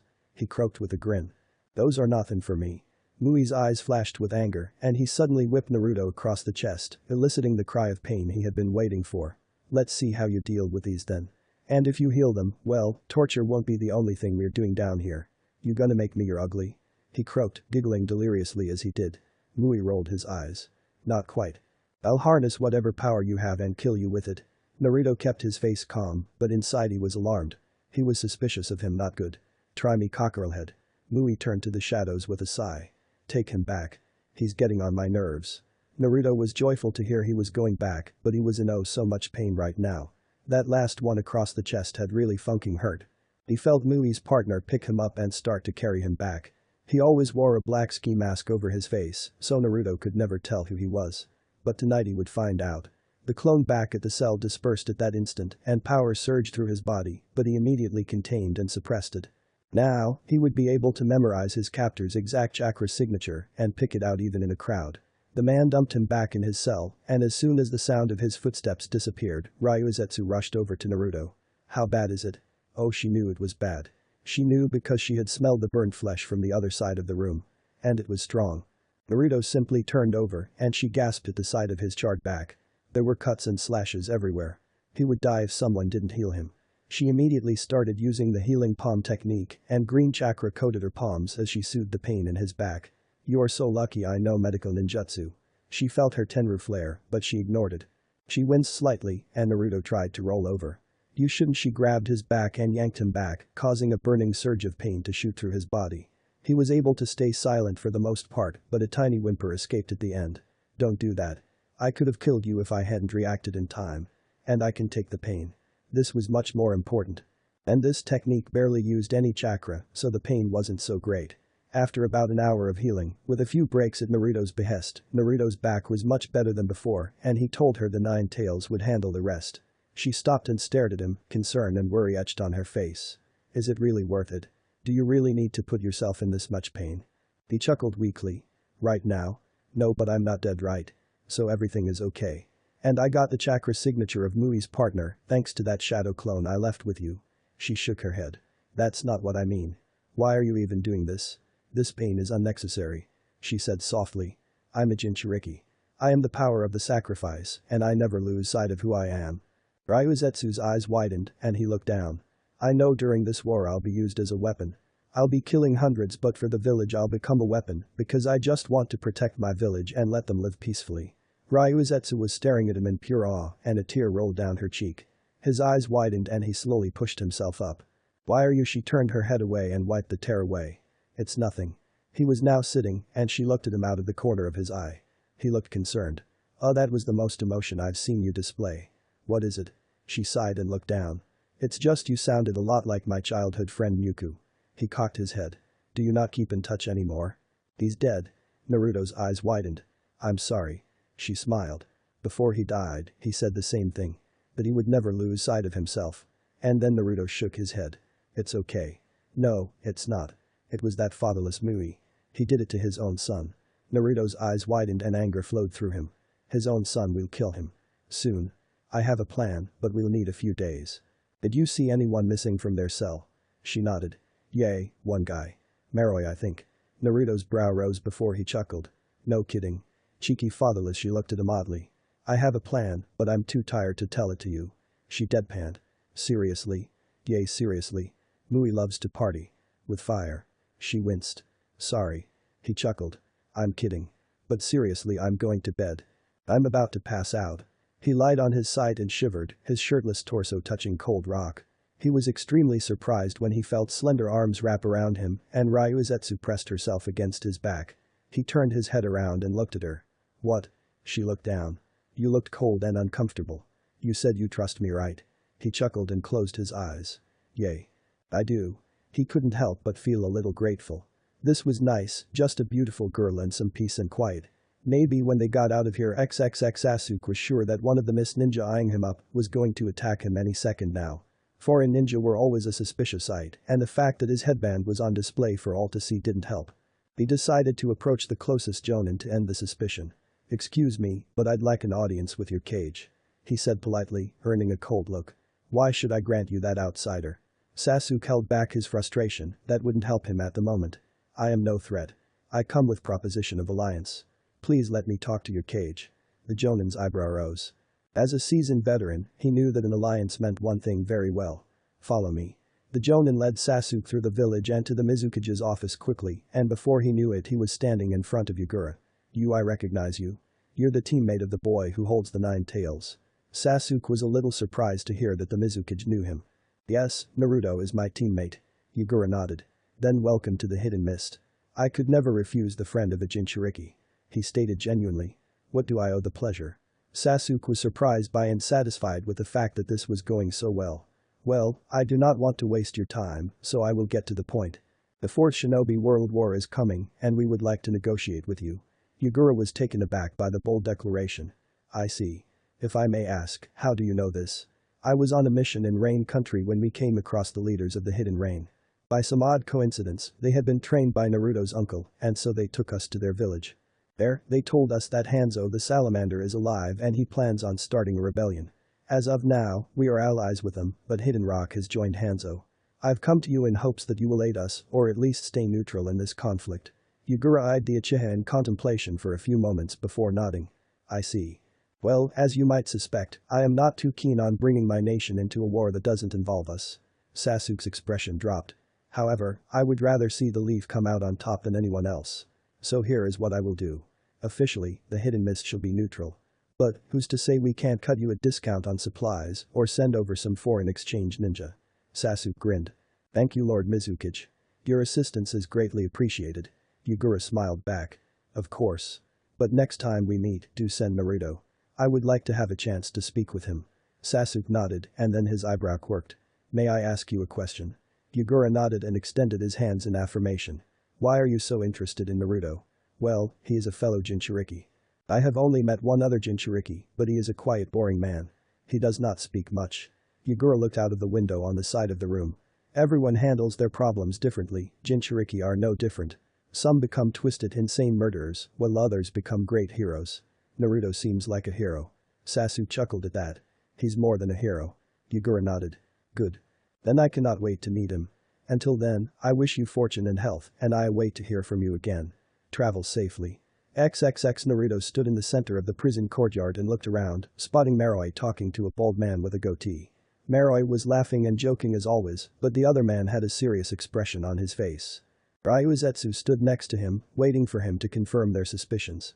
He felt his clone dispel, and once again he entered sage mode, immediately recognizing Maroi's chakra signature.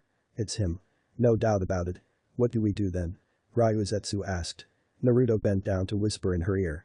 It will take a few days, but I need a few clones to channel nature chakra for me. The Tenryu doesn't affect me when I use nature chakra.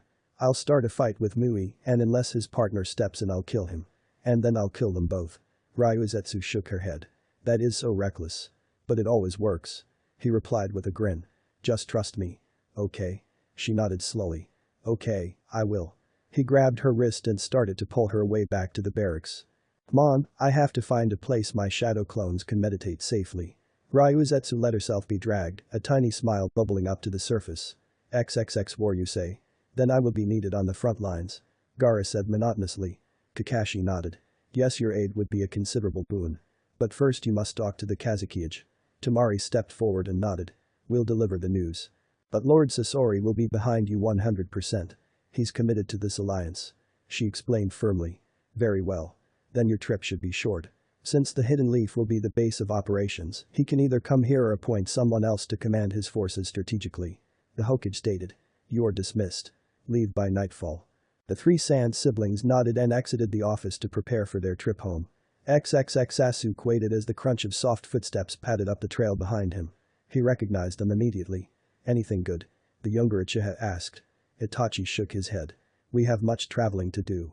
We shall speak on the way. Sasuke nodded and then they disappeared without a trace, racing towards Hidden Rain. XXX extra content. Stillness of the sage. The peaks of the mountains at Mount Mayaboku were perfect for training to be a sage. Balancing on the tip was no easy feat and one had to be completely still in order to do so. Naruto had progressed far in his training, but at the moment he was stuck simply because he could not force himself to be completely still.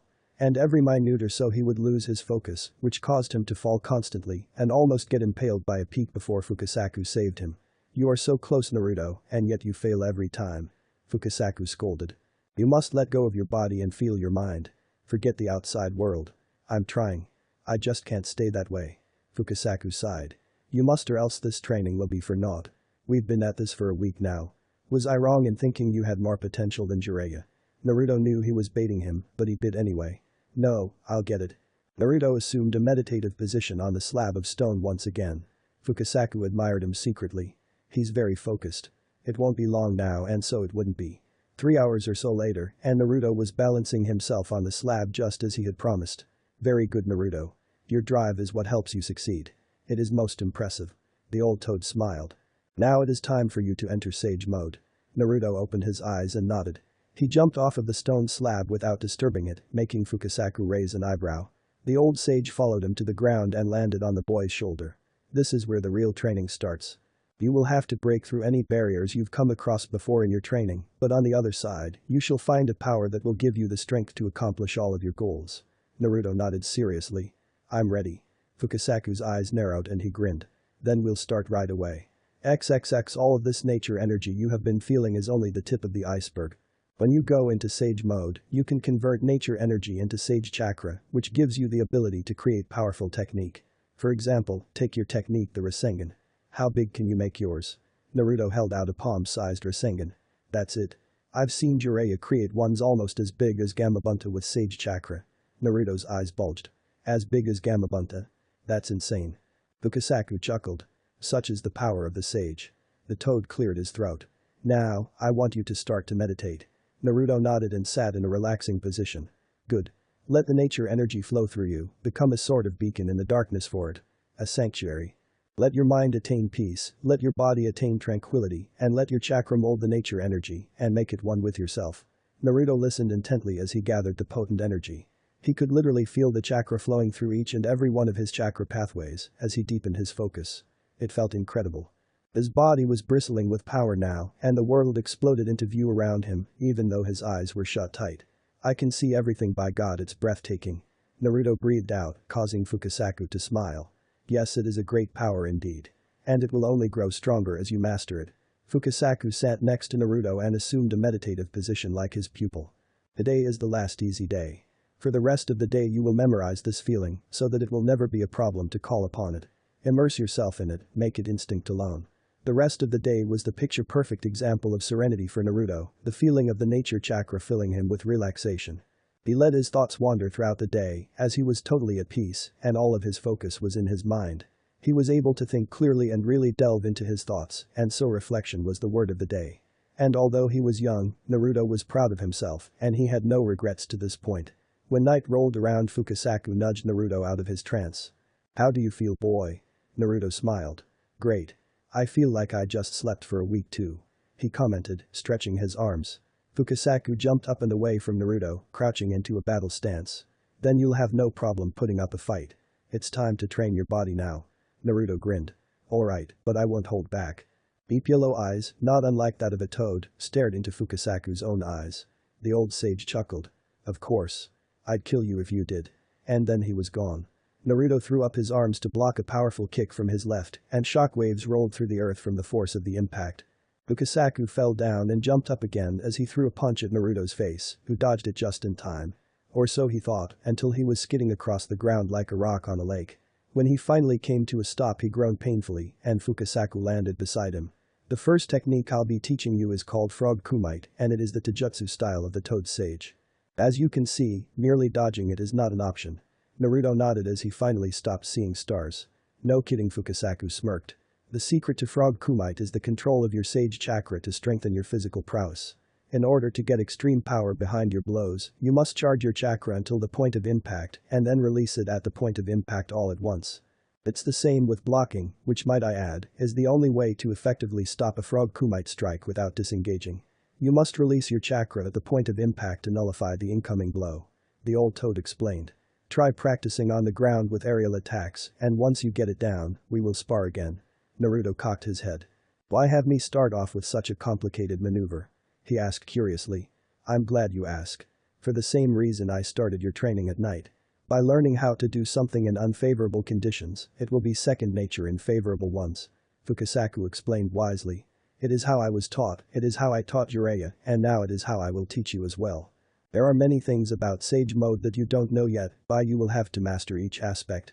The control of Sage Chakra is just one. Naruto stood up and nodded. I understand. I'll just have to work harder. He shrugged and grinned. Nothing I can't handle. Chapter 29. Like liquid, Shikamaru sighed as he stared out the window of the hidden rain tower.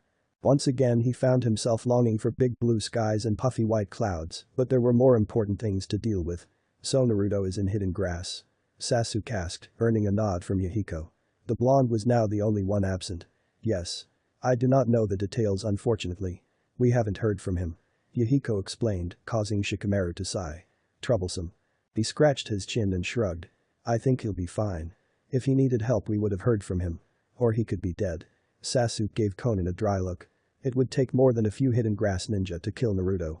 Yahiko smiled. I agree. Let us put our faith in Naruto that he will secure the alliance. Konan nodded. Now, onto your missions. Itachi, you first. When we arrived in Hidden Mist, Sasuke and I split up. Sasuke went to talk to the Mizukage as an emissary, while I gathered info in the outskirts of the village. From what Sasuke told me, it seems that we succeeded in gaining an ally. Itachi explained. Yahiko nodded. Very good. And you, Konan? We met with the council and discussed some minor details.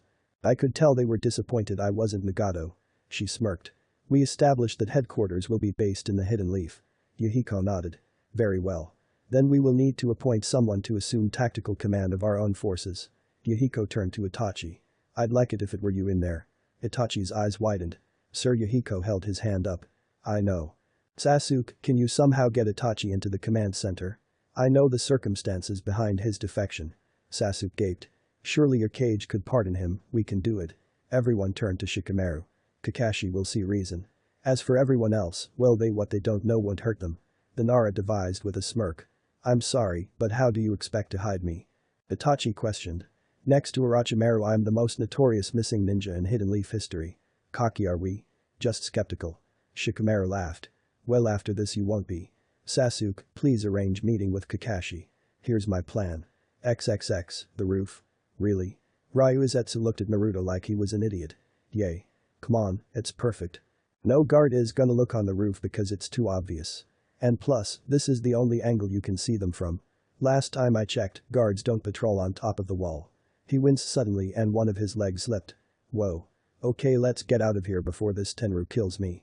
A few puffs of smoke later, 3 clones of Naruto appeared on the roof in meditative positions. Alright, let's go. Maroi should be coming soon for my evening play date. He flashed her a devilish grin and jumped off the wall, leaving her to stare with a melancholy gaze. XXX ow, okay, not there. Ryuzetsu sighed and took her hands off Naruto. If you stopped moving I could heal you faster. Yay, well, my body is on fire right now. Just let it heal on its own. She looked at him desperately. Why do you let him do this? Why won't you stop him? He smiled. We will stop him. Tomorrow. If there's one thing I learned from my uncle, it's patience. There's always a time to strike. We'll take it when it comes. She stared at him a moment before sighing. I just hate seeing you like this. Naruto's eyes softened. Why all of a sudden? He shifted into a sitting position and leaned his bare back against the cool rock.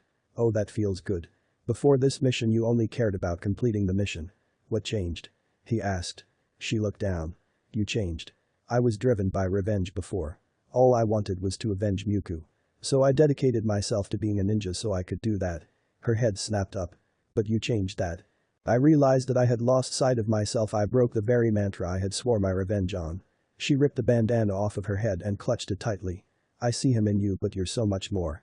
You have this aura of positivity. You bring peace to those around you. At least that's how I feel. Naruto leaned forward and caressed her then, and immediately his pain went away. Her very touch was soothing. They parted after a few seconds, and Ryuzetsu leaned closer. They say in the shinobi world you should never put things off, for you may never have the chance to do them again. She whispered with closed eyes. No regrets. And there would be none. Trapped in that cell together would their love flourish and die. XXX Naruto woke to the chirping of a bird, which was an odd sound for such a droll place. But today was a day of victory. Not only did he bag the girl of his dreams, but he would complete his mission and secure the alliance as well. He glanced over at Ryuzetsu, and he couldn't help but laugh. He was happy. Happier than he had ever been. She was so beautiful. Do you need to laugh so loud so early? She asked groggily as she sat up. I'm just happy. She rolled her eyes. More like insane. Sanity and happiness are an impossible combination. She sighed. Just focus on the mission today. We only have one shot. Naruto grinned. We won't fail. Trust me. XXX riot in the courtyard. There's a riot in the courtyard. Ui's head snapped up at the frantic shouting of his guard. He stood up and flickered out of his office into the courtyard. Instantly he was surrounded by pandemonium and chaos. This ends here, Mui. The prison warden turned around to see Naruto in sage mode, staring at him defiantly. You and your client can give it up. I'm killing both of you today and putting an end to your treachery. Ui's eyes widened at Naruto's threat. So that's what this is about. Very well. Maroi. The warden's sidekick appeared. What's up? Mui narrowed his eyes. Our friend Naruto here is a mole.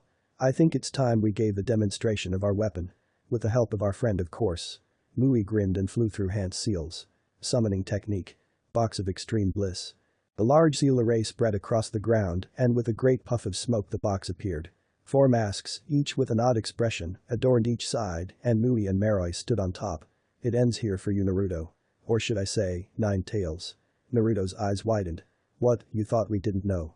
Your energy will be the energy used to open the box, and there's nothing you can do about it. Fire technique. Tenru Siphon.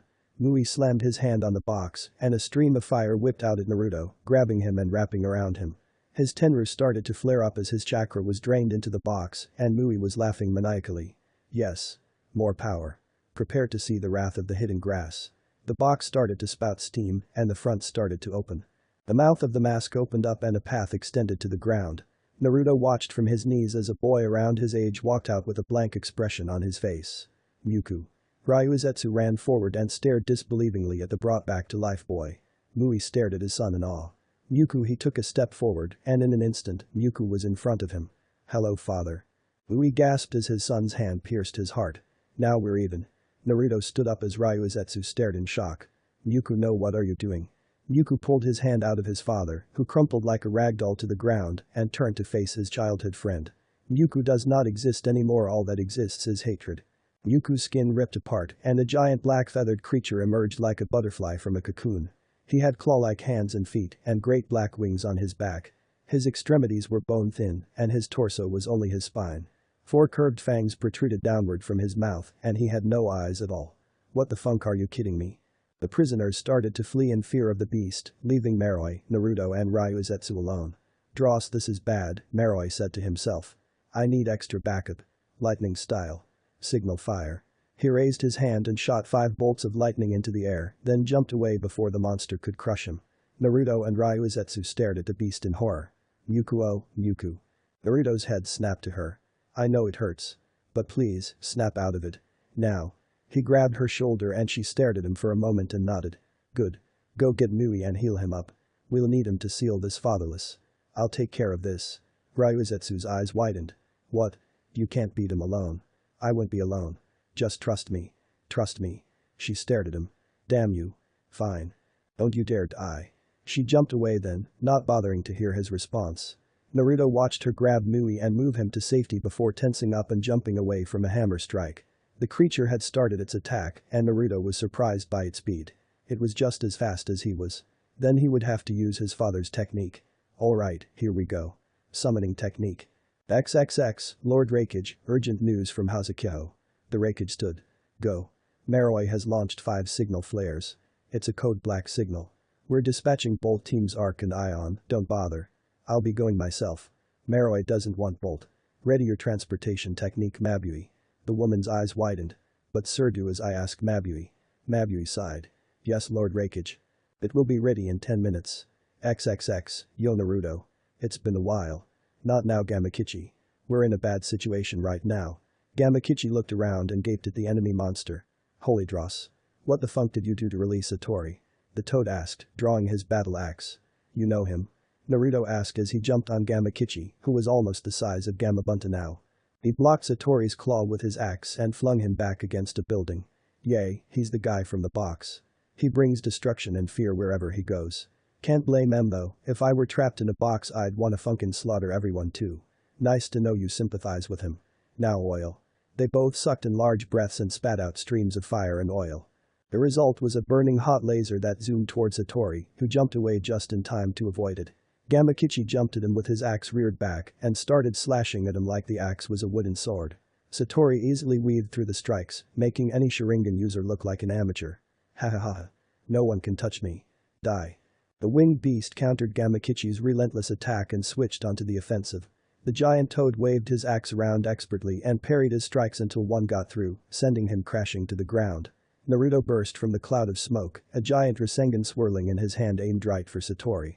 At the last second, the beast maneuvered around the attack and batted Naruto away. The blonde coughed as he pushed himself up and patted Gamakichi. Come on man, get up. We're not done yet. The toad sighed and obeyed. You owe me so much Saki XXX, how curious. There's a toad on the window. Yuhiko stated. Sasuke looked at the window and rushed over, letting the creature in. Yamamoto, you have word from Naruto? The small toad nodded. Yep. Lord Naruto sent me last night in case he needed backup. He's at Hazukiho in hidden grass. Sasuke nodded and pulled a sack of candy from his weapons pouch, which the toad gleefully accepted. Good work. The little toad saluted and disappeared with a satisfied grin. Shikamaru, we leave now. Shikamaru hopped off of the desk he was sitting on. Alright. We'll have to postpone that meeting with Kakashi. Yuhiko nodded. It's fine. Do what you must. Sasuke nodded and they started to leave. I'm going with you. Shikamaru turned to see Nagato standing next to him. The more the merrier. You know where to go, Sasuke. He nodded. Then let's go. XXX, he's dodging all of our attacks. I can't hit him. Gamakichi complained. I know. I need to use the Flying Thunder God technique. But I don't have my kunai with me. And I can't touch him either. Gamakichi nodded. Alright, I got an idea. Put the seal on my axe. Naruto's eyes widened before he grinned. Try not to change the landscape. With that, the blonde jumped up and slapped his hand on the blade of the giant axe, applying his seal to the surface. Get ready. Gamakichi charged in and began another relentless assault with his weapon, forcing Satori to focus on dodging. The toad suddenly leapt up and threw the axe at Satori with speed that rivaled a cannon. Satori sidestepped the weapon, but Gamakichi smirked. Blind style. Rasen Shuriken. Naruto appeared next to Satori in an orange flash and thrust his attack at the beast, only to strike air. He fell to the ground in disbelief. How he heard the shifting of air and jumped away as Satori's claw came crashing down on him. The winged monster kept the barrage of attacks up, making Naruto zip around like a bullet. He jumped over one stab and launched off a wall at Satori and flew through hand seals. Wind style. Air cutter. A blade of wind formed in Naruto's hand and he slashed it at Satori multiple times, sending invisible blades of wind at the monster. Satori jumped and weaved through them all and once again sent Naruto crashing to the ground. This isn't working, I just can't hit him. He heard a loud crash and he couldn't help but gape like a fish. Standing in the middle of the prison was none other than the Raikage, his lightning armor crackling loudly. Who the nightmare let this thing out? Shoulder brought B. Oh well. Time to die, freak. The Raikage flashed around like a lightning bolt, pummeling Satori with powerful electrically charged strikes, although none of them hit. In the meanwhile, Naruto rushed over to Ryuzetsu. How is he? He asked quickly. She didn't look up, for she was too focused on her healing. I can't keep him alive much longer. You have to stop him now. Naruto nodded with determination. Okay. Damn, I wish Shikamaru were here. He groaned. Okay, the Raikage can buy me some time. I need to think of a plan. I just can't figure out why I can't hit him. He looked up to see Satori's claw descending on them. Dross. He grabbed Mui and Ryuzetsu and flashed away to the axe, which was still in the ground. Damn it. I need more time. He jumped up and charged at Satori and started to attack him furiously, not caring about the fact that he was missing. Satori jumped into the air and shot hundreds of feathers at Naruto, who countered with a wind-style attack, blowing them away. Not all of them were blocked however, and one slashed across his arm, leaving a streak of red. He stared at the creature with frustration and anger in his eyes. Not one scratch. Naruto. Naruto's eyes widened as the familiar voice echoed through the air. He turned his head and almost yelled jubilantly. Sasuke. Shikamaru. Naga Naruto. Naruto, look out. The blonde's eyes widened as he felt his entire torso being pierced, and an excruciating pain erupted in him. Surely he would be dead and you dropped your guard. Naruto's eyes widened. He lifted his head up and saw Ryuzetsu standing in front of him, blood dripping from her mouth. Oh funk no. Why did you? She leaned forward and caressed him, and he caressed back as hard as he could. They broke apart and he rested his forehead on hers. You can't be afraid to die for what you love. He gaped at her, and they both groaned as Satori pulled his claw out of them, but not before Naruto slapped his seal on it. They collapsed in each other's arms, and Naruto stared into her eyes. I love you. It was a faint whisper, but Naruto heard it like she shouted it in his ear. I love you too. He sat up and forced himself to stand, ignoring the gaping hole in his body. Now wait. I'll be back for you. He disappeared and she smiled sadly. No you won't XXX, he's gonna die if we just sit here. Sasuke shouted before dashing into battle. Shikamaru looked at Nagato. Do you know medical ninjutsu? The Rinnegan wielder nodded. See if she can be healed. I need to join my team. Shikamaru ran over to the battle to see Naruto pounding the monster around like a pinball. He turned to Sasuke. What happened? He yelled something about having no fear and somehow the monster can't do anything. I think it's over though. They watched as Satori was sent flying into the box of extreme bliss, groaning painfully as his spine cracked against it. Naruto jumped into the air and started to charge up a Rasengan, except this one turned brown. Mud started to form around it into the shape of a drill, and little rocks orbited it like satellites. Earth style. Rasenremiari. The point of the drill crashed into the monster's face and annihilated it instantly. The drill continued to pulverize the box and the ground beneath it, causing a massive sinkhole to form. Nagato barely got away with Ryuzetsu as Sasuke, Shikamaru and the Raikage escaped easily. Naruto landed in front of his work of destruction and promptly collapsed to his knees, his energy leaving him. Sasuke and Shikamaru rushed over to him and tried to shake him awake, but they had no success.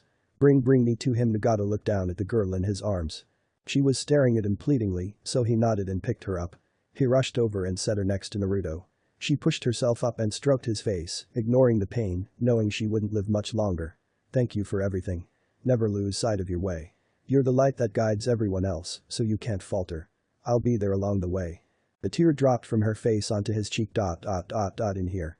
She slowly went through hand seals and put her hand on his heart. I love you. Dragon life reincarnation.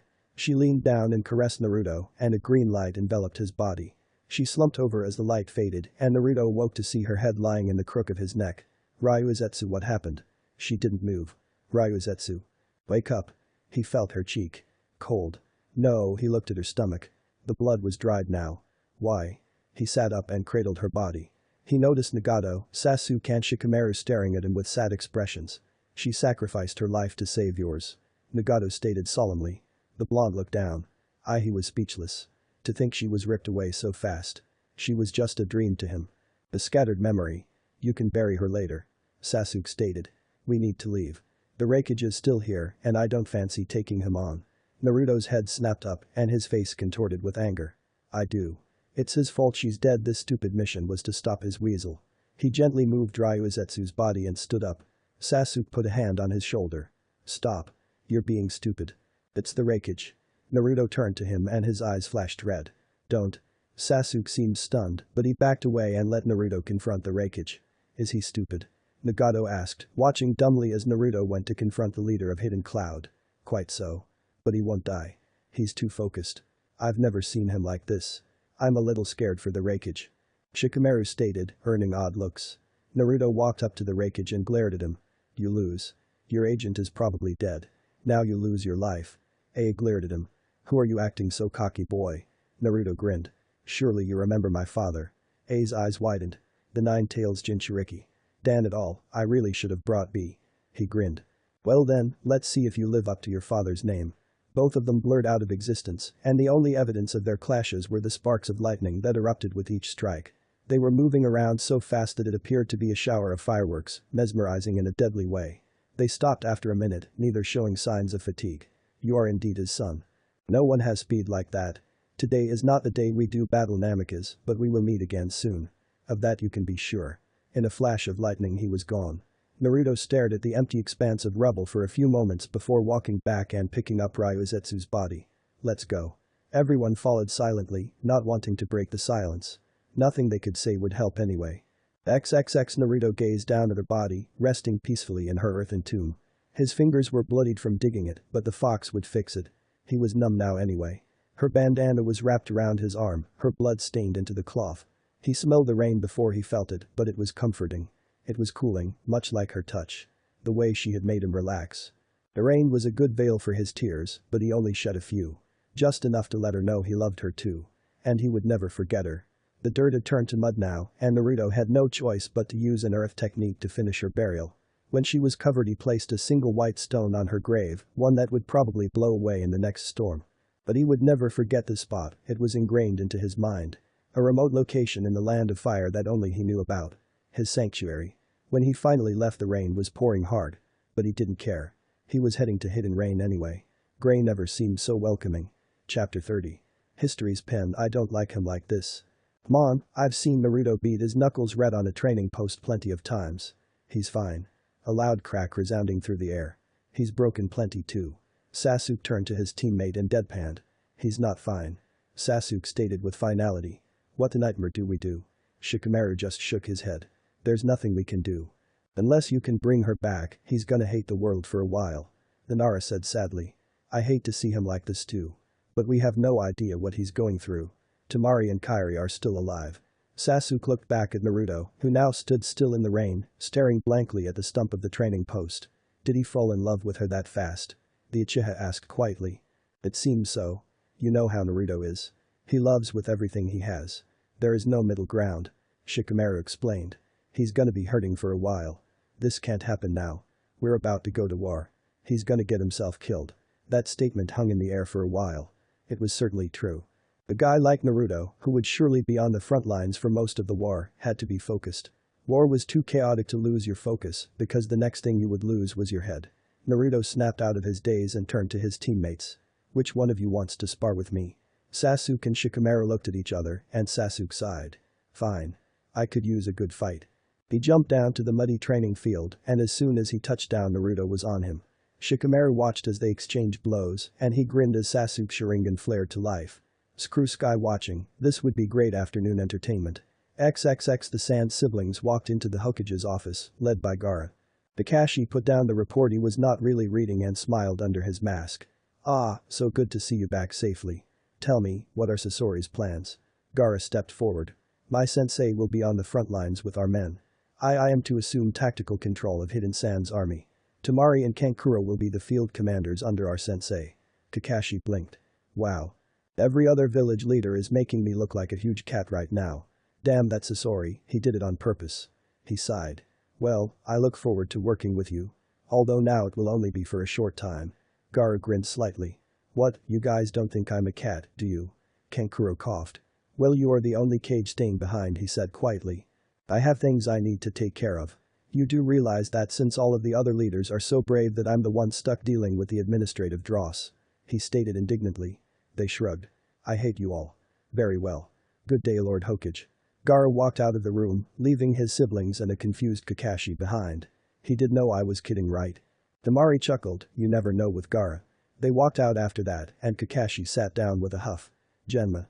Genma appeared fully clad in his Anbu uniform. I have an S-class mission for you. Must you use my real name? The Hokage hit him with a one-eyed glare, which in Genma's opinion was worse than a regular one. How can I serve you, Lord Hokage? First, take a break. Genma rolled his eyes. Then go pack my bowl.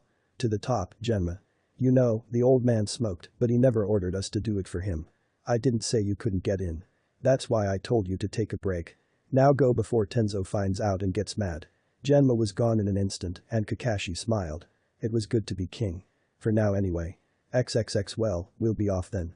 Shikamaru stepped forward and put a hand on Naruto's shoulder. Are you sure you don't want to come? The blonde shook his head. I'll be fine. Tell sensei I said hi. Shikamaru nodded and turned to Itachi and Sasuke. He made a motion with his head and they took off, tearing a path through the rain. It was clear Shikamaru was excited to get out of rain country. It would only take about a day to reach the meeting place, which was a safe house hidden in the depths of the Land of Fire. Kakashi would most likely already be there by the time they arrived. When the rain stopped falling, Shikamaru let out a sigh of relief. He gazed up at the sky and smiled when his puffy white friends came into view. Home sweet home. Itachi, who was disguised as a hidden rain Anbu, had similar thoughts, except they were much more powerful. This was the first time he would actually be meeting someone from home after all these years, and Kakashi no less. He had planned on finding Sasuke again, but not so soon. That had been shocking in itself, but this would make long-buried memories bubble up to the surface like boiling water. They reached the safe house by morning, and Shikamaru muttered a few seals and pushed his hand on a tree, activating a sealing array.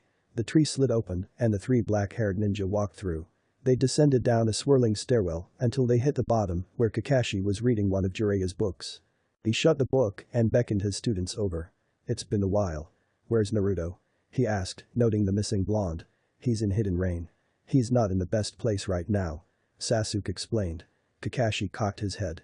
"We don't know the details," Shikamaru continued, "but he went on a mission to secure the alliance with Hidden Grass. He fell in love with the grass Anbu he partnered up with, and she died on the mission." The Nara explained sadly. The Hokage's eye widened. "That is unfortunate. I assume there's nothing I can do to help?" Kakashi asked with concern. "Not likely. He needs to work this out himself," Sasuke stated. "I see. And the alliance with Hidden Grass?" Shikamaru snorted. "Oh, they're on our side. You should have seen Naruto. He barged into their council chambers during a meeting, holding her dead body, and said the mission is done. Are you with us or not?" Apparently there had been traitors in the Hidden Grass, so he was skeptical of everyone. They must have figured out what had happened, either from the dead look in Naruto's eyes or whatever, so the leader just nodded and Naruto walked out. "I don't even think that one will come back to bite him in the ass," Shikamaru summarized, adding his 2 cents at the end. "He's always been good at that kind of thing. But enough of this. I'm curious as to why you called me out here for such a discreet meeting," Kakashi stated, moving to the subject at hand. "Well, this guy here is the appointed commander of Hidden Rain's forces," Shikamaru said awkwardly. "And this guy is?" Kakashi asked.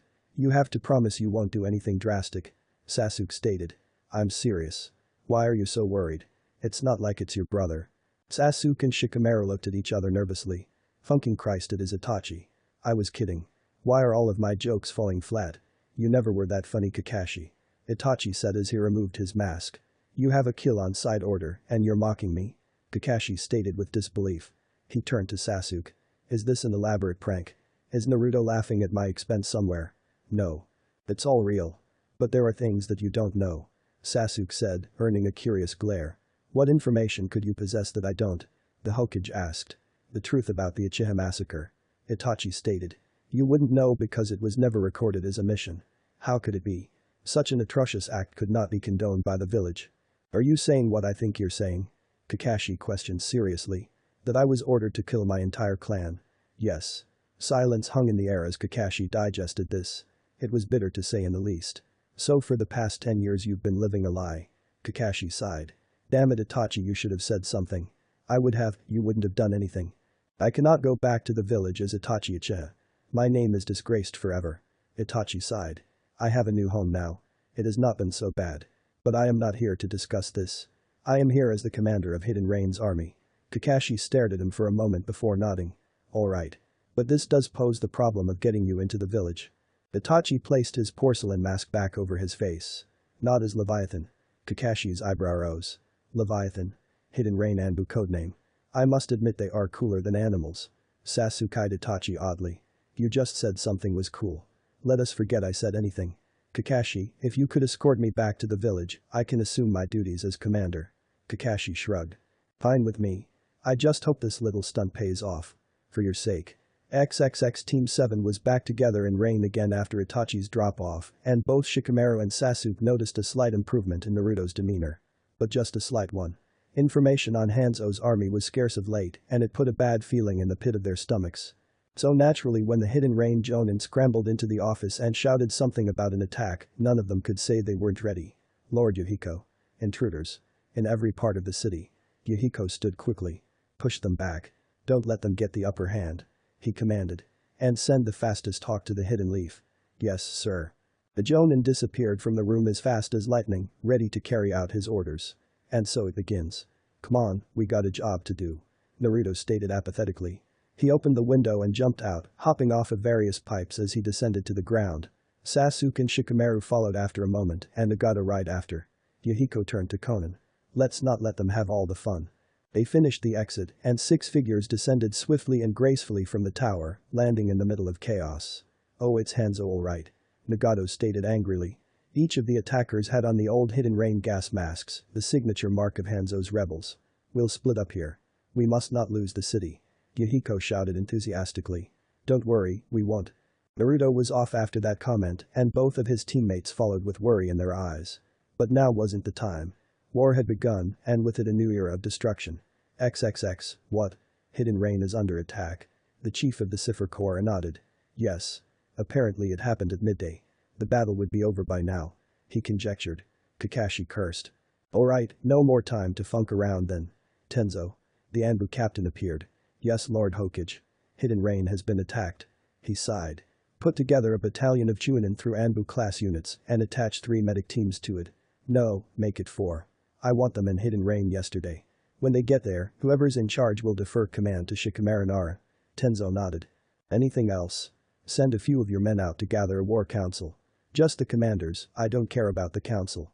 It's lucky that the Hidden Grass commander arrived today. He listed, his mind firing on all pistons. Send messages to all of the clan heads and have them prepare their clans. I also want Shikaku Nara and Gai Maido here ASAP. He paused. That's it. It will be done. Tenzo slowly split into 4 copies of himself, the clones growing off of his body like blooming flowers. They each disappeared at once, and Kakashi stood up and pushed his table into the middle of the room. That will do for now. He pulled the most current maps of Rain Country, the Land of Fire, and the entire continent, and laid them on the desk. He pulled out his ninja roster and tossed it next to the maps. He would be busy all night creating his army, and tomorrow Anbu would be busy ordering everyone what to do. It was bound to get chaotic, but the storm always rages when it breaks. They would just have to weather it. XXX Naruto found that the buildings of Hidden Rain were excellent props to fight with. He leapt from one to the other like a frog, slaughtering any unsuspecting ninja in the street in between. Sasuke and Shikamaru trailed him in the street, finishing any stragglers their teammate left behind. On the other side of the city, Yahiko, Nagato and Konan were face to face with Aoi. So the traitor returns. Aoi scoffed at Yahiko's comment. You're the real traitors here. Hanzo is the true leader of Hidden Rain. And your ambition will end here today. Aoi shouted fanatically. Yahiko shook his head. No. All you've succeeded in doing is starting a conflict that will kill thousands. This war will not end in your favor. He stated firmly. Don't act so high and mighty. The Rinnegan means nothing to us. Don't think you're the only one with a trick up their sleeve. Aoi said with a smirk. He took hold of his weapon and the second Hokage's sword flashed to life. But enough talk. I'd rather just kill you now anyway. XXX, I'm sure you can all guess why you've been called here. Kakashi paused, earning a group nod. Hidden Rain was attacked earlier today by a group of unidentified shinobi. Presumably, Hanzo and his rebels. I've sent reinforcements to Hidden Rain, but they will surely miss the fight.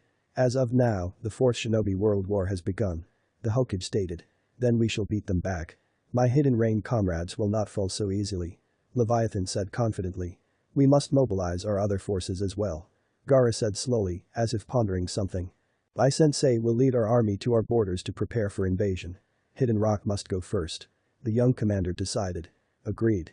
They hold the most potential to turn the tides of this war. Kakashi agreed as he rolled out the map of the elemental nations. The land of stone we can assume sides with the enemy. The hidden village there is small, but its roots lie in Hidden Rock, and so does their loyalty. That front will be the worst by far. He pointed at Hidden Waterfall next. Waterfall is a wild card. We don't know what they plan on doing, but it's possible they could stay neutral. His next target was Hidden Cloud. From what my students reported, it seems Hidden Cloud is our enemy as well.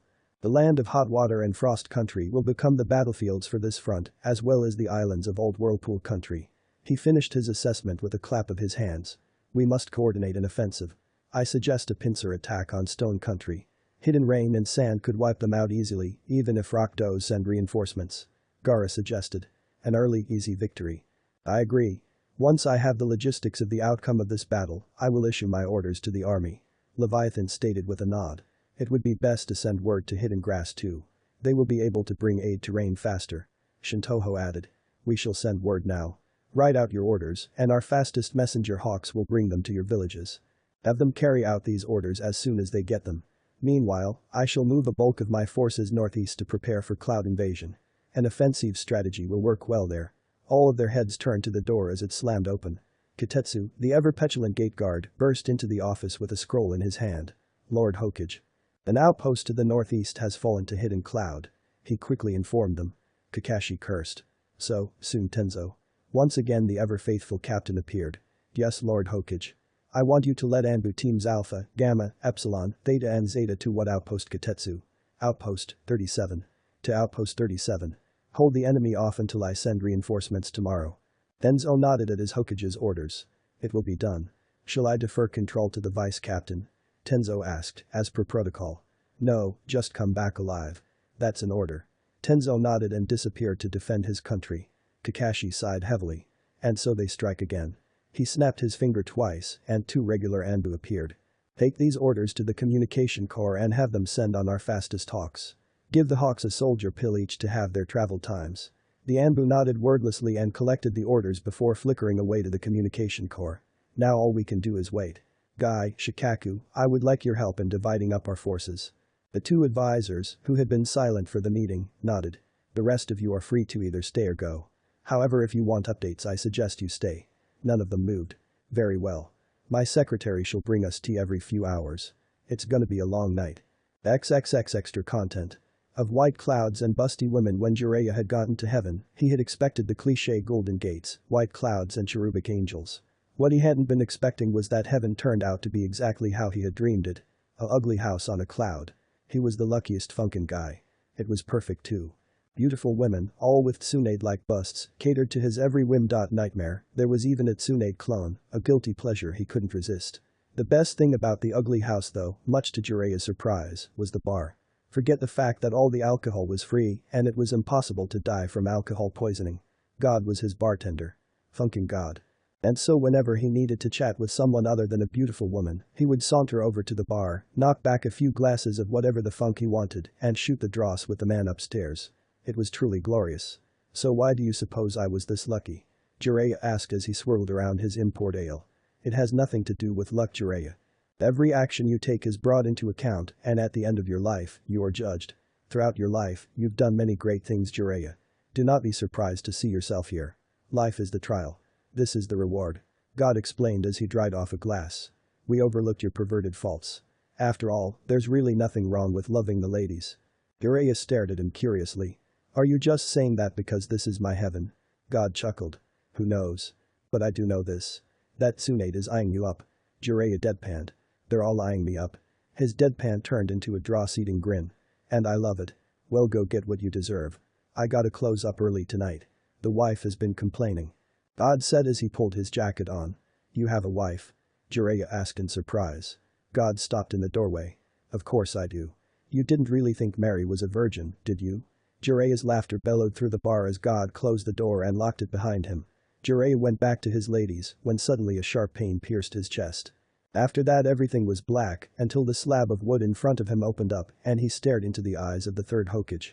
XXX, purgatory. I'm stuck in funking purgatory. Jiraiya shouted angrily as he blocked Hirazen's kick. You should have seen heaven. All the alcohol and lovemaking I wanted. It's not fair. Hirazen chuckled at his student's tirade. Sounds perfect for you, Jiraiya. The white-haired man grunted. It was. So perfect.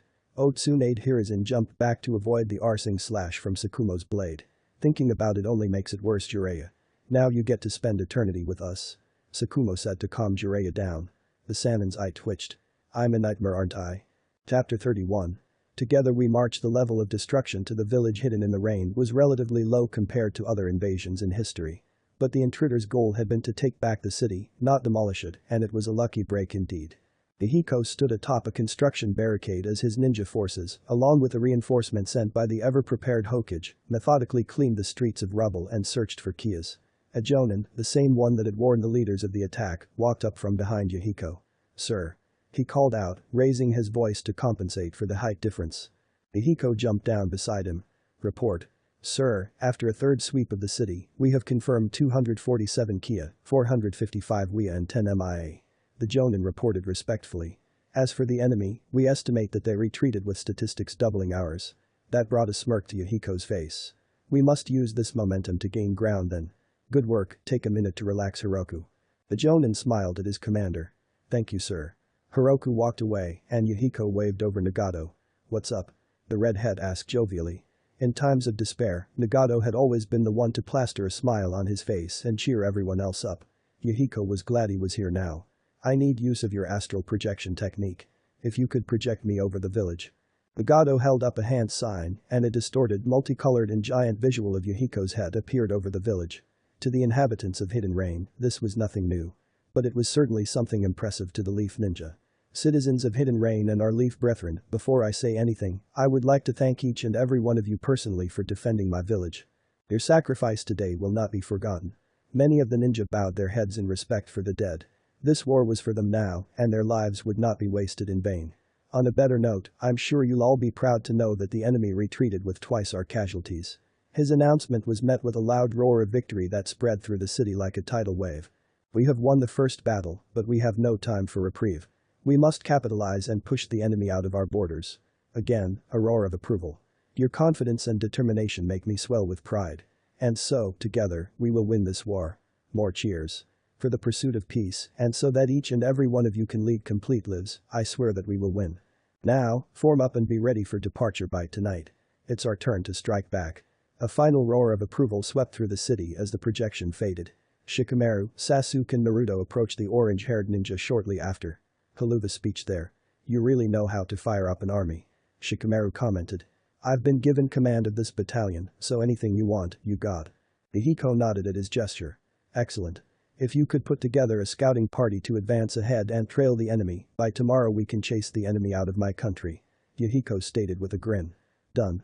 Anything else? Shikamaru asked. No. Your presence is reassurance enough. The Nara nodded. Alright. I have orders to start working on a plan to invade and seize the village hidden in the stones. It will help out in the long run on this front. The young Nara explained. A sound plan. We shall deal with them swiftly and efficiently. Until then, we must keep morale high and our minds focused. This war will only get bloodier. The cover of night was on top of the list of things Anne loved. No one could detect them, they were shadows, ghosts in the night. No one would know they were there until after they were gone. Unless of course their job was to completely slaughter the enemy. They did that pretty damn well too. Gamma in position. Epsilon in position. Theta in position. Zeta in position. Tenzo sighed as his captains reported in. It was now or never. Cast Jutsu. 2 minutes until execution. He paused. This is war, boys. Anything can happen out there. If I don't make it out, I want you all to know you're all the best soldiers I've ever served with. Tenzo heard chuckling over the radio. Why you jettin' all sappy, Captain? We're about to do what we do best. Don't get overconfident, Rabbit. We may be facing Bolt. Rabbit scoffed. Whatever. I say we make Bolt or ugly. Tenzo chuckled at his response. You heard the man. Primary objective. Make Bolt or ugly. He commanded. There's the captain I know. Jinjutsu successful. Tenzo grinned menacingly. Those cloud funkers would learn why it was dangerous to trespass in the land of fire. No one could walk through fire and live to talk about it. Attack. Since they had decided that the actual outpost did not need to survive the attack, the first strike was 5 simultaneous attacks of each element aimed at the fortification. Parts of the outpost were blown away, and immediately Cloud Ninja, more specifically Bolt operatives just as they had suspected, poured out of the fort. The second wave of attacks were 2 wind-powered fire techniques from opposite sides, and most of the enemies were consumed in the blast. As the fire cleared, vast amounts of steam floated through the air, and about 6 Bolt Ninja were encased in a water dome powered by 2 of them. The rest of the Anbu charged in and attacked with whatever weapons they were wielding. 2 of the Anbu, one a woman with long purple hair and the other a man with short brown hair, tore through their enemies with their katanas, the blades flashing in and out of bodies in crimson streaks. More Bolt Ninja jumped out of the fort, but many of them were slapped down by the giant tendrils of wood that erupted from the ground. Tenzo felt the presence of an enemy behind him, and he barely moved in time to save his lung from being pierced. Of course, it didn't save his arm. He cursed in pain as his arm turned into a large wooden mallet, and he decked the guy over the head. He pulled the wakizashi out and threw it on the ground before crushing the guy's skull to save Genma from decapitation. Thanks, boss. I'll get you back. Genma flickered away then and slashed through 3 enemy ninjas' bodies with an invisible wind blade. However, the most disturbing sound of the night was by far Anko's cackling. I love it when we fight the stupid ones. They're so easy to kill. She lashed her hands out and grabbed two enemies with her snakes, and she swung them around before smashing them into the ground. 3 bolts of lightning struck her, but she melted into mud, her clone taking the hit. 3 screams were heard as Anko's eerie giggle echoed through the air. It was sunrise when the battle was over. The remaining Anbu had done a body count as soon as the last bolt operative had fallen. There had been 20 of them originally, and all 20 bodies were accounted for. So the mission was a success. Anbu had started their attack with 25 men. The surprise attack had certainly made the battle easier, but there had still been 8 casualties. A small-scale battle, but their sacrifices meant no less. Tenzo stared at the faces of his 8 dead men. He had removed each of their masks and memorized each of their faces. He did such with every man who died under his command, as it was an honorable thing to serve and die in Anbu, even if ninjas had no honor. Light 'em up. The blasts of fire roared to life and engulfed the corpses. Standard procedure. When the fire died down, Tenzo inhaled deeply and sighed. Good work today, men. Now we wait to rendezvous with our reinforcements, where we will receive further orders. Mission complete, you can all relax now. XXX Naruto perked up when the shadow clone he had sent with the scout team dispelled itself. 10 miles outside of the village, 2 regiments of Hanzo's rebels are camped out on the mountainside. Numbers estimated to be about 6,000. Naruto quickly informed everyone in the room. Nagato's brows furrowed. 6,000. Why such a small invasion force then? He asked in confusion. Shikamaru chuckled. It's a trap. They want us to pursue. Aoi must have forgotten about the Byakugan. What an idiot. The Nara cracked a smile. We need to press them now. Have we been in touch with Hidden Grass? He asked. Yahiko nodded. Yes, they've dispatched 2 units to come to our aid. They should be here by nightfall. Shikamaru grinned at the rain leader. Perfect. Send a courier to the advancing troops. Give them the location of Hanzo's army and we'll hit him from his flank first. By the time they realize that it's our reinforcements, we'll hit him again and take him out. The Nara planned easily. After that, we will combine our forces and invade the hidden stone, which will be a cakewalk really. Sasuke grinned at his teammate. Enjoying yourself? More than you can imagine. The Uchiha rolled his eyes. Shikamaru cleared his throat to continue. We should regroup and prepare for departure. We'll need to leave in a few hours for this to work. Yahiko nodded at the leaf strategist. Very well. We'll get started right away. Yahiko left the office to begin the preparations, and his fellow leaders followed. Team 7 was left alone to relax before they left. Naruto fell asleep in his chair, causing his teammates to grin in amusement. Only Naruto could fall asleep at a time like this.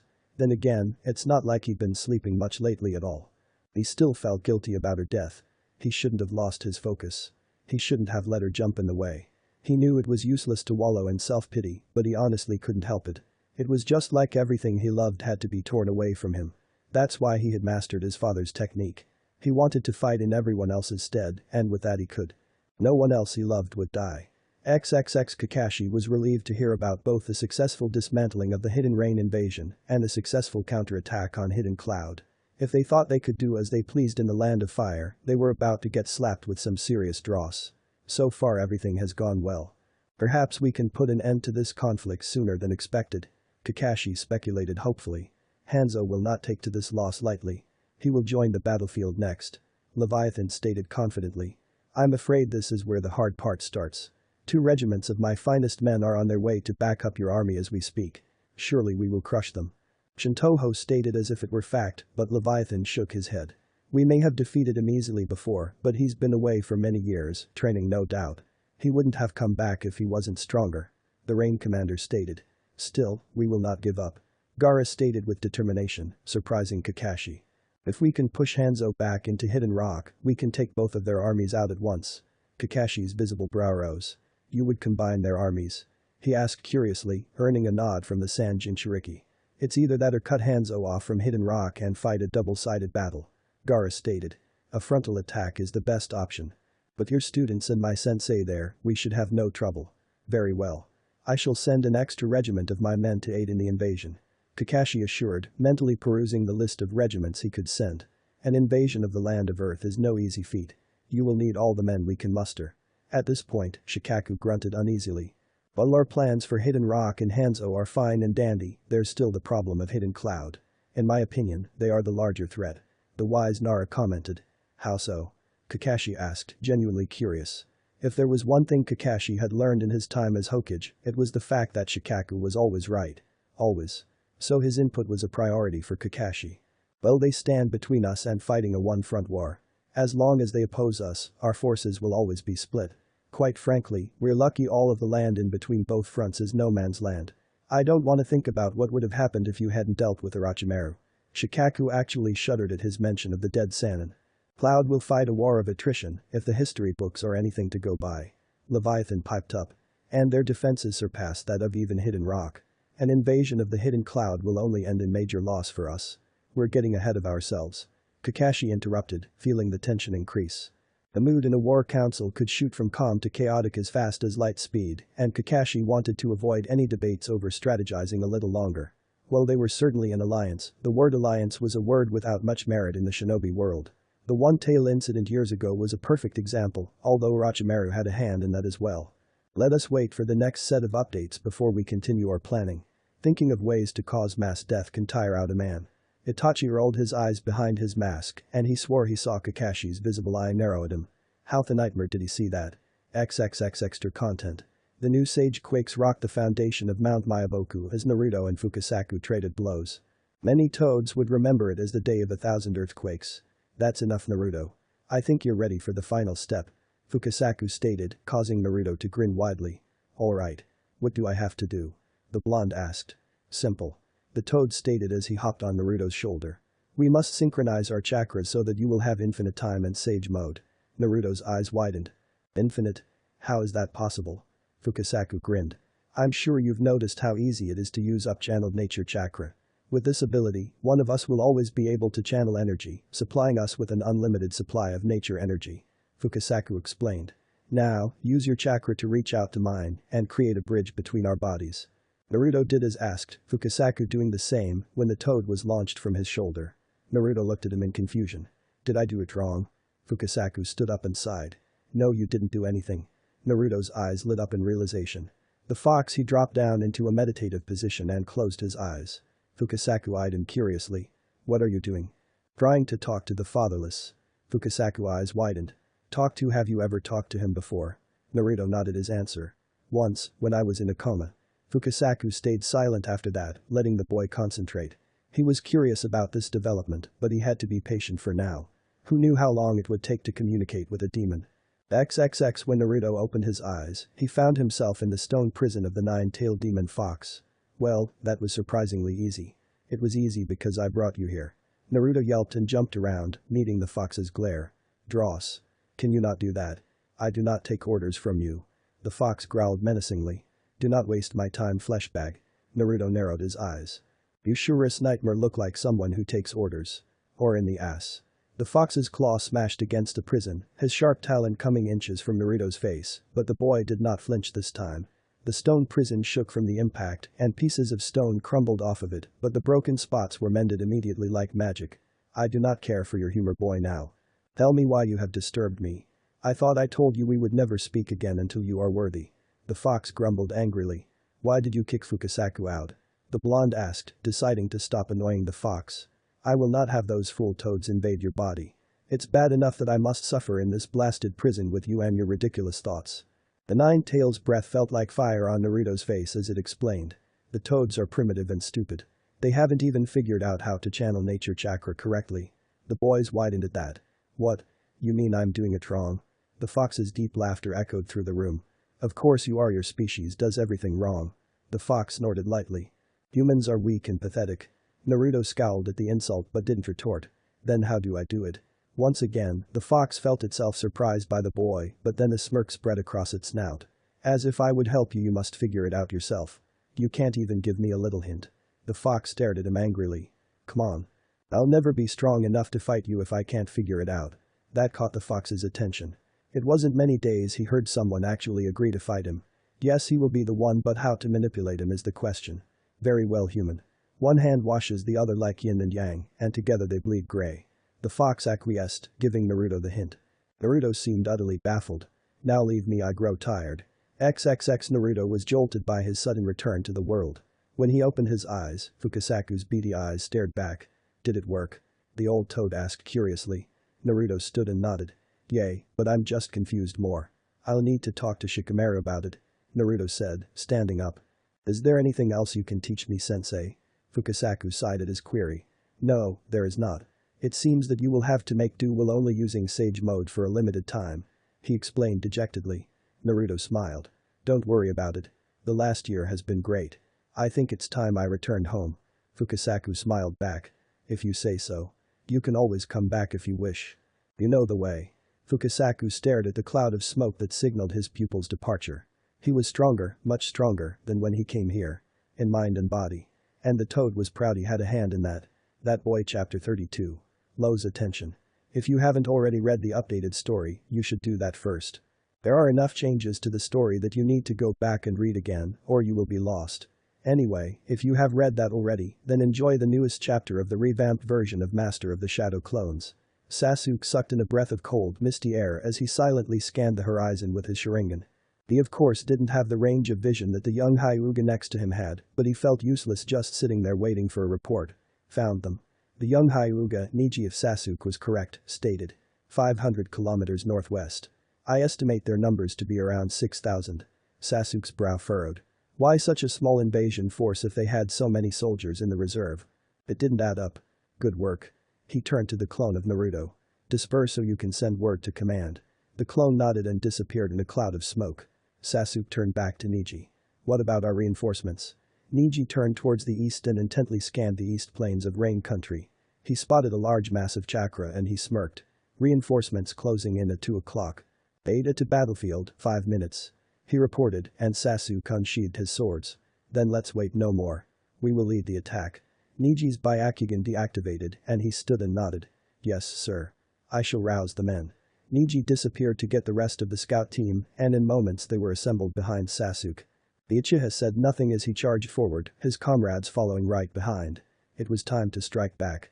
XXX around the premises of the rebel camp, one sentry lethargically made his rounds around the camp, using his better-than-average chakra sensing ability to every so often scan the area. He figured it would be a few more days until the enemy attacked again, and this was nothing more than a formality to him. Of course, when he felt a huge mass of chakra moving from the east, he froze in his tracks and immediately scanned it more intensely. There were at least 1,000 shinobi, probably more, on their way. But that didn't make sense to the man. Rain Village was to the south. Unless Odros, he immediately started to run back towards the base to warn Hanzo. They were about to get ambushed. XXX Naruto was unusually quiet during the trip to the battlefield. Shikamaru couldn't help but stare at him out of the corner of his eye the whole time. He was completely lost in his own head, oblivious to the world around him. It was a wonder he was even moving. Shikamaru didn't know what the abysmal feeling in his stomach meant, but its surest nightmare didn't bode well. But for now he would have to push that line of thought to the back of his mind. Focus was key now, and he would have to focus twice as hard if he was going to look out for Naruto. XXX The sounds of metal clashing with metal and metal slicing flesh reverberated through the misty air as the scout team reached the battlefield. Their grass allies had reached only minutes before them, but the battlefield was already littered with corpses. Sasuke charged in with his sword sparking violently, slicing through enemies with graceful ease. A trail of blood and body parts formed behind him as he engaged one rebel after another, dismembering them with silent flicks of his wrist. Suddenly all of the ninja around Sasuke jumped away, and he was blown backward by a powerful wind blast. He rolled back onto his feet and crossed his swords in front of him as he studied the man. He was quite old, with long white hair and a complex rebreather strapped around his face. His piercing eyes glared through Sasuke like bullets. You have quickly become a problem, boy. I had hoped to join a little later, but it cannot be helped. I will not watch as you slaughter my men. Sasuke's eyes widened. Your men? Then that means you're Hanzo. I've been waiting to fight you. His Mangekyo Sharingan activated. Hanzo's eyes narrowed. So you've unlocked the power of Madara Uchiha. I've heard tales of the Mangekyo Sharingan. If you think a trick like that is enough to stop me, then you're sadly mistaken. The Sharingan is useless against me. Sasuke thought it odd that Hanzo would feel that way. How would he know how to fight against the Mangekyo Sharingan? Not many outside of the clan even knew of its existence, let alone a way to counter it. We'll see. Sasuke dashed forward and furiously slashed at Hanzo, who easily slipped through every one. Sasuke didn't know how, but he was masking his body movements so that the Sharingan could not keep up. Hanzo grabbed Sasuke's arm as he rolled under another wild slice and snapped his forearm, making the Uchiha drop the sword. Sasuke staggered and grabbed his wrist as Hanzo kicked him away like a useless toy. You rely on your Sharingan too much. Such a simple thing to die for. 'Tis a shame. Hanzo's hands were a blur as he readied a technique.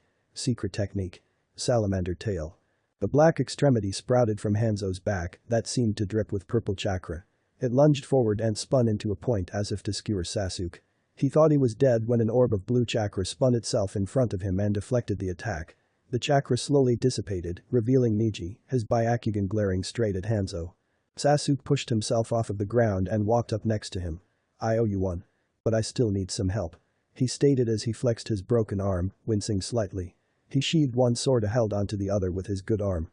"I figured as much," Neji responded seriously. Hanzo's eyes narrowed. "Your resilience is commendable. But you have already lost this. I will carve your eyes out of your skulls if you try me once more." Sasuke gritted his teeth. "Just try then." He disappeared and reappeared behind Hanzo, who was able to block his sword slash in time with a wind-powered Kusurigama.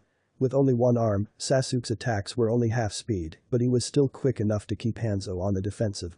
Neji jumped behind Hanzo and started to attack him with his perfected taijutsu, but the old ninja was able to block all of Sasuke's strikes and avoid all of Neji's like it was second nature. He expelled a pulse of wind from his body, which blew back both Leaf Ninja a few feet, enough to give Hanzo an opening. He lunged at Neji, who had no way of blocking the chakra-charged weapons. He easily avoided the wind blades however, his Byakugan showing him the true range of the weapons. Hanzo leapt over a slash from Sasuke, who stood almost 10 feet away, a blade of pure lightning chakra extending from the tip of his sword. He maneuvered the long weapon with grace, making Hanzo hop over and around the strikes. Each slash carved a blue stream in the earth, and the mist hissed as it cut through the air. Finally, in a fit of rage, Hanzo struck at the extended blade, causing it to erupt into electricity, shocking him intensely. He fell to one knee as smoke rose from his body. "You are not bad after all. We shall meet again in this war. But for now the victory is yours. Do not expect the same outcome next time." He jumped away back into the ranks of his ninja then, out of Sasuke's sight. He walked over to Neji, who was panting slightly. "Thanks." The Hyuga shook his head. "Save it for after the battle." Sasuke just nodded at that, and they jumped back into the fray. XXX Shikamaru panted as he watched a man under his command rush into battle. Rush into death. It was an awful feeling, knowing that he was responsible for their deaths, even if it was their choice. By his command did they die, and right now they were dying but the hundreds. It was sick. And to top it all off, Naruto was fighting like an academy student. He was lucky that only a few Chunin had engaged him so far, anyone stronger and he might be dead. Shikamaru heard a familiar violent crackling lightning, and he turned to find Aoi with his stolen lightning armor and stolen sword of the Thunder God. "You're not gonna get away from us this time," Shikamaru lazily stated. "Most of your lackeys are already dead, so there's no one for you to hide behind." Aoi scowled. "Hide? As if. I know who you are. I know what you and the blonde kid and your other teammate are capable of. I'm just not scared." His scowl turned into a smirk. "I'm excited." He appeared behind Naruto, who couldn't react quick enough, and Shikamaru's face paled as he saw the sword of the Thunder God emerge from his chest. "Naruto." Aoi's laughter echoed through the air as he pulled the sword from Naruto's body and carelessly tossed him to the ground. "That's it. How pathetic. And here I thought the Jinchuriki of the Nine Tails would entertain me." He suddenly brought his sword up, blocking a kunai inches away from his head. The piercing eyes of the Rinnegan stared into Aoi's, and the rebel glared back. "Nagato, you seem angry." Aoi looked down at Naruto's body and grinned evilly. "It couldn't be because I killed your only remaining family, Nagato charged his kunai with wind chakra and launched Aoi away with the almighty push. He bent down and picked up Naruto's body and then turned to Shikamaru. "I'll take care of him. You just worry about the battle." Shikamaru nodded and Nagato jumped away. The Nara stood there for a few moments and stared at the pool of Naruto's blood on the ground. Naruto was officially a liability in battle. He was the fastest man on the continent, he could have dodged that, forget Aoi's lightning armor. "Goddammit, you're not gonna like this, Naruto." XXX we've received word that the battle is over. We have successfully pushed Hanzo and his army out of Rain Country into Earth Country. Kakashi nodded at the Anbu. "Excellent news. What of Tenzo's unit?" "They have begun to establish a base of operations on the border. He awaits your orders." The Hokage nodded. "Good. His orders are to hold the border for the meantime. He can expect more reinforcements soon. Bring me the full report as soon as you get it." The Anbu nodded and disappeared. "Well, you all heard the good news. Our luck has held out." The other commanders nodded approvingly. "Yes. We should continue forward while we have momentum," Leviathan stated. "Is the stone village our next target?" Gaara nodded. "Yes. My forces are lined up across the stone country border. We can strike at any moment." Kakashi looked at Gaara out of the corner of eye, and he felt a tiny bit of admiration creep up for the boy. He could tell that the boy had changed and was trying to do so even more each day. "Let our forces regroup and recover for the next few days." Kakashi interrupted. The worst thing we could do now is get cocky and rush into a slaughter. When our battalion in the rain is ready to move, we will give our orders. Let them sit on the victory. Shintoho nodded. I agree. We must savor the small victories because the big ones always come with a greater cost. XXX Shikamaru walked into the medical tent with a scowl. It was empty, save for one bed, which is where his teammate lay. Naruto's eyes opened, but he did not move when Shikamaru approached. Did we win? Naruto asked, quietly. Yay. We did. Naruto closed his eyes. Good. How's Sasuke? Shikamaru slammed his hand down on the bedside table, startling Naruto. Sasuke is fine. I'm not worried about him though. I'm worried about you. What the funk are you thinking? Anything. Naruto's eyes widened. This has gone on long enough, Naruto.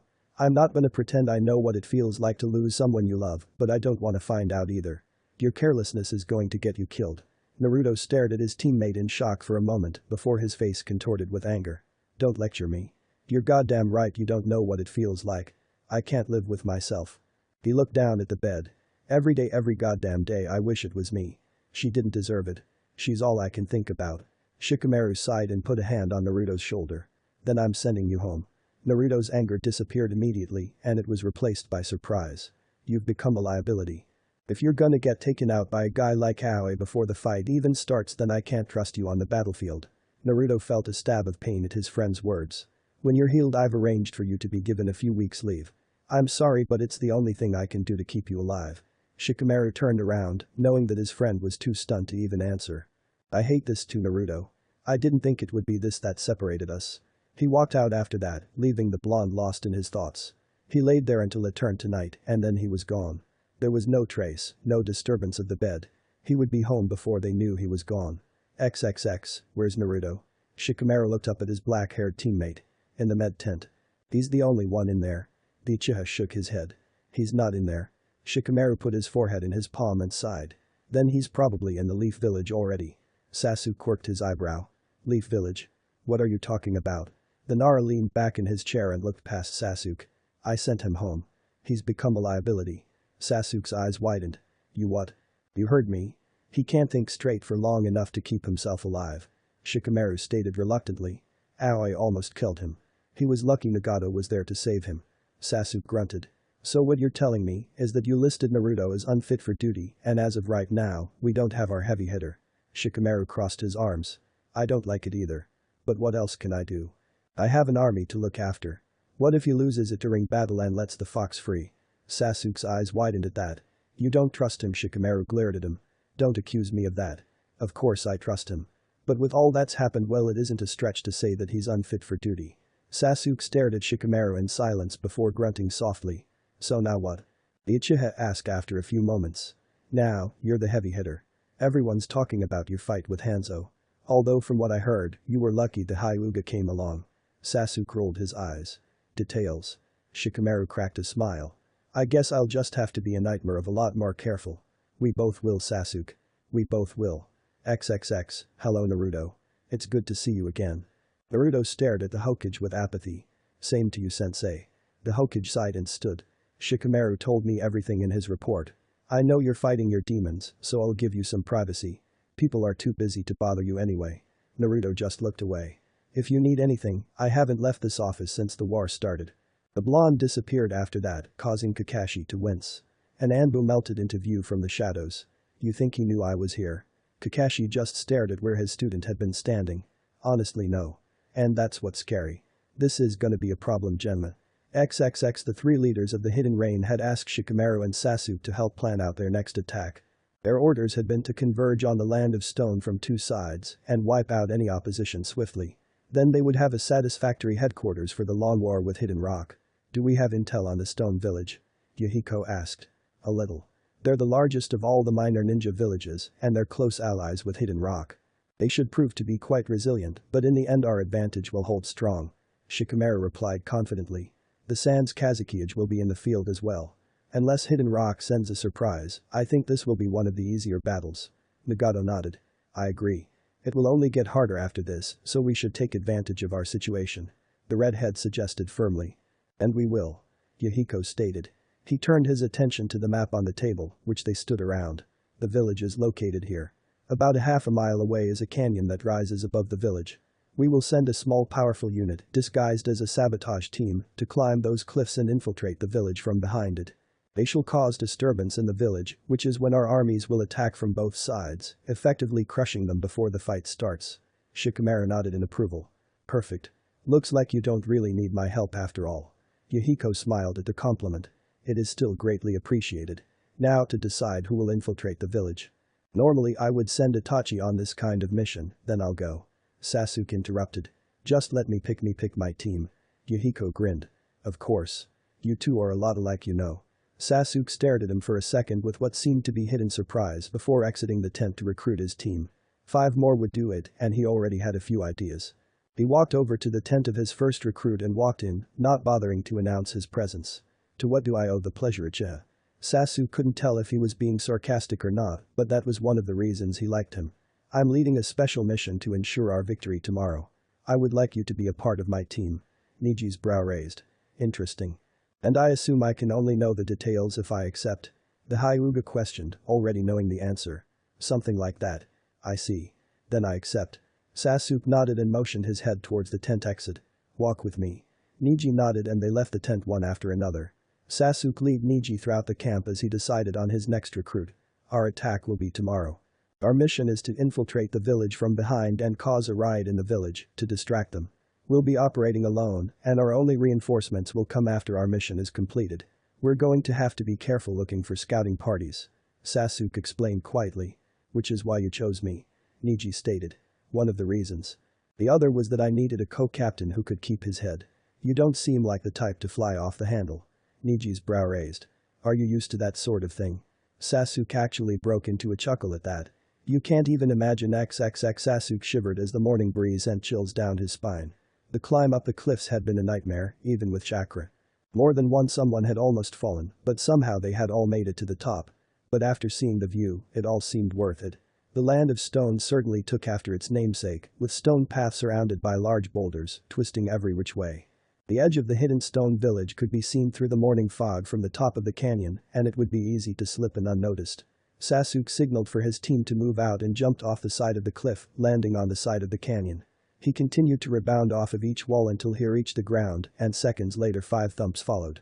The village could be seen much more clearly from the ground, and Sasuke could faintly make out a sentry making his rounds. He tapped Niji, who scanned the surrounding area with his Byakugan, and nodded, meaning the coast was clear. Sasuke was behind the sentry in seconds, and he silenced him with a kunai through his temple. He picked up the body and quickly flickered back to the canyon, where he hid the dead sentry. He signaled to move out, and one by one they entered the village unnoticed. Their mission was successful, and now came the fun part. XXX Shikamaru and Yahiko stood under Nagato as he scanned the area of the hidden stone village from the top of a tall boulder. Even if it was so far away, Nagato would be able to pick up the slightest fluctuation of chakra with his Rinnegan. And that was all they would need. Whoa. I guess by diversion you meant explosion. Shikamaru rubbed his forehead. That's something Naruto would do. I guess I did tell him he was the heavy hitter now, goddammit. The Nara sighed in exasperation. Well, mission successful. Then let us give the order to move out. Shikamaru stopped Yahiko. No, let the confusion set in. If I know Sasuke, that's not the only explosion there's gonna be. Let their forces become scrambled and uncoordinated before we attack. Yahiko took a step back and nodded. Alright. We shall wait 10 minutes. After that, it will be a half-hour march to the village. Plenty of time for confusion to set in. Shikamaru nodded and was about to say something when Nagato cut him off. You were right. There was another explosion. Shikamaru just shook his head. Right. Well, it's only a matter of time now. XXX Sasuke grinned as his second target went up in glorious flames.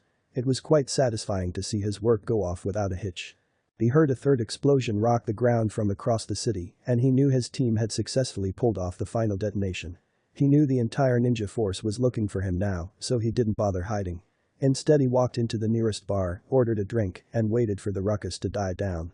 Without his headband, he looked like a simple mercenary. A mercenary that no one wanted to bother or sit near, which worked perfectly for Sasuke. He finished the drink rather quickly and left the bill on the counter before walking out to see dozens of ninja running across the roofs towards the explosions. Like sheep herding to the slaughterhouse. He decided to follow and observe for a little longer, which was quite easy to do with the large moving panicking crowds, to give more time for the reinforcements to arrive. When the rooftops were mostly clear, he took to them and headed towards the largest fire, where a good portion of the ninja force was pummeling the fire with water techniques. Sasuke decided that it wouldn't do to have the fire go out so early, so he jumped in front of a row of the temporary firefighter and sliced them all in half with his extended Chikari. It took a moment for the act to register in the minds of the stone ninja, but when it did they screamed bleedy murder and charged at Sasuke. With no time to draw his swords, his Chikari extended from both of his hands, and he started to slice apart the stone ninja by the dozen. His extended blades could take out 4 ranks at a time, and he was too fast to move away from. Bodies fell like hail, and blood like rain as he tore a path through the opposition. Finally, he heard the cries of battle as his comrades entered the city, and he knew it was over. All that was left was to clean up and meet up with Shikamaru. XXX, a siege in under 2 hours, it's a funkin' miracle. Shikamaru stated in blatant disbelief. They didn't even put up much of a fight. And where were the reinforcements? I saw not one rock ninja nor one of Hanzo's men. It was like they wanted us to have hidden stone, the Nara turned when he felt a hand on his shoulder. Do not fret over it too much, my friend. Should we not drink and eat when we are given wine and bread? Let us enjoy this opportunity to live and fight another day. Shikamaru's eyebrow rose, but he smirked. You have a way with words, don't you? Yahiko shrugged. The leader must always have a sharp tongue. The Nara shook his head. Of course. Well, if you'll excuse me, I have a report to write. The shortest report in the history of the Shinobi World Wars at that. XXX 2 weeks had passed since Naruto had been sent home. It was surprisingly quiet in the Leaf Village, and the blonde wasn't so used to it being empty. Everything felt empty right now. His friends had lost faith in him, his sensei looked at him like an injured puppy, and now he was completely useless to the war effort. Hundreds would die, and there wasn't a damn thing he could do about it. As he wallowed through the streets, he decided that enough was enough, and he needed to talk to someone. Anyone. Kakashi did say he would be in his office. XXX Kakashi sighed in relaxation as he pulled his book out of his pocket. All this planning for war was making him fall behind on his reading, and that just wouldn't do. So when he heard his door creak open, he was not amused. Whoever that is better hope they can dodge a kunai. He felt a presence behind him, and he sighed. Right, of course that would be too easy for you. What can I do for you, Naruto? He pocketed the book and spun his chair around to see Naruto's silhouette outlined in the window. I'm lost, sensei. Kakashi was a little taken back by the show of vulnerability, but he could do nothing about it as his door burst open. He spun around as he identified the intruder. It was a Chunin named Kiba Inuzuka, who if Kakashi was not mistaken, was part of a scouting party on the western borders. Lord Hokage. He shouted as he tripped and fell to his knee. Kiba, calm down. What a nightmare is going on? The Chunin took a few breaths. It's Hidden Rock, sir, an entire invasion force has already crossed the border. Kakashi and Naruto's eyes widened. What? How could that have happened? Kakashi questioned in shock. They're coming from the southwest. My commander said that they must have traveled around hidden sand the long way. Kakashi dropped into his seat. Around then they've had this planned for 2 weeks at least, that's why there hasn't been a peep from them on the front, damn it. He looked down at Kiba. Thank you, Kiba, for bringing this information. What about the rest of your squad? Kiba looked down at the ground. They stayed back to hold them off. I was chosen to go because technically, there are 2 of me. Kakashi eyed the tired ninja dog next to Kiba. Well done. Your comrade's sacrifices were not in vain. Go get some rest. The Chunin pushed himself up off the ground and looked at Kakashi with determination. With all due respect, Lord Hokage, I can't just sit here and wait around. I need to go help my team. Kakashi sighed. I know how you feel, Kiba. But the truth is I'm not sure what help you can be. Or any of us really. We have but a small battalion in the village. 2,000 Leaf Ninja ready to fight. I would estimate their numbers to be around 10,000. This isn't an invasion, it's a slaughter. Kiba stared at Kakashi in astonishment. What are you saying then, sir? He sighed. I'm saying that I'm going to lead that battalion into battle against the invasion, and the village is going to evacuate. We'll hold them off for as long as we can, but he shook his head. Where exactly is the force coming from, Kiba? The Inuzuka scratched his head. We were pretty far south when Hinata saw them. I remember saying that if they were alive, they would go to one of the sanctuaries in the forest. Lake Wonder, I think it was. Naruto's eyes widened. What did you say? Kiba blinked. Lake Wonder. Yay, that was definitely it. Naruto tensed, and Kakashi looked at him oddly. Are you okay, Naruto? She's buried there. Kakashi was confused for a moment until he realized that she was the cause of Naruto's current state. She's buried there? How is that possible? The Hokage asked in bewilderment. I wanted to bury her in a place that only I would know. So no one would ever disturb her. He answered quietly. Well, she's about to get very disturbed. Naruto's head snapped up. No. I won't let that happen. Kakashi cocked his head. What do you mean? Naruto suddenly vanished and Kakashi's eyes bugged out of his head. Oh, dross. What is it? Kiba asked, completely unaware of what was going on. Kakashi rubbed his cheek and sighed. I'm pretty sure he just left to take on the invasion force alone. Chapter 33. Death will set you free. The sound of the rustling leaves was perfect cover for the hastily advancing rock invasion force. They moved quickly and quietly through the treetops. No one could tell that 10,000 shinobi were rushing through the forest. They only had about a day left in the long march, and then they would annihilate the Leaf Village and snuff out the Will of Fire along with it. It would be a glorious day in the history of Hidden Rock, and there was nothing anyone could do about it. So when a lone leaf ninja appeared in a small clearing directly in the advancing army's path, the commander couldn't help but chuckle. One pathetic tree hugger. Is that truly all the leaf thinks we merit? The commander landed in front of Naruto, a confident smirk plastered on his face. I came here on my own. I wasn't going to let my sensei throw away our village. Naruto looked around, noting that he was surrounded by ninja on every branch of every tree. I won't let you past here. Not one of you. The commander laughed throatily. You're amusing. How do you plan to manage that pipsqueak? Naruto met the commander's gaze, and the commander faltered at his blue eyes. If you recognize me, then you know what's about to happen. The commander's eyes widened. Everyone, Rasenwa. The Naruto standing in the clearing disappeared in a puff of smoke, and the real Naruto came crashing down from above with the Earth-style Rasengan. It created fissure that split the ground in two, sending rock ninja cascading into the abyss. The tremor caused all of the trees to become uprooted, and one large chunk of the canyon wall broke off, sending even more rock ninja to their deaths. Most of the debris had been blown away, and Naruto now faced the true size of the army. All 10,000, minus the dead ones, stood in front of him, all oozing killing intent. Naruto smirked and let some of the Nine Tails chakra bubble up, smothering the killing intent of the army. He created his signature hand seal, and there was a great cloud of smoke that formed around him.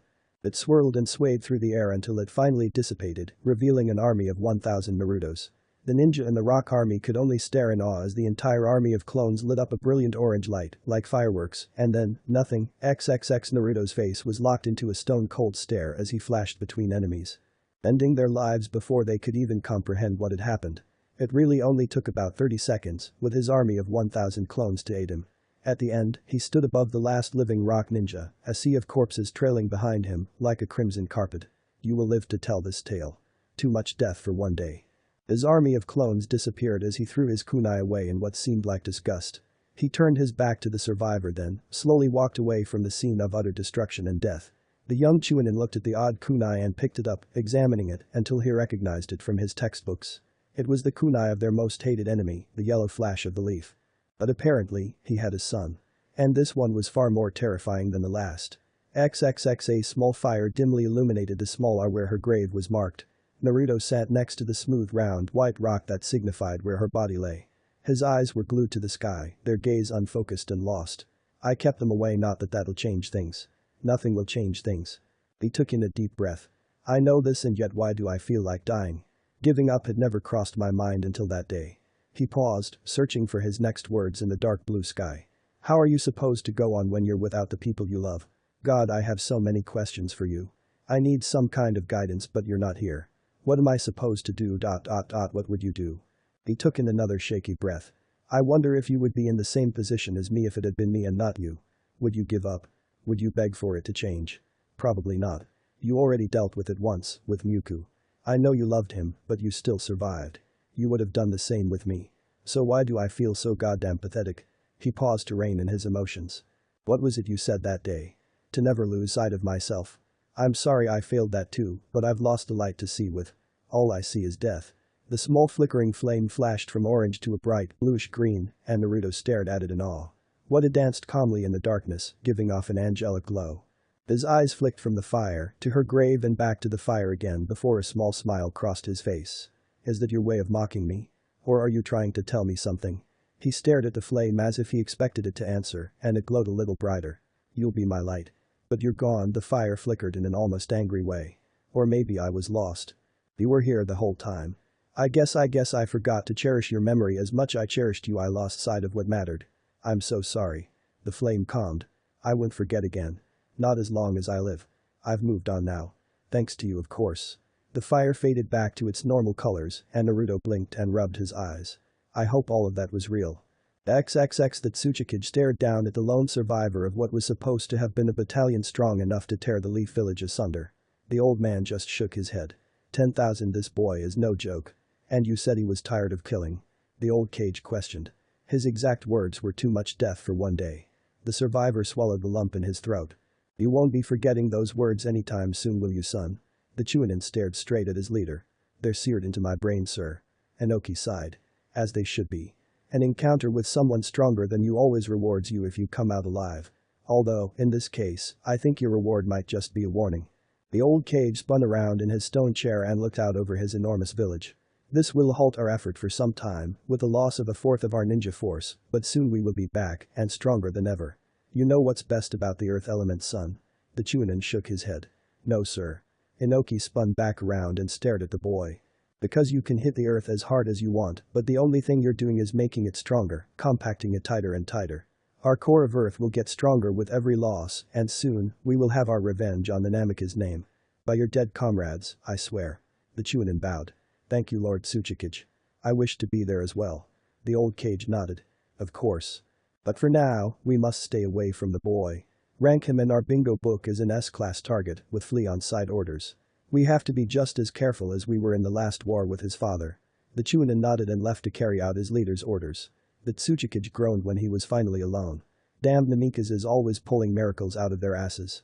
If my back weren't so brittle. XXX. As Naruto walked through the gates of the Leaf Village, he spotted a green blur rushing towards him, and he sighed for what was about to happen. Naruto. You have returned unharmed. Tell me, what happened? Guy asked frantically and enthusiastically. There is no more threat to the village. Guy flailed in shock. What? Are you telling me that you defeated a force of 10,000 ninja? Naruto looked around and sighed before nodding. Look, can we not talk about that right now? I just need to know where Kakashi is. The green beast of the leaf flailed in admiration. But Naruto. Your youth is too great to just ignore. He was startled when Naruto suddenly disappeared in an orange flash. Aha. Your youth knows no bounds, Naruto. XXX. Kakashi was the first to realize what was about to happen, and when Naruto appeared directly on the table in front of Kakashi, the Hokage and Itachi were the only ones able to keep their cool. Naruto. What the nightmare are you doing here? And get off of the table. The blonde flashed off of the table and appeared to the right of Kakashi. There's nothing to worry about anymore. Kakashi's head fell to the table with a large crack, and everyone else looked at Naruto in astonishment. By that do you mean? Leviathan asked, leaving the question in the air. Naruto just nodded. Naruto the blonde looked over and saw Gaara, and a smile lit up his face. Gaara. I had no idea you were here. The blonde's boisterous greeting brought a tiny smile to Gaara's face. Yes, my sensei named me chief commander of our shinobi forces. He said that I could be a better weapon if I used my mind, not my power. He paused and closed his eyes. I'm starting to understand what he meant. Naruto's smile grew wider at Gaara's statement. To hear what used to be a bloodthirsty psychopath say something like that, Naruto. Kakashi interrupted. I understand you haven't seen Gaara in a little while, but we have some more important issues to deal with here. Like that fact that you just annihilated 10,000 men with what seems to be not a scratch on your body. Naruto rolled his eyes. I'd rather not talk about it. Kakashi's brow raised. What do you mean? Naruto scoffed. My hands are covered in the blood of 10,000 men. As if I needed to add to my body count. Kakashi's eye widened. What's done is done. There is no more threat to the village. Just take it for what it is. The Hokage shook his head. I don't think you understand, Naruto. What it is a miracle. The blonde looked at the faces of the other commanders. Gaara seemed somewhat proud of him, while the grass leader was downright speechless. Itachi was obviously harder to read with his mask, but Naruto could sense that he was a little bit impressed, if not frightened at all. Naruto thought back to the night after the battle, when he had been at her grave. When the fire changed colors, and somehow she helped him regain himself. Maybe you're right, sensei. He trailed off and looked out the window, and Kakashi awkwardly coughed to get his attention. Either way, this means you're ready for active duty again. Naruto's face became serious. More than ever. I won't forget myself this time. The Hokage nodded. Excellent. Then I have your next assignment for you. Naruto's face sagged. Can I at least get one more night to chill? I haven't really enjoyed myself. Kakashi rolled his eye. Fine. But I'm briefing you now. It'll make your time here sweeter. Naruto eyed Kakashi with apprehension at that, and the Hokage's face became serious. Your mission is to head north up to the border where our forces are amassing. You will relieve Tenzo of command and lead the army as the general of the Northeast Front. Naruto's eyes widened. I'm giving you total control of our army. Anything you need. Supplies, reinforcements, intel, you name it, and you have it. I need someone I can trust up there, because soon, I'll be heading west to take control of that front. Wait, you mean that I don't even have to answer to you at this point? Kakashi shook his head. Nope, I'll be too busy to deal with your shenanigans, for once in my life. Naruto laughed. You'll miss it. The Hokage laughed along with him. I know I will, Naruto. I know I will. XXX. That night Naruto decided he would talk to his dad. He definitely needed some advice. So Kakashi named me general today. The gentle sway of the wind ruffled his cloak as he sat atop the fourth Hokage's head, joint in hand. He took a puff and exhaled slowly, admiring the smoke as it trickled into the sky. I'll be heading up north to fight the war with Hidden Cloud. To think of it, you were in a similar situation, weren't you? He took another puff. Then again, you were everywhere during the war. Everyone says you were the reason we won. He sighed as he lightly blew the ash off at the tip of the joint. I think I'm ready to be a leader though. I was in a bad place for a little while but now I think I'm better. I'm not going to beat myself up anymore and I'm going to make sure I keep as many people alive, ally or enemy, as I can. After the other day he shivered, there's been enough death. He flicked the finished joint off of the mountain. Well, I'm gonna go get some sleep. I dunno what I'm gonna do tomorrow, but I'll figure it out. Good night, Dad. He was gone in a second, his father's technique taking him to his estate in the blink of an eye. XXX. It was midday when Naruto woke up, a fact that Naruto relished. He couldn't remember the last time he was able to sleep in. And sleep well. He was ready quickly, his usual exuberance bubbling up to the surface. Kakashi had been right when he said this time would be sweeter. I'd like an orange please. The vendor happily handed him the fruit and Naruto gave him a few ryo. He smiled as he walked away, using his wind chakra to perfectly cut the orange into 6 slices. He popped one in his mouth and sucked on it as he walked down the street, not caring about the odd stares he was receiving. He observed the people of the village as he strolled through the streets with no destination in mind. He just wanted to take in every aspect of the village before he was gone. The friendly merchants, the boisterous children, all of it was bliss for Naruto. It was for this that he fought, and he would fight to protect it. Hey, mister. He turned his head and popped the orange slice out of his mouth, causing the boy who called him to giggle. What's up, kid? He asked jovially. Are you a ninja? Naruto rolled his eyes. Another aspiring ninja. If only they knew. Yay, I am. He turned and nodded, and about 5 more boys poured out from an alleyway and crowded around Naruto. They observed him with childish wonder, and he scratched his head in embarrassment. Will you play with us? Naruto turned his head to the one asking, and his eyes softened. The boy was so excited, so eager. So eager to play ninja, but it was no game. It left a bittersweet feeling in his mouth. Yay, I'll play with you guys. The children cheered happily as they pulled out their fake weapons. Alright, you versus all of us. Think you can take us? The apparent leader shouted challengingly. Naruto had to smirk at the situation. He had faced worse odds. I dunno, you guys look pretty tough. He disappeared and reappeared behind the leader. Then again I'm pretty good too. The boy whirled around in shock and all of the children stared at him in awe. Whoa, you're really fast. One of them shouted excitedly. Naruto smirked. Yup. I'm the fastest guy alive, you know. The kids gawked. What? No way, you're lying. Naruto shook his head. It's true. You guys know who the 4th Hokage is. They nodded their heads. He's my dad. Naruto had to hold in his laughter at their amazement. It was nice to put this kind of look on these kids' faces, even if it meant he had to brag a little. In the end, it made their day, and that was all he could ever ask for. That's so cool. Hey, my dad is an Anbu. Naruto rolled his eyes. Kids breaking protocol. Oh yay. Who's your dad? Well, it wouldn't hurt now. They did break it first after all, his name is Genma. Do you know him? Naruto chuckled at that. Wait, Genma is your dad. I never knew he had a kid. The little boy nodded. Where is he now? He looked down at the ground sadly. Up north. Naruto's eyes widened and he knelt down in front of the boy. I'm heading up north too. The boy looked up. The Hokage asked me to lead the forces up there. I'll be in command of your father, who is one of the best ninja I know. And I'll make sure he stays okay. The boy's eyes brimmed full of hope. Really? Naruto nodded firmly. Definitely. He'll be back before you know it. I'll make sure. The boy suddenly lunged forward and hugged Naruto, causing him to stiffen. Thank you. Naruto chuckled and patted him on the head. Anything for you, kid. XXX. It was a small goodbye. Only Kakashi was there. But really, that was all that mattered. Take care. And for the love of everything sacred, don't do anything too ridiculous. That familiar grin spread across Naruto's face. Come on, sensei, you said you trusted me, didn't you? Kakashi chuckled. Yeah, I did. I trust you more than anyone. Besides Genma, that is. But that's a different story. The point is this, you are the best person for this job.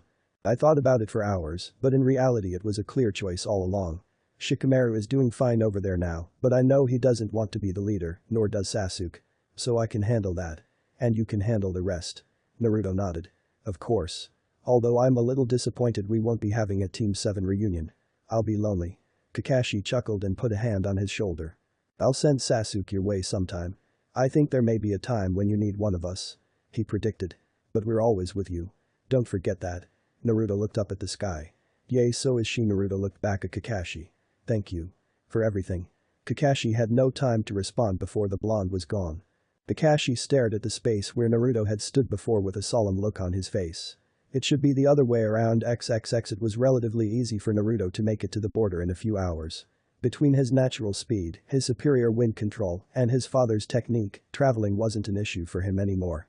He could probably be across the continent in less than a week. He arrived at the encampment to see hundreds of similar tents uniformly lined up in rows. Many ninja were running around the camp doing whatever they could to help set up. The commander's tent was easy to spot as it towered over the rest of the tents. He was in front of it in a second and without hesitation he pushed the flap aside and entered. Want to set up a few. Tenzo turned to the side and smiled when he saw Naruto. Naruto, it's been a while. What brings you here? He asked curiously. The blonde pulled a scroll out of his pocket and handed it to the Anbu commander. I'm to take control of this army and lead the campaign against Hidden Cloud. You'll be my second in command. Tenzo unrolled the scroll and scanned it before nodding and tossing it aside. Right. Well then, let me get you briefed. Hey, we shall continue our meeting later. Hey nodded and exited without a word. Naruto shook his head. Very well. We've had no contact with Hidden Cloud since the initial attack, but scouting reports say that Hidden Cloud is amassing their forces on the other side of the land of hot springs, which makes the land in between the battlefield. Naruto's head snapped up towards Tenzo. I won't let innocents get harmed by this war. Whatever it takes, the death toll is too high already. Do I make myself clear? Tenzo's eyes widened momentarily before he nodded. Yes, sir.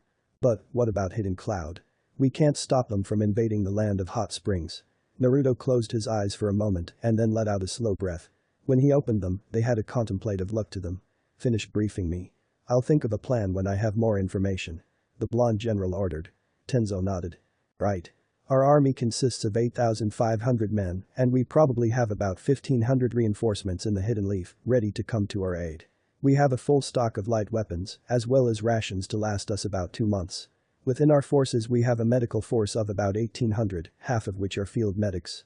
Morale is high, and the men are ready to fight. There are a few big names in the camp, and I'll introduce you to them later. It's good to know who to turn to when you need a job done. Naruto nodded as he took all this in. He knew what being a general entailed, and he knew he needed to know all of this stuff, but Tenzo had been doing it for years, and it almost seemed like second nature to him. Right, listen, I'm not really used to all this. Tenzo looked at the slightly overwhelmed expression on Naruto's face and chuckled. Don't worry, that's why I'm here. When I first started as Anbu commander, I would never have made it without Kakashi.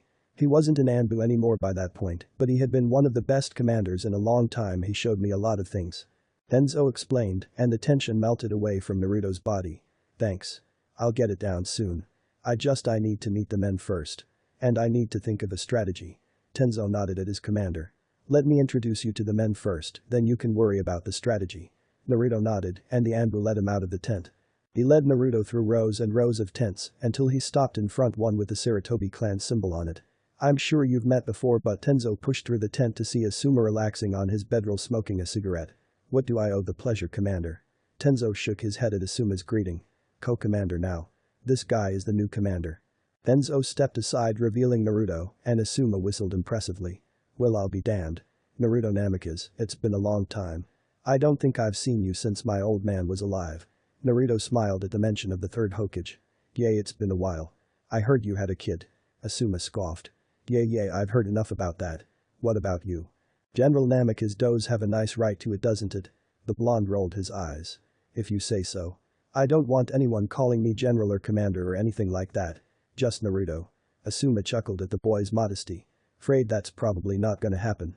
See, when the younger Chunin and Jonin who haven't seen war see a kid your age doing the things you do, they're gonna worship the ground you walk on. You make miracles, boy. I heard the latest story. Wait until the rest of the men hear it too. You won't just be general. You'll be the next Hokage. Or that's what they'll expect of you. I know because I saw all of it happen with your father. Asuma explained with a smirk on his face. Naruto's eyes were wide. Geez man, way to pile on the pressure. He turned to Tenzo. I think I'm gonna go back to my tent now. Oh, that is my tent now, right? Tenzo and Asuma both laughed. Yes, that's your tent now. Go ahead, I'll introduce you to the rest of the men tomorrow. Naruto nodded and exited the tent. Asuma turned to Tenzo. You think he can do it? Tenzo looked at the door for a while before looking back at Asuma. I think so. Kakashi obviously thinks so. He did just save the Leaf Village single-handedly, the son of the third Hokage shrugged. If you say so. I guess I'm kinda excited to see if he's really that good. Watching Minato was always a treat. Tenzo nodded. Agreed. I always wanted to fight him, never got the chance. Asuma chuckled at that. Well, now you have your chance. You'd even have an advantage over him if you think about it. Tenzo looked back at the tent flap. Actually, I don't think it would make a difference. XXX Naruto entered his tent and took a seat at the desk. He stared at the wooden surface for a minute before sighing. How the nightmare am I gonna pull this off? He looked up at the ceiling and shook his head. Can't think like that. Just gotta do what I always do. Say funk it and do something crazy. He closed his eyes and inhaled deeply, then exhaled deeply, before his eyes snapped open and a smile crossed his face. And this is going to be really funking crazy. Chapter 34 Prophecy Mount Myaboku. As in the sacred home of the Toads. Naruto nodded at Tenzo's question. Yes. I can't really think of anyone who would have the info I'm looking for besides the Toads. They've been around a lot longer. Tenzo nodded at his explanation. Very well. But may I at least ask what your plan is? Naruto smirked. I plan to create a seal that will transport our entire unit behind enemy lines and launch one all-out complete surprise attack. Naruto almost laughed at Tenzo's expression. Is that possible? Naruto just shrugged, furthering Tenzo's confusion. Dunno. But I'm gonna try. Anyway, just keep everything. I know it isn't very letterish of me to just up and leave, but this will give us a serious edge, and I know I can pull it off. Tenzo scrutinized the young general for a moment before nodding. Alright, you can count on me. Naruto flashed his signature grin at Tenzo before disappearing in a flash. Tenzo just shook his head. Are you trying to kill me, Kakashi? XXX smile bubbled up to Naruto's face as he appeared in the land of the Toads, Mount Myaboku. Everything was as beautiful and vibrant as ever, and as the blonde took it all in, a wave of nostalgia hit him. A few years ago he had pretty much been brought here by accident, and he ended up living here for an entire year to follow in his uncle's footsteps. It had been extremely intense, and at times he had wanted nothing more than to take that stupid paddle and beat Fukasaku within an inch of his life with it, it all paid off in the end. According to Fukasaku, he had already surpassed Jiraiya in the sage arts, something he simply couldn't comprehend. Naruto. So you are here. Naruto snapped out of his reverie to see Fukasaku hopping toward him. The blonde scratched his head. You knew I was coming.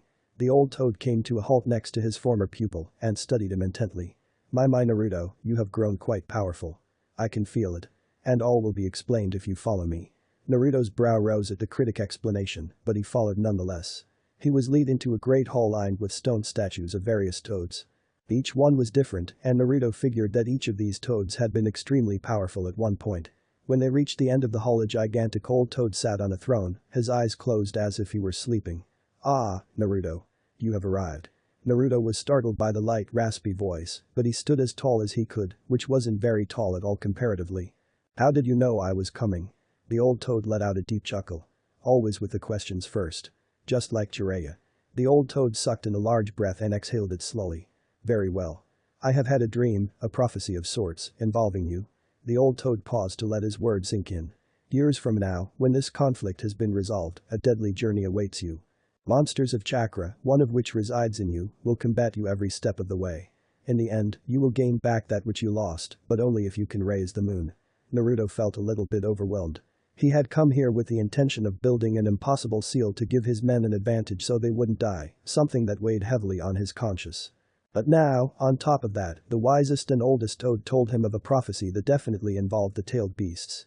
And as if that wasn't bad enough, the last part was so cryptic he might as well start searching on the moon. The only thing he could take solace in was the face they wouldn't have to deal with this until after the war, and even that was a big funk you to Naruto's life. All of these feelings and emotions played across Naruto's face like a slideshow, and the old toad chuckled. Do not despair, Naruto. I will tell you what I told Jiraiya many years ago when he stood where you stand now. You are not bound to this prophecy. Rather, the prophecy is bound to you.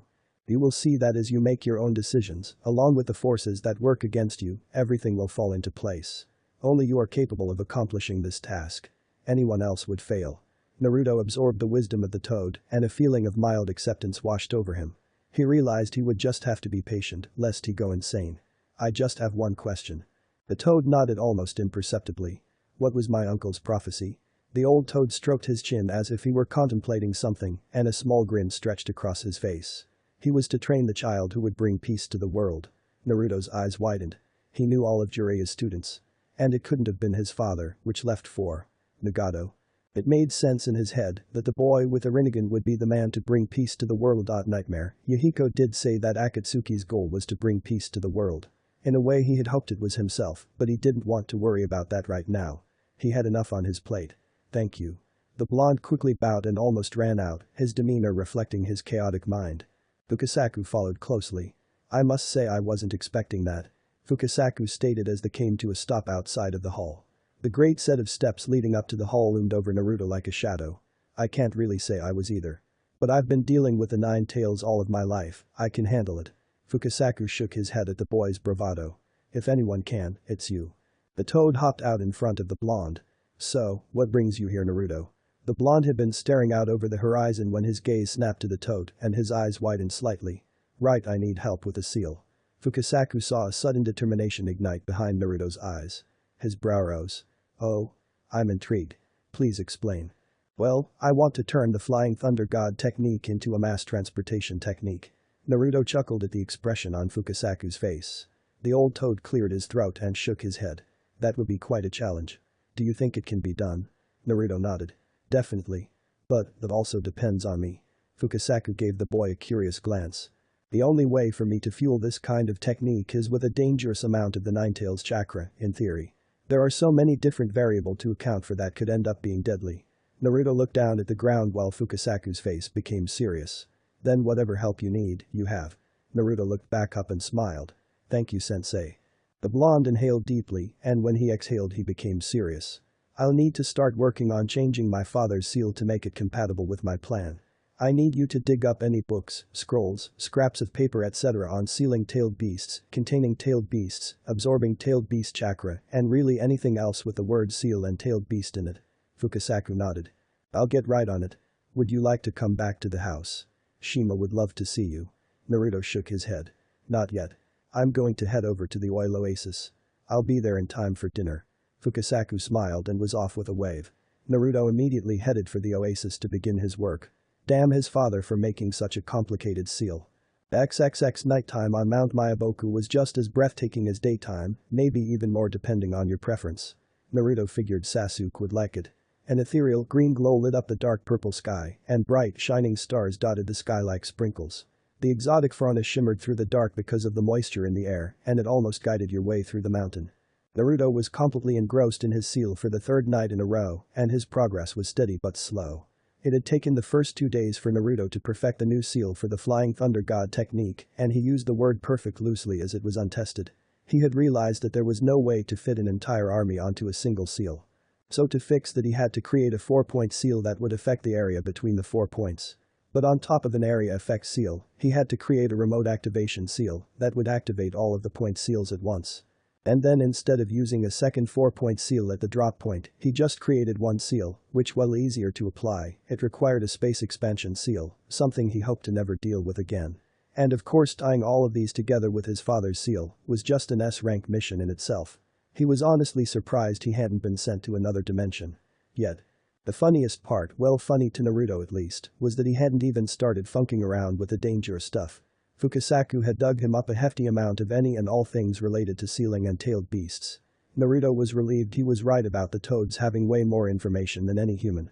To Naruto, this was a goldmine of info, and if time wasn't an issue, he would have taken the time to memorize everything. He could benefit the most after all. As he flipped through the documents, a folded-up piece of paper fell from one of the book. He picked it off of his lap and opened it up, revealing something interesting. Catastrophic planetary devastation. It was an interesting name for sure, but other than that there was no information about the technique. The only other thing on the page was a picture of the moon with what looked like a Rinnegan eye in the center.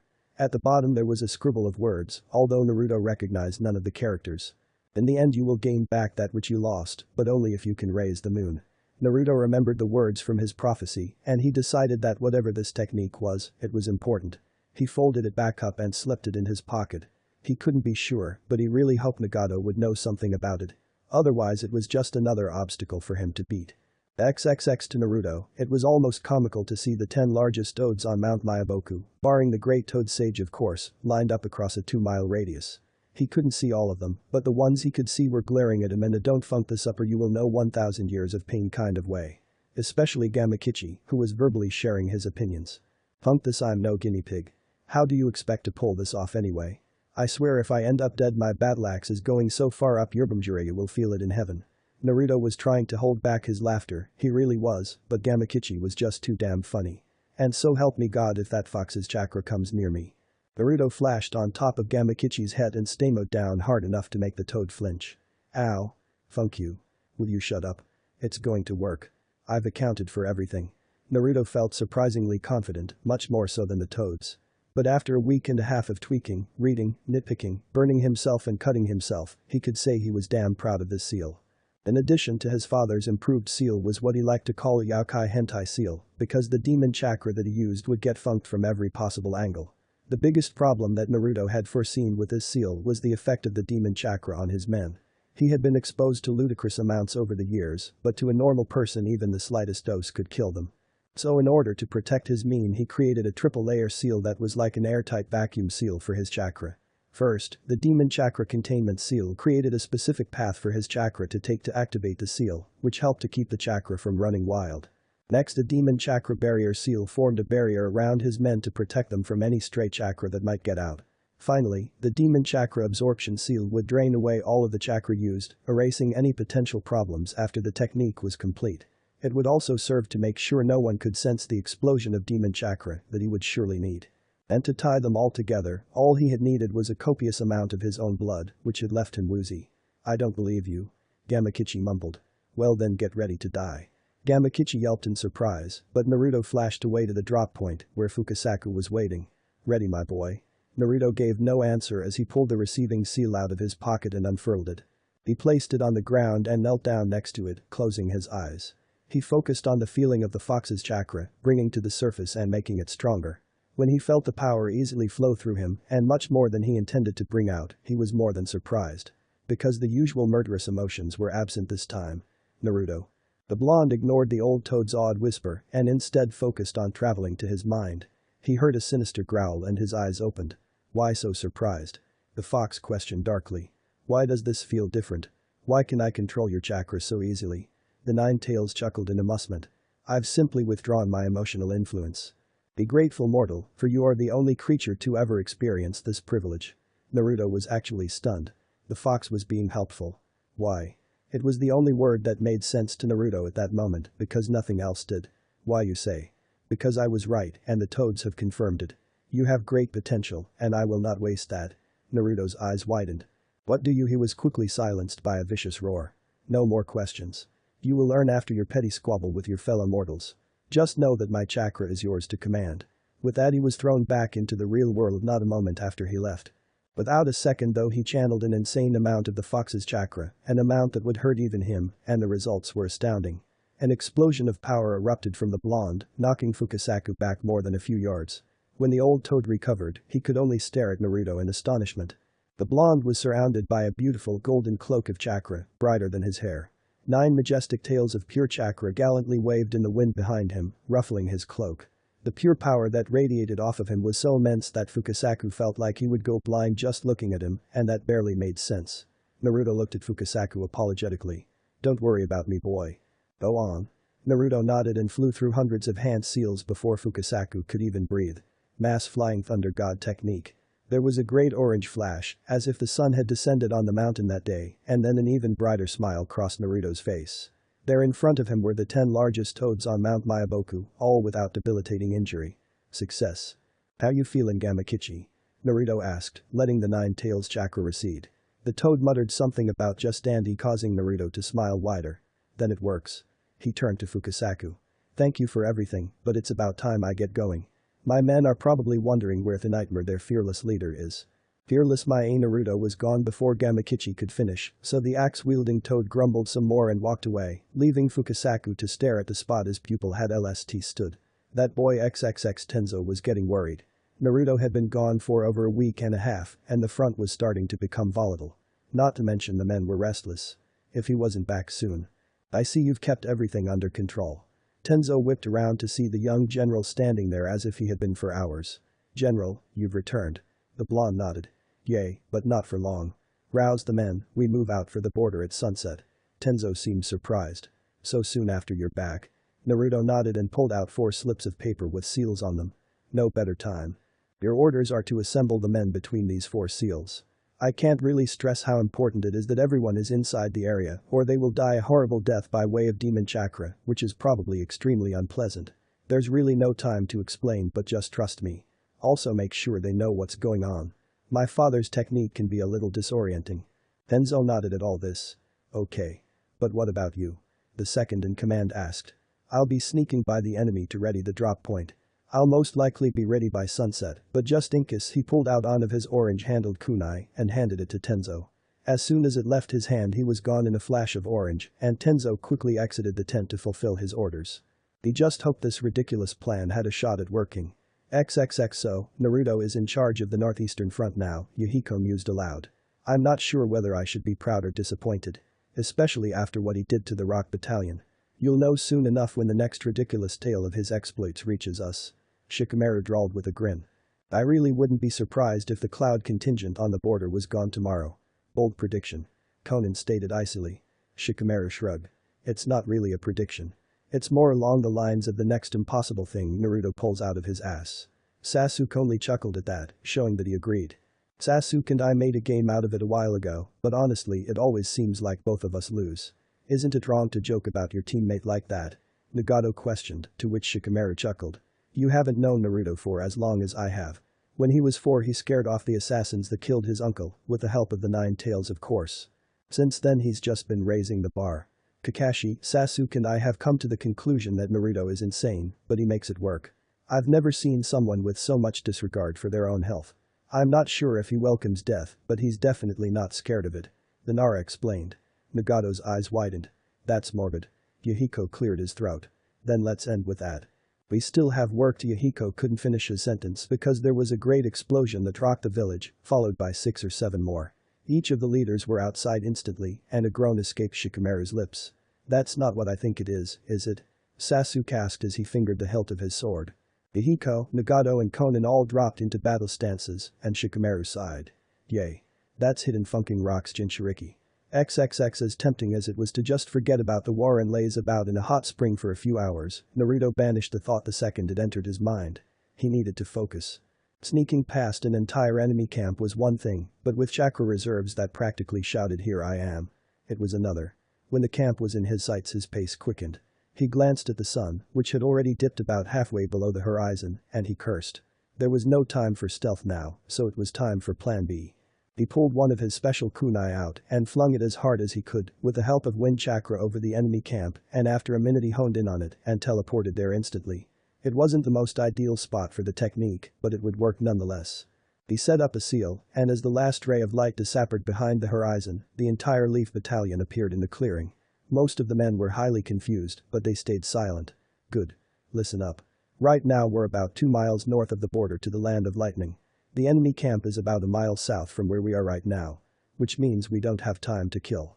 I don't know if any of them could feel that or not, but I don't want to find out either. Form up and move out, you'll know when to attack. The men obeyed and Naruto flashed away, leaving Tenzo to lead the men. He doubled back to the enemy camp and infiltrated quietly, waiting a few minutes for his men to arrive and get ready. When he felt the time was right, he made his presence known. Summoning technique. What's up, Motherfinkers? Gamakichi's enthusiastic shout startled everyone in the camp, and they all paled at what they saw. On top of the giant toad was the man who destroyed a battalion of 10,000 by himself. And around him and his giant toad were about 1,000 shadow clones, all ready to annihilate anything in their way.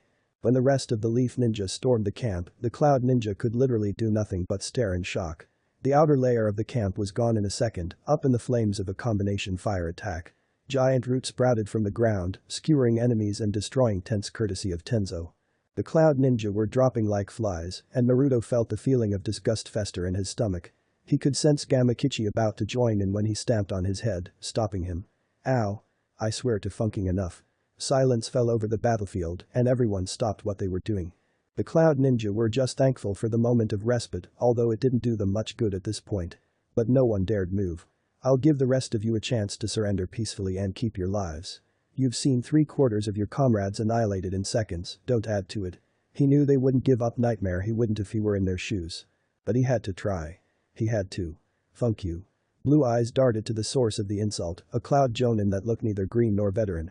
Naruto was in front of him immediately, and he gave the man credit for not flinching. That's uncalled for. The Cloud Jonin gave him an incredulous look. Let me ask you a question. Now the Cloud Ninja was downright baffled. What makes you and I different? Are we not both shinobi fighting for our respective villages in the name of honor or death or whatever you believe? Do we not both have friends and lovers who will kill and be killed during this conflict? Now the enemy Jonin was paying rapt attention, listening to every word. He didn't understand, but this kid was making a lot of sense. I don't enjoy killing. I have no desire to add to nightmare. So please, give up. I promise no harm will befall you or your comrades. It was tense for a few moments as the Cloud Jonin pondered Naruto's words. The rest of the Cloud Ninja watched with great interest, wondering if they would all die today. Finally, there was a thud as the man's weapon pouch hit the ground, and soon many more followed. Naruto smiled at the man. Thank you. He amplified his voice once more. Restrain the rest of the Cloud Ninja peacefully. If I hear about any kind of mistreatment, I'm testing a new technique on you, which will more than likely result in your death. He paused to let that sink in. Tenzo, I need to speak with you. He felt a little weird announcing that, but at this point he didn't care. The day was an overwhelming victory, and that was all that mattered. Offering surrender had never been a part of the plan, but after he had seen half of them go up in flames it was just too much. You called General? Naruto turned his head to see his faithful second-in-command approaching. Yes. First I need you to round up about 30 of the men you trust the most. Then I need you to make a few barracks for the prisoners. You can do that kind of thing, right? The blonde asked as he scratched his head. Tenzo paled slightly. Well, yes, but not everyone has chakra reserves like you, sir. Naruto cracked a smile. Then you have permission to pass the funk out afterwards. Tenzo just sighed and carried on. XXX sir, we just got word from the Western Front. A random Chunin stated after he had rushed into Kakashi's office. It can wait. I'll be leaving for that front tonight. It's quite urgent, sir. Kakashi sighed. He hated when his subordinates told him things. It should be the other way around. All he wanted was just a little time to read his book. Very well. Go on. The Chunin nodded and gulped. Yes, sir. An immediate request for assistance has been issued by one Shikamaru and the Stone Village. They're going up against a Jinchuriki, sir. Kakashi's eye widened briefly. He stood. I see. Change of plans. I'm leaving now. You, he pointed at Gaara, are coming with me. He looked over at Leviathan and Shintoho. You two should return to your villages. There's no need for us to stay here anymore. He was met with a nod from everyone. I shall return to Hidden Grass. From there we will continue the assault. Shintoho stated. And I will accompany you. My duty is next to my commanders. Itachi stated, and Kakashi wasn't sure if there was a double meaning there or not. Good, then there's no time to dilly-dally. Let's move. XXX extra content. Hanzo vs Akatsuki, you seem to be stuck in quite the predicament. Nagato gritted his teeth as Hanzo glared at him smugly. Why they had been so stupid as to trust Hanzo, he wasn't sure, but he was sure that he would rip this man limb from limb. It had all happened so fast too. One moment he had been reaching out to shake Hanzo's hand, and the next there was a kunai to Konin's throat and about 150 masked ninjas surrounding them. Hanzo, you funking fatherless, Yuhiko muttered under his breath. You were too trusting. Naive little children like yourselves shouldn't be fighting in wars. Leave that to the real ninja. Nagato leveled Hanzo with a glare, causing him to flinch ever so slightly. Your Rinnegan does not scare me, boy. Nagato could feel the anger rushing through his veins like blistering fire. He watched a trickle of blood drip from Konin's neck and he could take it no more. Then you will learn to fear it. Faster than Hanzo had ever seen, Nagato was in his face, Rinnegan eyes bulging madly. Hanzo froze, and Nagato was easily able to grab Konin from his grip. Almighty push. Hanzo was sent rocketing backwards like a bullet, out of the fight for now. Nagato placed Konin on her feet and flashed through hand signs. Fire style. Fire dragon invasion. Hundreds of swirling fire dragons ascended into the sky and merged together to form one mega fire dragon, before splitting once more and homing in on the mass of enemies. Piercing cries of pain echoed over the squelching flames, and the smell of cooked flesh permeated for a mile. When the flames cleared, the entirety of Akatsuki stood behind Yahiko. Only about 20-something of the masked ninja remained, plus Hanzo, whose arm hung limply at his side. "You're the naive one, Hanzo, for underestimating us," Yahiko stated. "And for that you will pay with your life. Don't get cocky, bud." Hanzo roared in fury. "You haven't seen real power." With a pained wince he flashed through Hans' seals. Summoning technique. The large purple eyeless salamander burst up from underground and spat a murky purple liquid at Akatsuki, but Nagato pushed it away without a second thought. The redhead searched the battleground for Hanzo, but he realized that the old man had fled. Coward rage pushed Nagato over the brink, and in the blink of an eye the rest of the masked ninja were dead with slits in their throats. The spiraling tower of flames sprouted up around the salamander and incinerated it instantly, leaving only Nagato as the flames died out. "He ran," Nagato stated with an empty tone after a few moments of silence. Yahiko approached his friend and laid a hand on his shoulder. Then the chase begins. Chapter 35. The other side of the Jinchuriki funking front. If they hadn't been fighting for their lives at that moment, Sasuke would have shot Shikamaru a very strange look, but as it was he couldn't take his eyes off of the raging Jinchuriki in front of him. Sasuke wasn't sure how long ago they had sent the Jonin back to the Leaf Village to inform Kakashi, but it felt like days. And knowing Kakashi it would be even longer, which was the last thing he needed right now. The start of the battle had been an extreme failure for the Leaf and Rain Ninja. Shikamaru had overestimated the strength of his shadow tendrils, which he realized when the Jinchuriki snapped them like sweating paper. He had a broken arm to show for that. Konan was lying somewhere beneath the rubble of the village due to Shikamaru's failed restraint, and Yahiko had followed right after in an uncharacteristic fit of emotion. Now only Sasuke, Shikamaru and Nagato remained. Nagato move. The redhead needed no warning as he spotted the napalm blast of lava heading straight for his face. The fact that this Jinchuriki had control of the lava style didn't help at all, and Sasuke could only think of one way to try and counter it. As he dashed in towards the Jinchuriki once more, his eyes morphed into a different pattern. He didn't draw his swords, mostly out of fear of them breaking, instead choosing to stick with his original technique. The Jinchuriki, who had long descended into his second form, used his chakra-covered arms to bat the lightning blades aside like styrofoam. Sasuke jumped back as a stream of lava erupted from the Jinchuriki's mouth, and the Uchiha decided to test his theory. Amaterasu. Black flames surged forward and crashed into the stream of lava, causing it to splash in every direction and dissipate. Nagato suddenly appeared behind the enemy in the air with his palms directed at the beast of a man. Almighty push. A booming roar erupted from the Jinchuriki as he was pushed beneath a mountain of rubble. The earth caved in on itself, causing an avalanche of rocks to fall into the newly made chasm. It was silent for a moment. "Did we get him?" Sasuke asked, breaking the silence. Shikamaru gave him a look that said don't ask stupid questions as the mountain of rubble blew high into the sky, along with a torrent of lava, giving the visual appearance of a real volcano. Nagato quickly jumped away to rescue his two teammates, while Sasuke and Shikamaru took refuge on one of the few remaining rooftops. "This village is going to be funked up after this," Shikamaru muttered as he surveyed the unrecognizable village. Sasuke grunted. "How long until Kakashi arrives?" the Uchiha asked, closing his eyes as they shifted back to the normal Sharingan. "If he's going as fast as he can, maybe another half a day." Sasuke sighed in response. "Great, I hope you have a lot of soldier pills."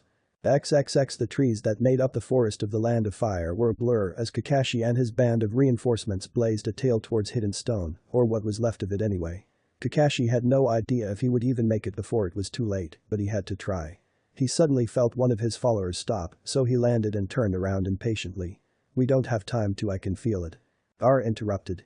"The Jinchuriki is using all of its tails. That village will be gone if your students can't hold on." Kakashi turned and jumped away at that point, not wanting to waste any more time. He knew what was at stake, and this was one team he didn't plan on losing. Naruto was definitely impressed with Tenzo's work. The barracks were more like townhouses, and they were as tall as the trees around them. Much nicer than a shoddy tent, which is why the barrack were located on the other side of the camp in a hidden clearing. He didn't want to give his men a reason to act up. The 30 Anbu guarding the houses did nothing as Naruto walked by them and into the middle house, announcing his presence by slamming the door. He waited for a moment before one of the prisoners, a Chunin, rounded to corner out of curiosity. "You. Come here." The Chunin realized his mistake as soon as he saw who was at the door, but he had no choice but to obey. The Chunin shuffled up to him slowly, bringing a smirk to Naruto's face. "Get your leader. If they're dead, get the highest ranking guy here." Relieved to be dismissed, the prisoner scurried up the stairs to find him commander. Naruto was admiring one of the chakra suppression seals on the wall that he made obviously when he heard feet on the steps behind him. He turned around to see a girl with neat blonde hair, and Naruto had to stop himself from double-taking giant cans. What is it? He noticed the icy tone and icier stare. She clearly did not like him. I was just wondering if you've had any problems. If you have any injured I can send over a medic, or if you're being harassed I can crack some skulls. She didn't seem amused.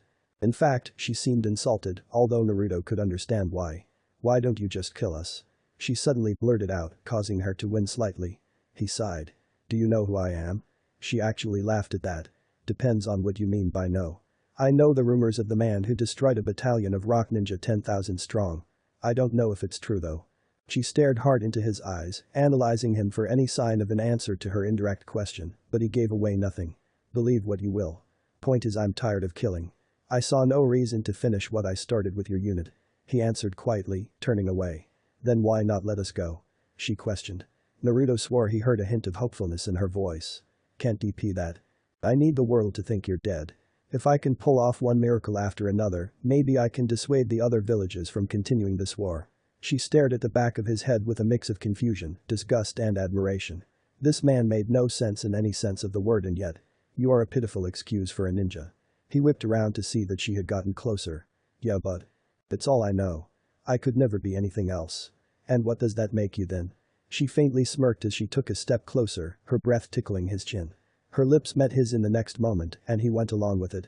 But he knew her intentions, and as soon as he felt her arm shift he flashed behind her and pinned her up against the wall. He took the loosely gripped kunai out of her hand and pocketed it before backing off. Really? That was your plan? His tone was playful, he didn't really blame her for trying, although it still stung a bit. Either way, his men would have to start searching the prisoners better. Had to try. She muttered as she avoided his gaze. He chuckled. I guess you're just unlucky. That would never work on me. With that he strode out of the barrack, leaving the blonde woman with much to think about.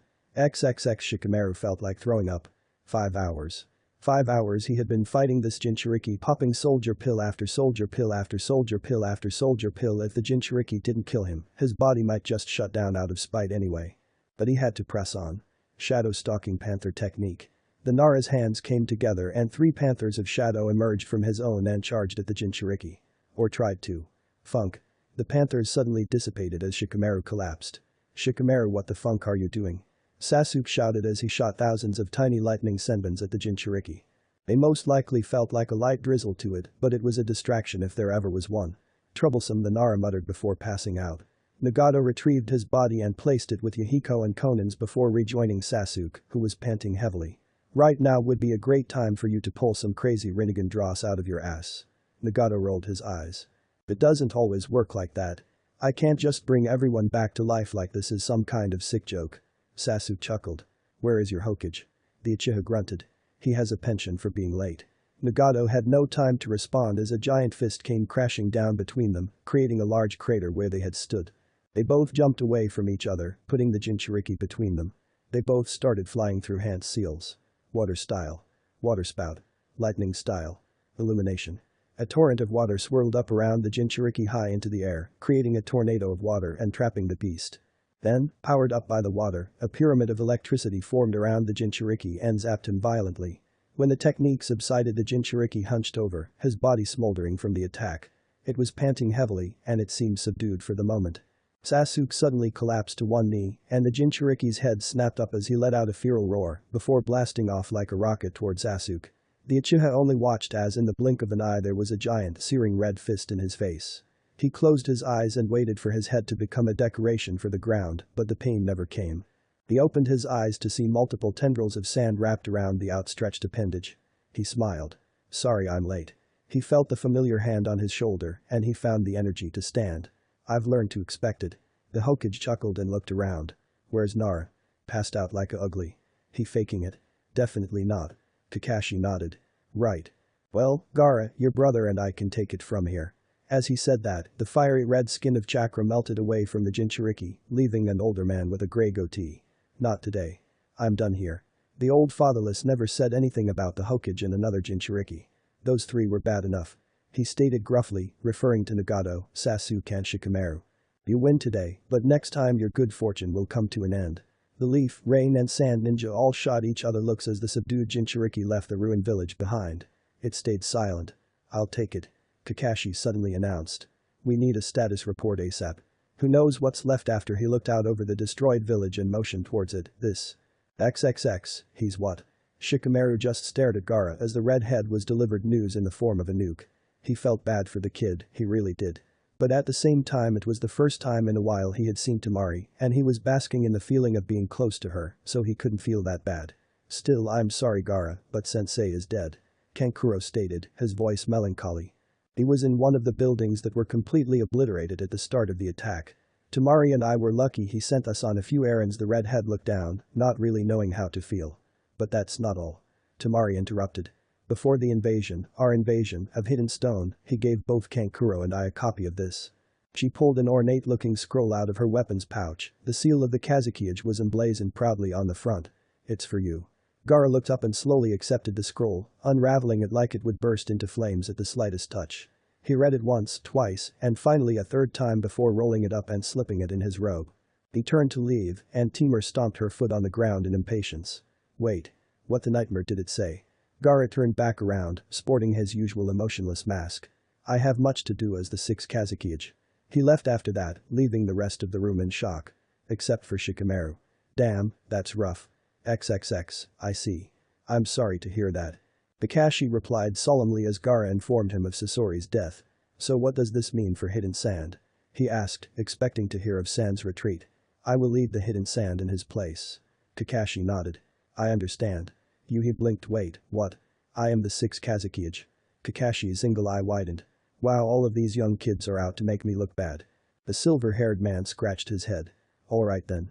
Well, if you need anything Gaara, please let me know. I know how hard it is to fill the role of Kage. The redhead nodded in what he thought was appreciation. Thank you. I'm sure I will seek you out at some point. Kakashi was mildly surprised Gaara accepted his offer. But then again, the younger generation had always been just a tad more trusting than his. He just wasn't sure if that was a good thing or not. The first thing I suggest you do is address your men. With Sasori dead, morale would be low. You must show them that you can take his place. Kakashi suggested, to which Gaara nodded. Then I shall do just that. He exited the tent after that, and Kakashi could only shake his head.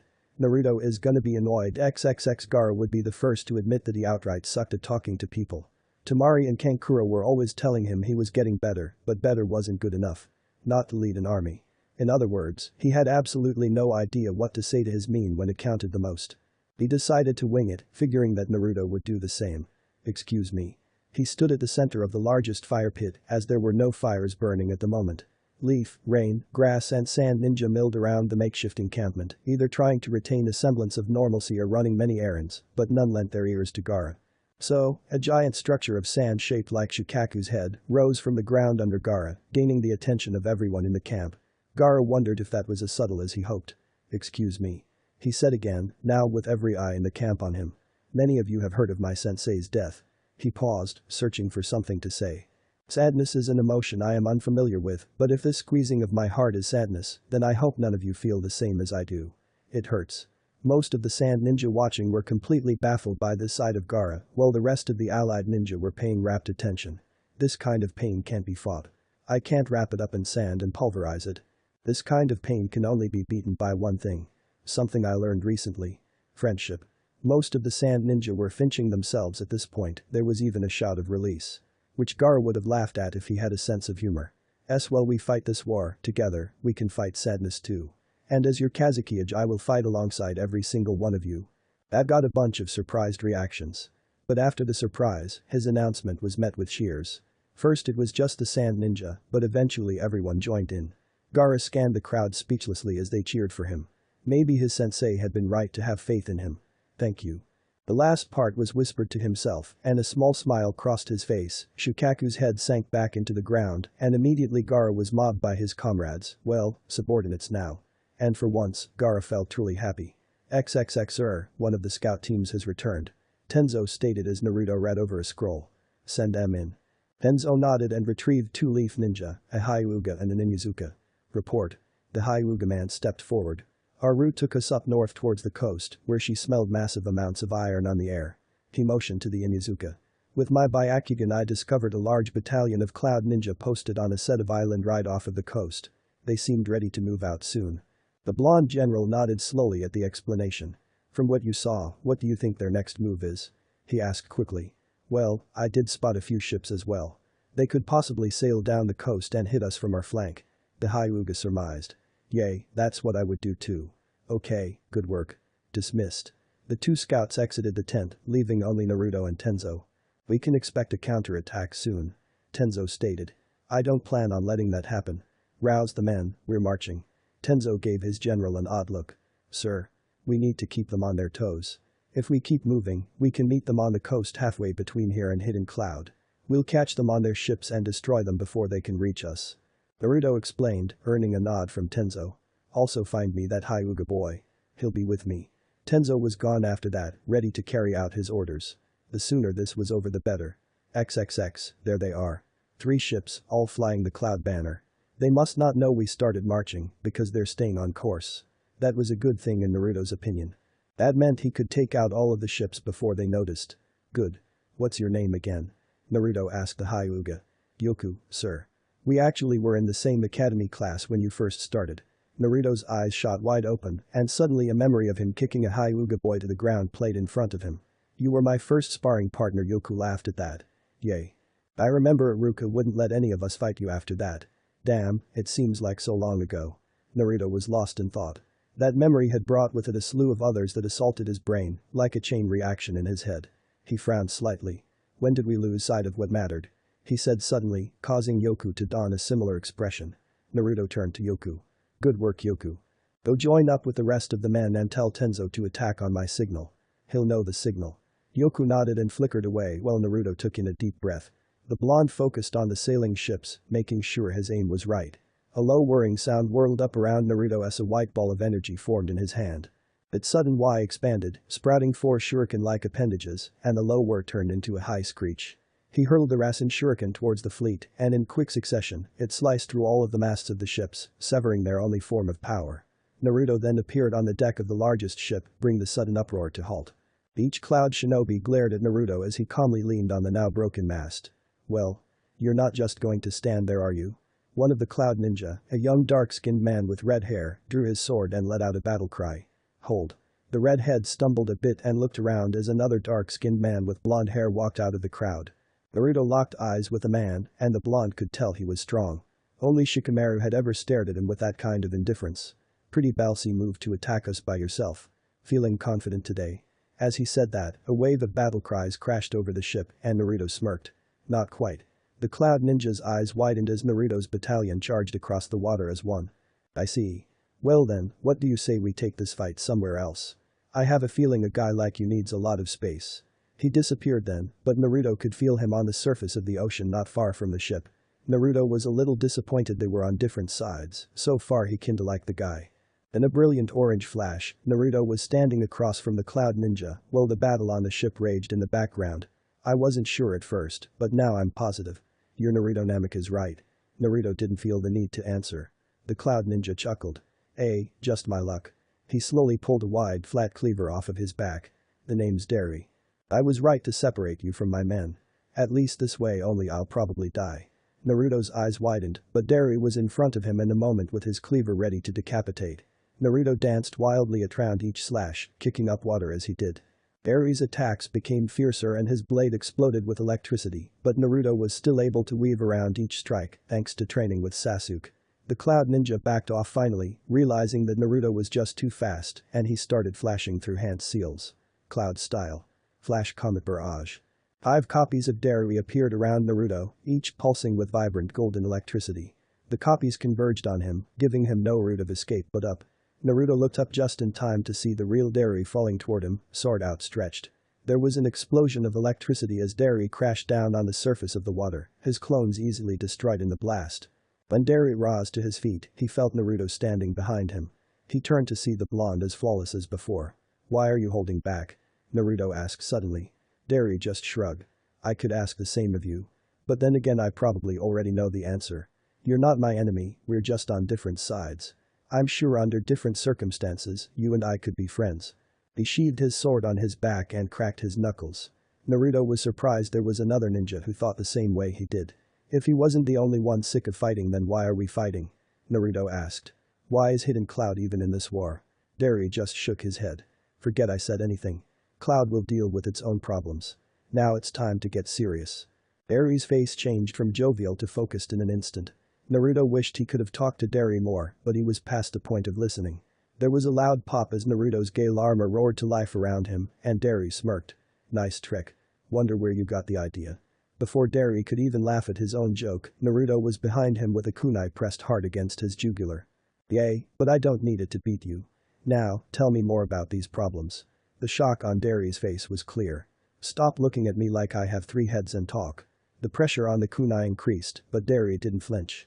The only problem you should worry about right now is me.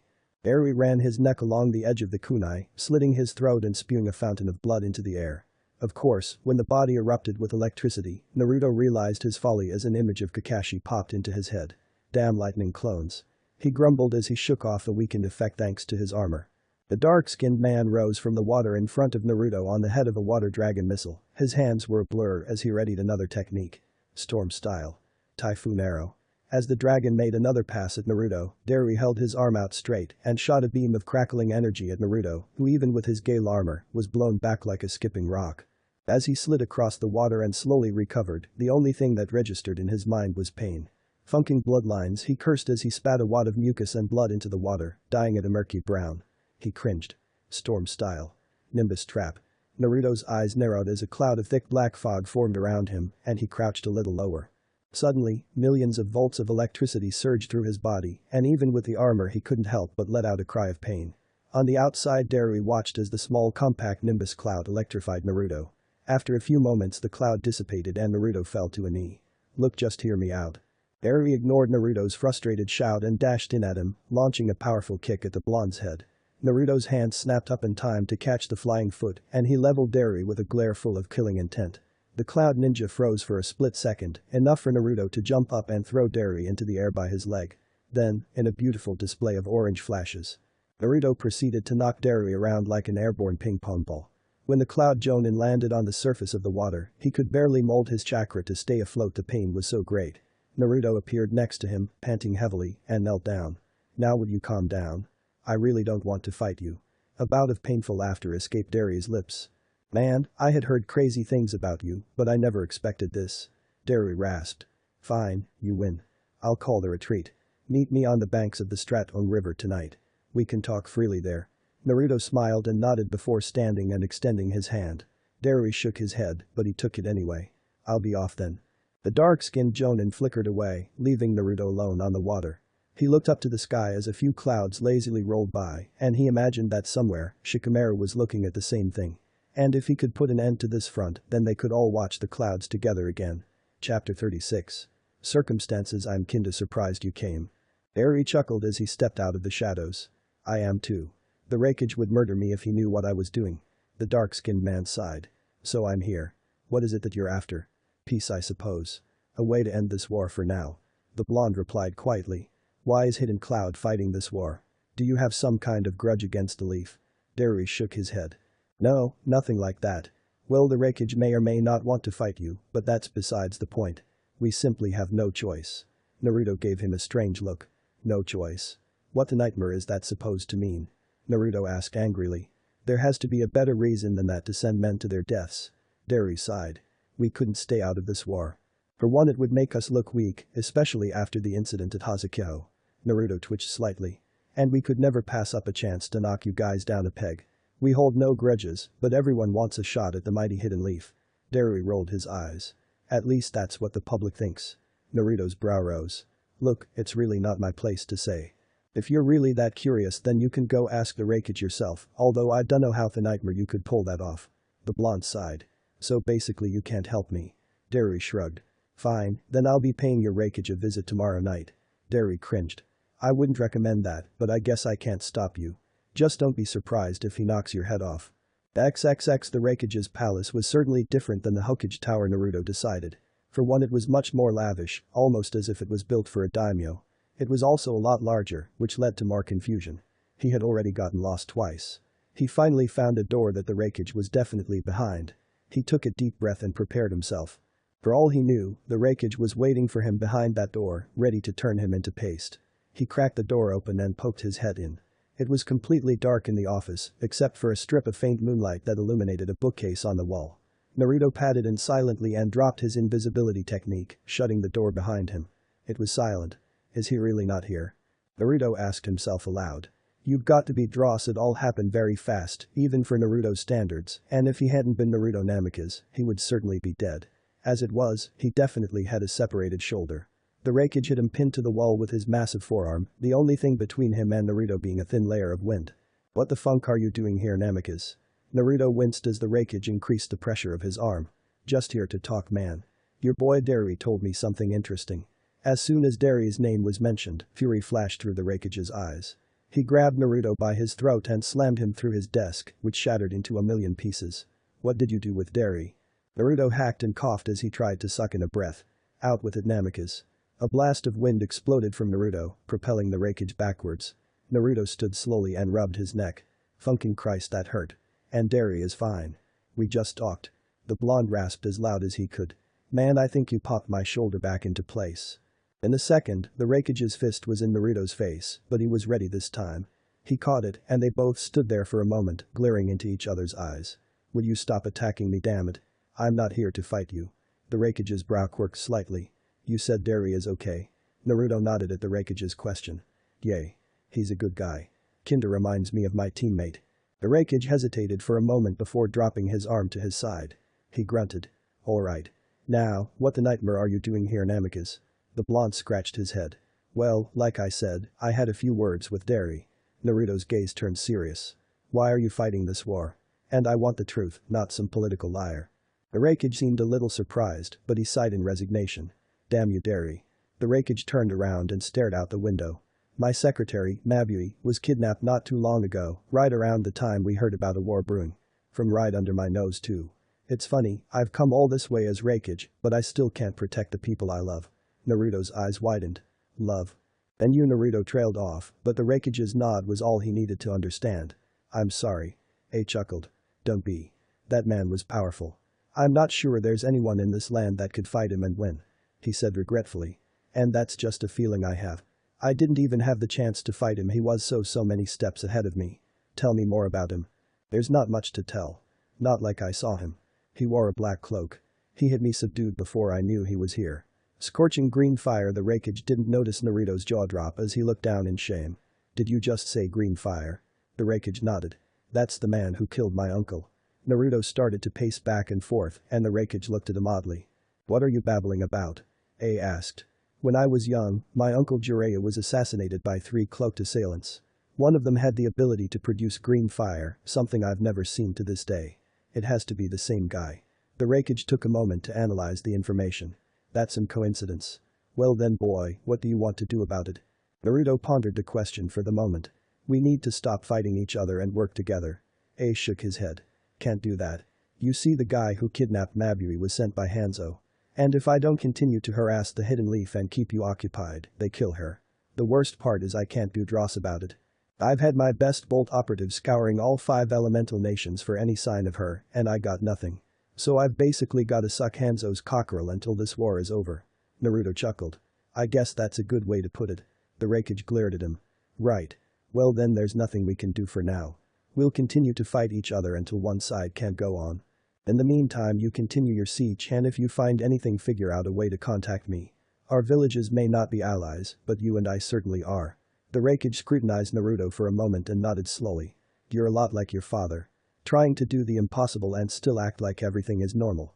You know, I had a very similar experience during the last war with your father. In the last war, some of my men had kidnapped a woman who would later become your mob. Suffice to say, he was not happy. A chuckled. We came to an agreement that it would never get personal again. We would settle it on the battlefield. Naruto smiled. Thank you. Many people say that, but it's still nice to hear it. He sighed. I just don't want you to go through what I did. Losing someone you love, I don't even know how to describe it. It just funking sucks. Naruto stated, causing the Raikage to crack a smile. It also causes you make bad decisions, like taking on the Raikage after a giant mythical creature puts a hole in your stomach. The Raikage cocked his head. That was why you attacked me that day at Hazukiho? Naruto nodded. I see. I guess it makes sense now. So that girl. Naruto nodded again. HMPH. I'm sorry. Naruto was a little surprised he had actually gotten Raikage to say those words. It's dust in the wind now. I've come to terms with. As much as I ever will anyway. My only advice for you is don't give up on Mabui. I'll help you search for her if I have to, and we will find her. The Raikage observed the searing determination in the blonde's eyes, and he knew he was 100% serious. Your aid is appreciated, Namikaze. If anything pops up, you can expect a visit from Derry. The young general nodded. Now, if you'll excuse me, it's been a tiring day. Apparently someone destroyed a few of my battleships, and they have to be refitted. Naruto smiled sheepishly and scratched his head before disappearing in a brilliant orange flash. HMPH, show off. XXX, there she is, Fort Tsunakin. This is going to be one of the toughest battles yet, you know. Kakashi stated as he and his former genin charges observed the fort from afar. I'm not really sure how it could be worse than the last time I was here. Sasuke mumbled. Bet we'll find out though. Shikamaru drawled. As long as there are no Jinchuriki, you just had to say something, didn't you? Sasuke questioned with a glare. Shikamaru just shrugged. We're bound to have bad luck regardless. The Nara stated. Anyway, let's get back to camp. Now's as good a time as any. XXX chaos. Utter chaos. Now Sasuke truly understood why Fort Tsunakin was impregnable. His first mission here had been a minor massacre compared to the bloodbath that painted the ground red. Hidden Rock and Hanzo's rebels easily outnumbered them 2-1, a large step up from the 50 men Sasuke had fought. The element of surprise was another factor they were missing from this fight.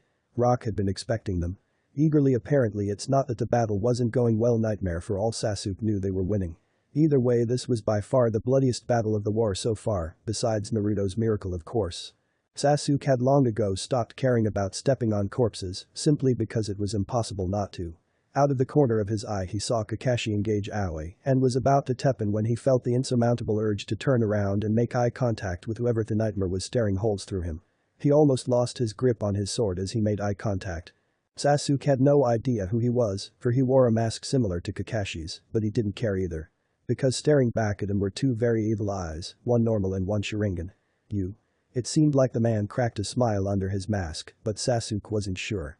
He would never find out either, as the very space around the man began to warp and twist until he suddenly vanished. Sasuke quickly gathered his wits and defended himself from an earth-style technique before flickering away to where he felt Kakashi. As he arrived, Kakashi's Rikiri was clashed against Aoi's sword, sending powerful arcs of electricity carving through the ground. You can't hope to overpower me, Kakashi. Aoi shouted frantically. You don't mind if he has help then? Aoi had no time to react as Sasuke flashed next to him and kicked him away. Cat. The Uchiha turned to Kakashi. You and I need to talk. Kakashi eyed him strangely and looked around. It can't wait. The man who's responsible for the Nine Tails attack was here. Oh dross. XXX, Aoi cursed as he rolled across the ground. The bad Uchiha had caught him off guard again and made him look foolish. The nerve, Aoi. As he came to a stop, the rogue rain ninja looked up to see his commander and master. Hanzo, sir. Aoi greeted respectfully as he was helped to his feet. We are withdrawing. The fort is lost, it won't be much time now. Also, there has been a minor setback. Aoi cocked his head. What do you mean? Hanzo grunted. The Leaf are now aware of my master. Which means that blonde boy will be back any day now. We must prepare to fight the full force of the Nine Tails. Hanzo flickered away. Aoi smirked. So the cat's out of the bag, huh? XXX, Naruto. The blonde snapped out of whatever trance he was in. Yes, Tenzo. Sorry. The veteran Anbu commander chuckled. It's alright, but what is your attention, if you don't mind me asking? Naruto seemed to debate for a moment whether or not to say when he shrugged. I paid a visit to the Raikage last night. Tenzo stared at him blankly, then blinked once, twice. Remind me not to ask next time. Naruto snorted. May I actually I don't even know what to ask. Just don't get yourself killed, alright? The blonde smirked. I can't die yet, Tenzo. You should know that by now. Naruto stood. We're continuing our march. If everything goes as planned, we should be able to push through Lokigai and Jiramatsu Port, and the hidden cloud village should be a stone's throw away. Have the men ready by dusk. XXX, he was there. On the battlefield. I swear if one more ridiculous twist rears its ugly head during war, Shikamaru sighed. Troublesome. Where's the weed? Kakashi reached into his pocket and pulled a baggie out. He tossed it to the Nara, who caught it in surprise. Wow, really?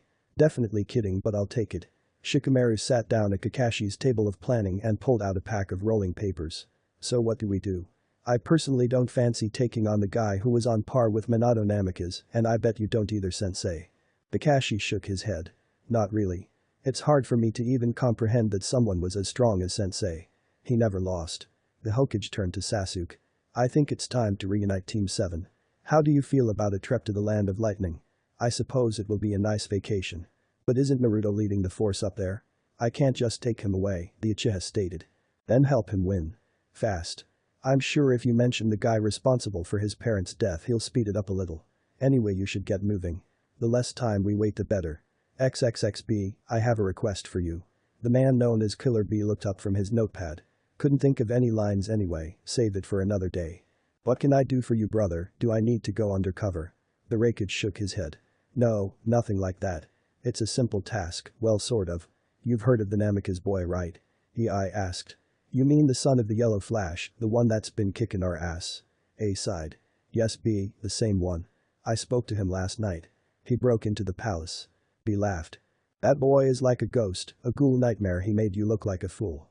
Shut up B. There's a reason I needed a new desk this morning. B scoffed, causing A to growl. Anyway, I need you to test this boy. He has intrigued me, but I need to know if he's the man he says he is. So take Yujito and I want you to test his limits. Do not kill him, but I want to see how he fares against two Jinchuriki. Yujito and I. But that boy will surely die. You forget that he is a Jinchuriki as well, of the 9 tails no less. No, he will not die. If I'm correct, he'll be the victor of that battle. I explained. B just shook his head. Whatever you say, bro, there's something I don't that you know. A chuckled. Not this time, B. I'm as clueless as you. It's just a feeling I have. Now go. By now he should be getting close to Loki guy, so meet him there. And good luck B, I think you'll need it. XXX, do you feel the Tenzo? The co-commander stopped and looked back at his general, who seemed to be staring past everything in his view. No Io. What is that? It was more power than Tenzo had ever sensed before. It was suffocating. It's coming from Loki guy. Tenzo, you have new orders. Sir. Take the men and evacuate the city. I don't care if you have to scare people out of their homes, but get them the funk out. Tenzo had no time to question Naruto as the blonde whipped out a kunai and hurled it into the air towards Loki guy, disappearing in a flash a few seconds later. Moments later in Loki guy, an orange-handled kunai landed in front of B and Yujito. Naruto appeared in all his glory, his cloak billowing out wide. Any ace in the Raikage sent the two for you. You're too dangerous for a regular man, so Yujito and I are the plan. Naruto cocked his head. Did you just rhyme? Don't question my rhymes, ugly. I'll kill you and leave your body in a ditch. Naruto blinked. Not touching that with a 10-foot pole, he muttered. He turned to Yujito. Do you have a semblance of sanity? She actually chuckled. B's just enthusiastic. It's been a while since we've had a real challenge. I just hope you can rise to the occasion. She crouched low, almost like a cat. No more talk. Now it's time for you to leave the Land of Lightning. A cloak of blue chakra erupted around Yujito, two tails waving violently behind her, like flames. B just grinned. Not today. The day will be the day that I sent two-tailed beasts home with their tails between their legs. There was an explosion of power, and Yujito could not stop her jaw from dropping. Naruto was cloaked in a veil of golden chakra, with 9 glorious tails whipping around gracefully behind him. His eyes showed the mark of the sage, but his eyes were tinted red and slightly slit like his tenants. Good, my men have evacuated the city. He smirked. Then we have no reason to hold back. Chapter 37. 2 beasts, 1 stone, this fight's gonna be a breeze, watch me skewer you like Swiss cheese. Ow. Odd rapping aside, Naruto was even more baffled when B drew 7 swords off of his back and wielded them in all kinds of awkward ways. One was between his toes, one was in his mouth, another was tucked between his bicep and his chest. Naruto wasn't entirely sure what was about to happen next. Then suddenly B was hopping around like a frog on crack, his swift strikes coming from every angle all at once. He resembled a swarm of bees, one that had been charged with lightning-style chakra too. You may be a prodigy, but you weak compared to me. Yo. Can't you keep quiet for 5 seconds? No can do, little boy, it's my passion to annoy. Naruto growled as he continued to attempt to dodge the onslaught that was Killer B. The only reasons he hadn't been skewered yet were the 9 tails floating behind him, which would swoop in and bash away any strike Naruto could not dodge. The blonde was suddenly surprised when B backed off until he felt the roaring heat at his back. Fire style. Eternal Inferno. A ball of fire the size only a Jinchuriki could conjure surged towards the blonde, courtesy of Yujito. Enormous Rasengan.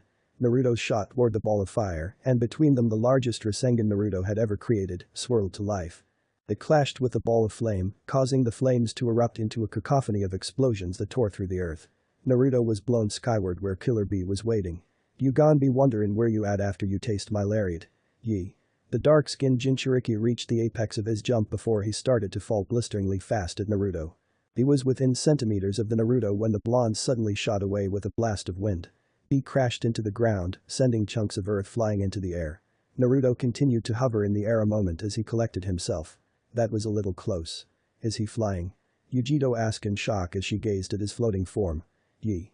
Was B's response. Suddenly the blonde dashed towards them and flourished his tails in front of him. Nine-tailed Rasengan barrage. On the tip of each tail a Rasengan formed and they all shot forward, twisting and whirling around each other like snakes. B and Yujito barely had time to clear the attack radius, but they were sent flying from the impact. Naruto touched the ground and then appeared behind Yujito, smashing her down with his fists like a hammer. Next he flashed behind B and drove his knee into his back. Blood spurted out of B's mouth as he fell to the ground in a heap. I feel like you guys aren't taking this seriously, he stated as he stared down at B. He was shocked as in a second B was covered in burning, red chakra with 4 tails lying beneath him. Naruto arched his back as B's fist came roaring for his chin, missing by a hair.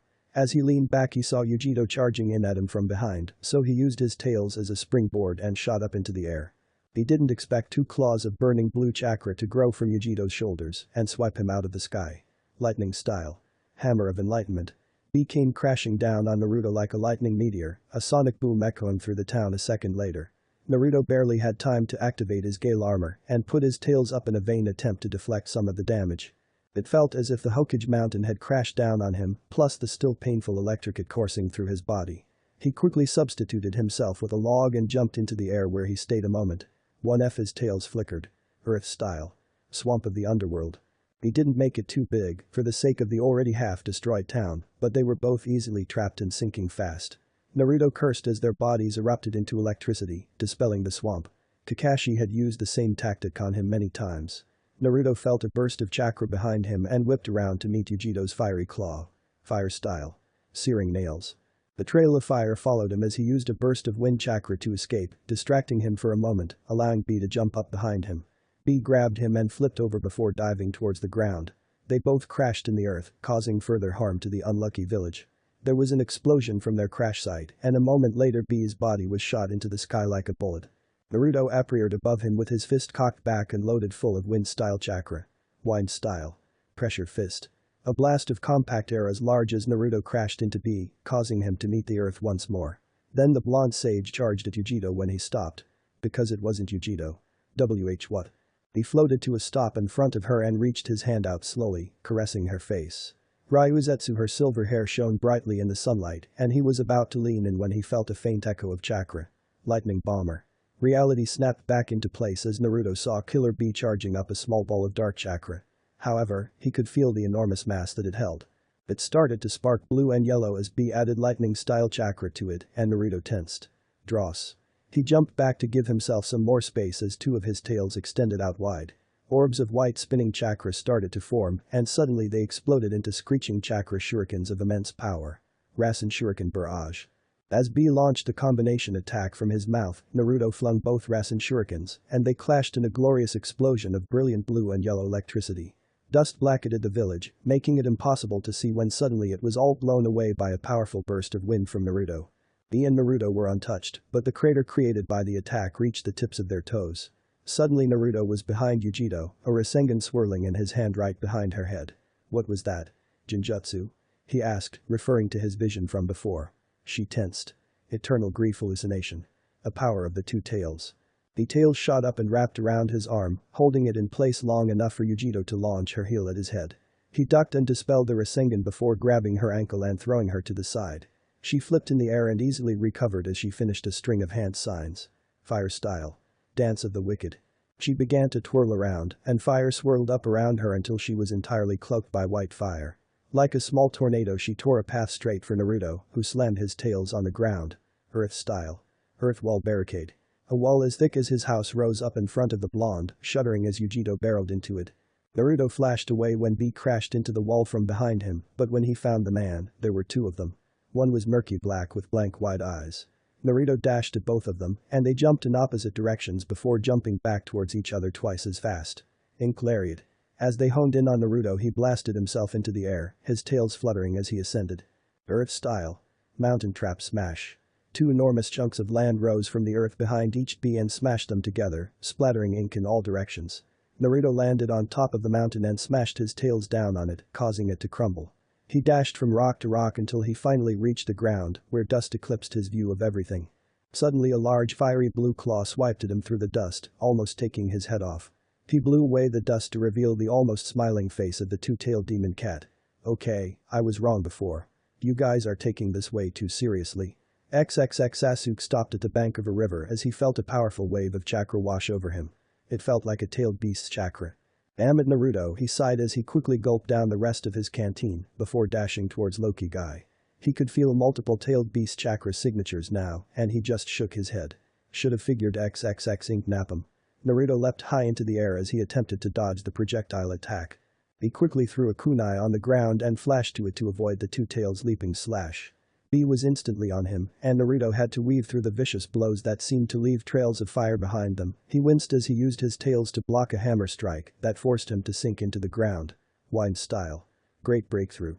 B was sent flying as Naruto blasted him through a pile of rubble. He then rolled under a claw slash from the two tails and jumped back to gain some distance. He was surprised and interested to watch as specters of flame slowly coalesced in front of him. One by one they shot towards him, and soon the sage was engaged with 10 fiery phantoms. Even with his speed, he was having a hard time adjusting to the fact that their bodies were made of fire, and so they could morph any which way they wanted. He punched through one's head only for it to open up like a donut. He growled. Lariat. Naruto flashed away instantly as he heard B's cry, who crashed into where the blonde had stood before, destroying the flame specters. He launched himself at Naruto through the cloud of dust as his arm shifted into a giant tentacle. B flung the transformed appendage at the blonde, who flipped over at it and wrapped his tails around it. Naruto spun around and whipped B high into the air before appearing behind him, a Rasengan churning in his hand. Planetary Rasengan. 3 smaller Rasengan formed around the larger one like satellites, and they spun around in perfect orbit. Naruto slammed his technique into B, causing a giant vortex of chakra to blast B to the ground. Naruto then appeared behind the two tails as he finished some hand seals. Summoning technique. A screech of pain echoed through the air as the two tails was sent flying from the cloud of smoke created from the summoning. When the smoke cleared, Gamakichi was looking up at Naruto, who was on his head, in curiosity. You do something to your hair, bro. Shut up, Gamakichi. The toad snickered. The tails are cute too. Naruto sighed and smacked the top of Gamakichi's head with one of said tails, causing the toad to wince. Ow. Seriously, my head is not a place for you to play whack-a-mole, asshole. Yo bro, that's a sick rhyme, you should team up with Killer B sometime. Yee. Gamakichi turned his head to see B in his second form posing. Who the funk is that guy? I'll explain later, but right now I need you to focus. Like on that giant funking fireball. Naruto shouted frantically as an enormous tower of flames surged toward them. I got the oil. What th funk do you? Naruto's voice was drowned out as the oil impacted with the tower of flames, causing a massive explosion to rock the decaying town. Everything within the radius of the explosion had been scorched into nothing more than a pile of ash. Are you crazy? Naruto shouted as smoke rolled across the town. What do you mean? That's always our go-to strategy against really big fire attacks. Gamakichi stated carelessly. Naruto shook his head and sighed. No, it's not that, I was just trying really hard to not destroy the entire village, but I guess it was inevitable. We are fighting two Jinchuricas anyway. Gamakichi's eyes bulged at that. You didn't mention that before. Well, we are. One of them is already in tailed beast stare, the two tails. Water style. Crushing charge. 2 large waves of water crashed through the cloud of smoke, surprising the bickering duo and threatening to overtake them.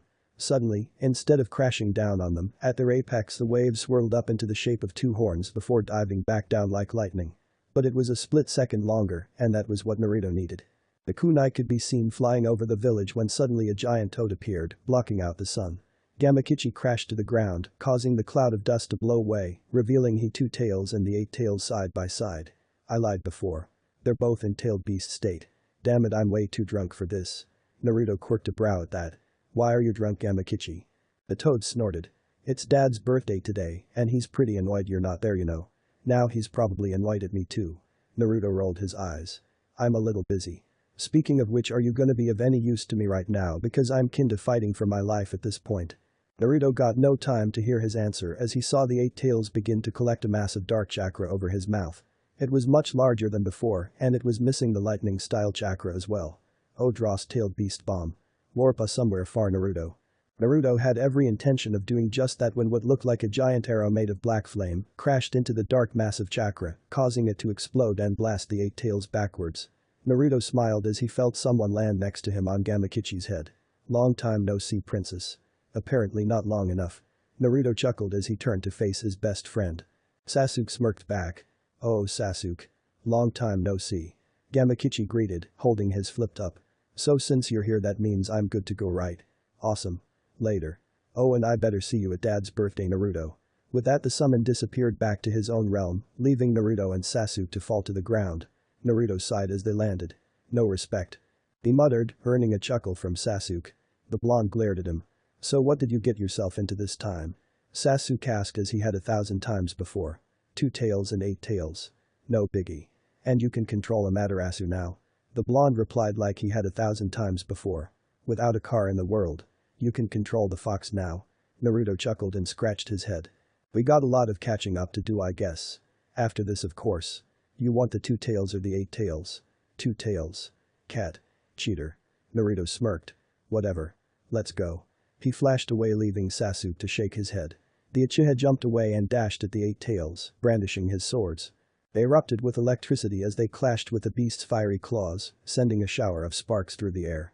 The 2 tails jumped back to avoid the weapons and fired off 3 successive fireballs at Sasuke. Amaterasu's shield. Black flames poured out of his eye and formed into the shape of a knight's shield, eclipsing him from view. The fireballs impacted one after another, the excess flames pouring out around the edges of the shield, leaving Sasuke unharmed. He pulled the flames back into his eye and dashed forward, his swords carving through the ground behind him. He hacked and slashed at the demon cat, but it was easily able to weave through his attacks even with her size. Sasuke sheathed his swords and jumped back as he started a string of hand signs. Water style. Water dragon missile. The Uchiha spat out a ferocious water dragon that smashed into the cat, causing it to tumble backwards. He followed up with a barrage of lightning senbon that elicited a cry of pain from the feline. The 2 tails sprang up in a fury and leapt away from Sasuke over to the 8 tails, who had started to gather yet another dark mass of chakra. Then, the 2 tails started to form its own. Sasuke. Get behind me. XXX Naruto appeared on the bridge of the 8 tails' nose, causing him to snarl. In a split second, the 8 tails' hands smashed together right over his nose, aiming to squish Naruto like a fly. But Naruto easily warped out to the ground, tapping his tails on the ground as he landed. Earth style. Boulder scatter shot. About a dozen or so extremely heavy boulders rose from the ground around Naruto, and with a simple wave of his tail, he sent them rocketing at B. As they approached, he smashed each one with his Trent-sized fists, his arms ablur as they moved. As the last one soared toward him, he snatched it out of the air with a tentacle and flung it back at the toad sage. Naruto easily batted it aside with one of his tails. You should stop acting like this is a piece of cake, or they gon' find yo body at the bottom of a lake. Yo. It was odd to hear that come from the 8 tails' mouth, but Naruto had no time to be amused as a flurry of tentacles rushed at him.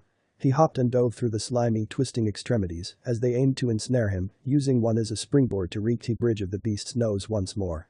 He quickly bounded higher into the sky where he began to charge of chakra in his hand. Blind style.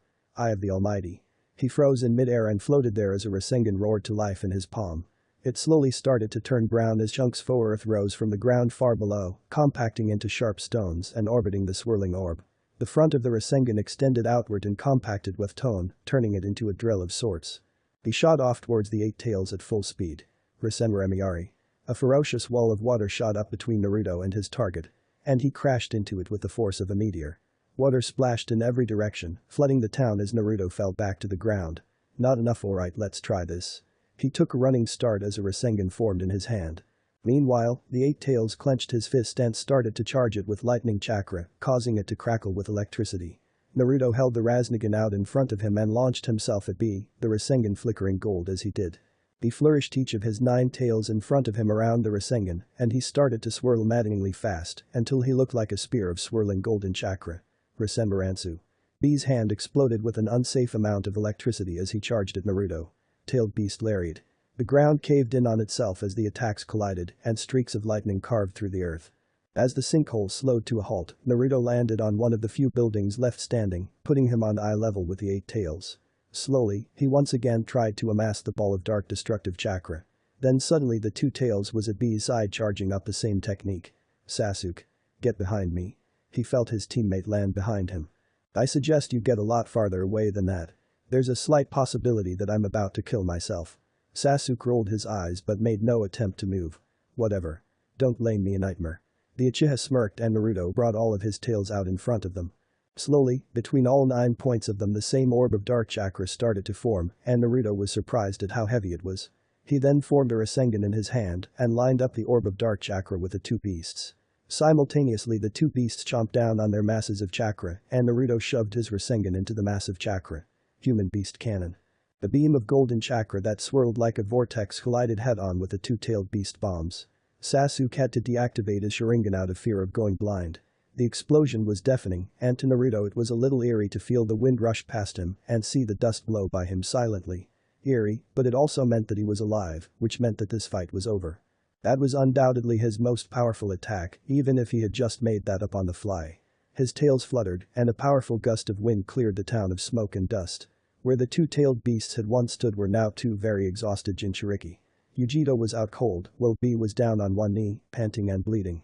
Naruto appeared in front of him and his cloak of chakra melted away. You can tell that I'll be waiting for him in Jiramatsu port. With that, he flashed away, leaving the two Jinchuriki in a position they had never imagined. XXX, a prophecy? That seems a little far-fetched. You of all people should understand how little that means. The blonde replied with a snort. I believe it though. I mean I don't really have a choice do I? I guess not. The Uchiha replied. But I have news for you that's more important. Naruto's brow rose. Oh. Go on. During our last confrontation with Hanzo, I saw the man responsible for the Nine Tails attack on the Leaf Village, the man who killed your father. Naruto's eyes widened. What the funk do you mean? He asked, a quiet fury rushing through his veins. I saw him. Sharingan to Sharingan. It had to have been him. And he was fighting on Hanzo's side. Sasuke explained, making Naruto clench his fists. Then he dies at the end of this war. Oh, and speaking of assassins, apparently the guy who assassinated Jiraiya kidnapped the Raikage's secretary/lover and is holding her hostage, which is the only reason we're fighting Cloud. He's on Hanzo's side as well. Sasuke blinked. You're gonna have to write up a detailed report for Kakashi. Naruto waved him off. I will later, but for now funk that. He pulled a joint out of his cloak. It's been a while my friend. XXX extra content. The downfall of the Raikage late nights in the Raikage's office were A's favorite part of the day. Contrary to the image he put out, he was quite fond of peace and nowadays it seemed like his office was the only place he could find it. Sure the bureaucratic work was utter liar, but someone had to do it. Every once in a while at least. Mabui, please bring me the list of graduating academy students. He said aloud to no one. But he knew she could hear him. It was one of the reasons why she was his secretary.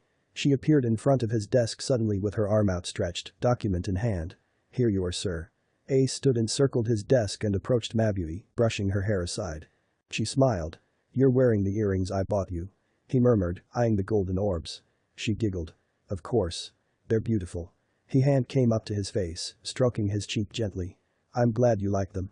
I hope I'm not interrupting. The Raikage turned his head in shock to see a cloaked man sitting in his chair. He grabbed Mabui and held her close. I don't know who you are, but you have 3 seconds to leave before I break every bone in your body. A threatened, eliciting a chuckle from the trespasser. Go right ahead. There was a burst of electricity and A was suddenly in front of the man, lighting armor crackling angrily. His fist smashed his chair into particles, but the man was nowhere to be seen. Wow, you are fast. Almost as fast as I am.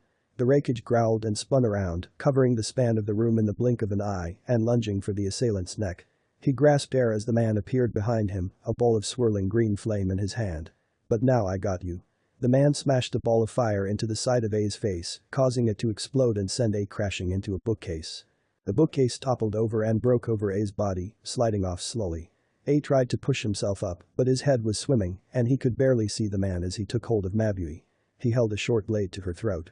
Now that you're more likely to listen, well, listen up. As of right now you are allies with Hanzo the Salamander. The Raikage growled. I beg your pardon? He asked as he stood on one knee.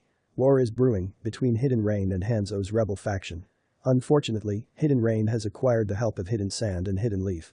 We need you to level the playing field. The cloaked man explained. So I'm cannon fodder for the tree huggers, is that it? A asked angrily. I suppose you could put it that way. Whatever way you put it doesn't matter. Just distract the leaf. Or I'll kill her. He shrugged. Your choice. Lord Raikage, shut up Mabui. She seemed taken aback, but she stayed quiet. Fine, we'll fight your war. But if I ever see you again, the man chuckled airily.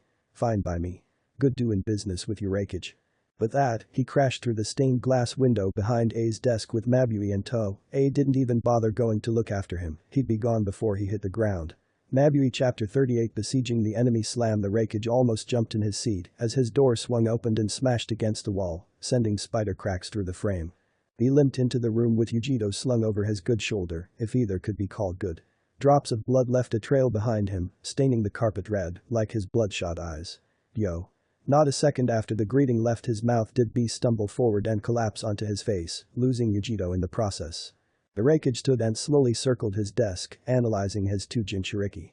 He had never seen either of them, let alone both of them, in such a state, and quite frankly he was shocked. Meet Jiramatsu waiting. The rakeage knelt down as B tried to speak, but he could only get a few words in through pained wheezes. What is it, B? A rolled his brother on his back. Namikaze is waiting at Jiramatsu port for Yuyi. With that he passed out, his snores echoing through the silent room. A just smirked and stood up. Shy. A blonde Cloud Jonin dressed in regular Cloud uniform appeared knelt down in front of the rakeage. Heal these two up and then let them rest. I have an errand to run. Until then I'm putting you in charge. Understood? Shy stood and nodded. Of course, sir. But may I ask one question? The rakeage nodded. Shy turned and gazed at the two injured Jinchuriki. Who did this to B and Yujito? I never imagined. He lost his train of thought and turned back to the rakeage, looking for an answer. The Namikaze boy, who else? Shy's eyes widened for a moment before he sighed and nodded. Very well. Keep these two in line if they wake up before I get back. He disappeared in a flash after that and Shy knelt down next to Yujito, his hands glowing with green chakra. What kind of power XXX? I'm glad you figured out my message. I didn't want to get smashed through another table. Naruto stated as he jumped down behind A. You shouldn't sneak up on me, boy. A growled. I like to live life on the edge. He shrugged as the rakeage turned to him. Alright, enough with the liar.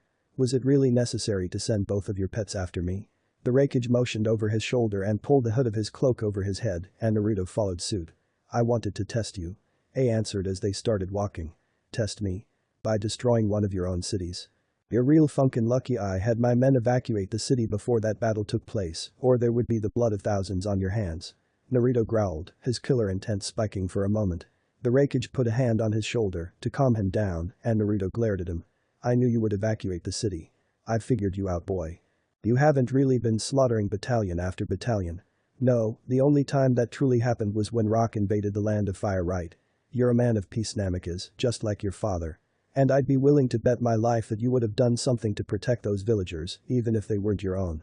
Just like you did on the border that day when you invaded, which I still have no idea how you did. I know my men are still alive in your camp somewhere. And in all the years I've known Derry, I've never known the man to retreat, and yet somehow you convince him to. Because he believed you. As A explained all of this, Naruto's anger slowly started to fade, and by the end he was smiling. And now I believe you too. Naruto nodded. Then I won't let you down. Speaking of which, I'll be leaving for a few weeks, but I'll be leaving Sasuke Uchiha in charge. I'm going to go meet up with a few of my contacts around the countries and see if I can't get a lead on Mabui and a few other things. If I get any word I can send you a messenger toad, just don't kill it or I'll have to kill you. A raised a brow. Seriously, that's not cool. Those little guys are my summons. I could drop Gamabunta on Yerbum and he would flay you alive for hurting one of his grandkids, you know. A sighed and rolled his eyes. I don't resort to violence in every situation. You put me through a desk. You were stupid enough to break into a Cage's office. What did you expect? A shrugged and Naruto grunted. Whatever. Anyway, it's been fun, Gramps, but I'm gonna hit the road. Got a lot of traveling to do. In a flash he was gone, and A was growling at where he had stood. I'm in my 30s, cheeky fatherless. XXX, how many do you see, Niji? The Hokage and Niji were perched on a branch sticking out the side of a sky-reaching cliff. Niji's Byakugan was focused on the distant city of Satsugarana, one of the largest in the land of Earth. It's hard to count them all, but I'd say anywhere from 15 to 20,000. No doubt mostly hidden rock. Niji answered astutely as he surveyed the encampment surrounding the city. They're not joking around, Kakashi stated with a nervous chuckle. It appears not, sir. Kakashi looked over at Niji, who was still looking out over the horizon, and half glared at him. Right. Well, let's get back to camp for now. You, Shikamaru and I will discuss a plan of action, and then we'll see where it leads us. Niji turned as his Byakugan deactivated, surprise evident on his face. Me? Kakashi nodded. Yes, Sasuke had many good things to say about you, and I trust his word. So you'll take his place for now. Niji's eyes widened, but then he got serious and nodded firmly. Of course, sir. We should get going. XXX, 20,000. That's a lot to work with. Shikamaru paced back and forth in front of Kakashi and Niji as he pondered the situation.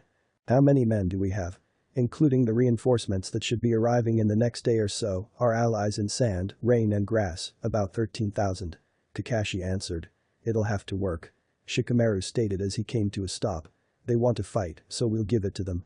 And we'll destroy them with the very land they protect. Shikamaru smirked. Someone get Gaara. XXX. It wouldn't be long now. They were within an hour's march of Satsugarana, and the quiet intensity that came before a battle descended over the army. Shikamaru's plan was simple, just move when he gave the signal. His warning had been clear. If you're not out of there in time, there's a chance you'll end up part of the desert afterward. So get the funk out of there.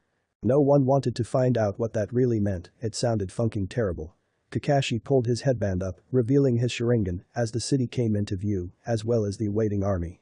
He charged in front of his army as an array of earth wall barricades shot up from the ground in front of him. He flashed through hand seals as 100 shadow clones appeared behind him. Lightning style. Lightning Beast Mega Rampage. His enormous lightning wolf tore through the defenses like a knife through flesh, and the rest of the army charged in around him as his clones dissipated.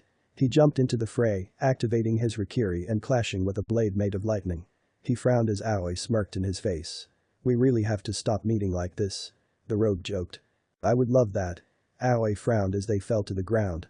He spun around as Kakashi's arm thrust by his chest, missing by an inch. Aoi slashed at the copy ninja's back, but he sunk into the ground and popped up behind the rogue, pulling his white chakra saber off his back with his free hand. He was a stream of white and blue as he danced around Aoi, sending off yellow sparks every time one of his blades clashed with the rogue's. Poison mist. Aoi deflected one of Kakashi's strikes and blew a cloud of sweating, purple mist at the Hokage, engulfing him in the deadly fog. Kakashi's body exploded, a technique he had learned from Itachi, dissipating the cloud of poison and sending Aoi flying. Water style. Water dragon missile. Aoi jumped away as a roaring dragon of water crashed into where he had lain. He shook his head as he pushed himself off the ground, only to see Kakashi nod to seemingly no one, before taking out all of the kunai in his pocket and hurling them into the air, causing a deafening explosion to rock the battlefield. Aoi hit the deck as shrapnel whizzed over his head, burying his face in the dirt. After a few seconds he got back to see that Kakashi was nowhere in sight and the enemies had retreated. Then a monstrous looming shadow washed over him, and he paled. Dross, there was a warp in the air next to him as his master and his master's master stepped out. Come Aoi, we will not die in this. The rogue nodded at Hanzo, and the three of them were sucked into a whirling vortex of nothing. XXX, there, that's the signal. Niji stated, his Byakugan focused on the battle below. He, Gaara and Shikamaru were stationed atop the sky-reaching cliff. All right. Gaara, you're up. Shikamaru ordered, turning to the Kazekage. He nodded and brought his hands together, closing his eyes as he focused. Sand Typhoon. He knelt down and slammed his hands on the ground, sending a shockwave through the earth. Towering waves of sand rose from the ground and rolled across the land, engulfing everything in their way. It was as if Poseidon himself had raged in these sands. The earth rumbled as scores of men were crushed beneath the waves, becoming one with the desert. Finally the attack subsided, and Shikamaru could only stare in awe. That was very Naruto-like. Kakashi will wrap things up down there. In the meantime, we should infiltrate Satsugarana and find out who's running this particular detachment. I'm sure he'll have loads of information. Niji and Gaara nodded, and together they were off. XXX Satsugarana was an old city, ancient almost. Shikamaru seemed to recall something about it being the oldest city in the land of Earth from the academy textbooks. It was bustling with activity nonetheless, making it quite easy for the three to infiltrate. It was hard to believe there was a battle going on outside the city walls. 9 o'clock watchtower, 40 shinobi guards hidden in various places. Definitely where the leader is. Niji stated, picking out all of the finer details in an instant with his bloodline. Excellent. We're going in quietly, no reason to cause any more trouble. Shikamaru ordered. Gaara, I want you to stay out here in case something goes wrong. Secure us an escape route. The Kazekage nodded at the Nara, and both Niji and Shikamaru made their way towards the watchtower, blending in with the crowds. As they got closer, Shikamaru's shadow split into 40 different tendrils, and slowly they snaked through the city, silencing each guard as Niji pointed them out. After all had been knocked out, the two-leaf ninja entered through the front entrance, leading them up a long twirling stairway. They ascended cautiously and quietly, Niji's Byakugan scanning for any surprise guards or traps. Finally, they reached the top, where a lone door stood between them and their target. He's in there, no doubt. Niji whispered as he crouched in front of the door. Alright. I can get him through the door, just tell me where he is. Shikamaru responded just as quietly. 3 o'clock, sitting in a chair facing to your right. He looks like he's dozed off. Shikamaru scoffed. Wonder whose son he is. He ripped a scroll out of his pocket and unfurled it and dropped it on the ground as he flashed through hand seals. Leaf Secret Clan Technique. Shadow Emergence. Shikamaru's shadow slithered forward under the crack of the door, and there was a thud before his shadow bubbled up from underneath him, carrying the unconscious captain. Seal. He slammed his hand down on the scroll, and the man was sealed inside with a silent poof. Alright, mission accomplished. Let's get outside and meet up with Gaara. XXX. The Alliance army had set up camp outside the walls of Satsugarana, hoping to quickly take the city with a siege. They knew most of the army had been annihilated by Gaara in the last battle, and the few that escaped plus the men still in the city could not hope to match up against the remaining allied ninja. It was only a matter of time, a short one too. Okay, I think it's time we had a little chat with our friend Shikamaru suggested as he waved the scroll around. He unfurled it and made a hand sign, and with a poof of smoke the comatose captain was sprawled on the ground. Shikamaru knelt down next to him and rolled him on his back before activating another technique. Shadow Scalpel. He performed the technique flawlessly, and in minutes the captain was groggily trying to get his bearings. Where? Shikamaru reached down and grabbed him by the collar and slammed him into a weapons shelf, waking him instantly with a loud clanging.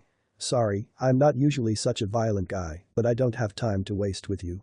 Shikamaru stated in a sympathetic but sarcastic way. Now that you're with us, mind telling me what Hanzo has been up to for the past few decades? He asked, eyeing his slashed hidden rain headband.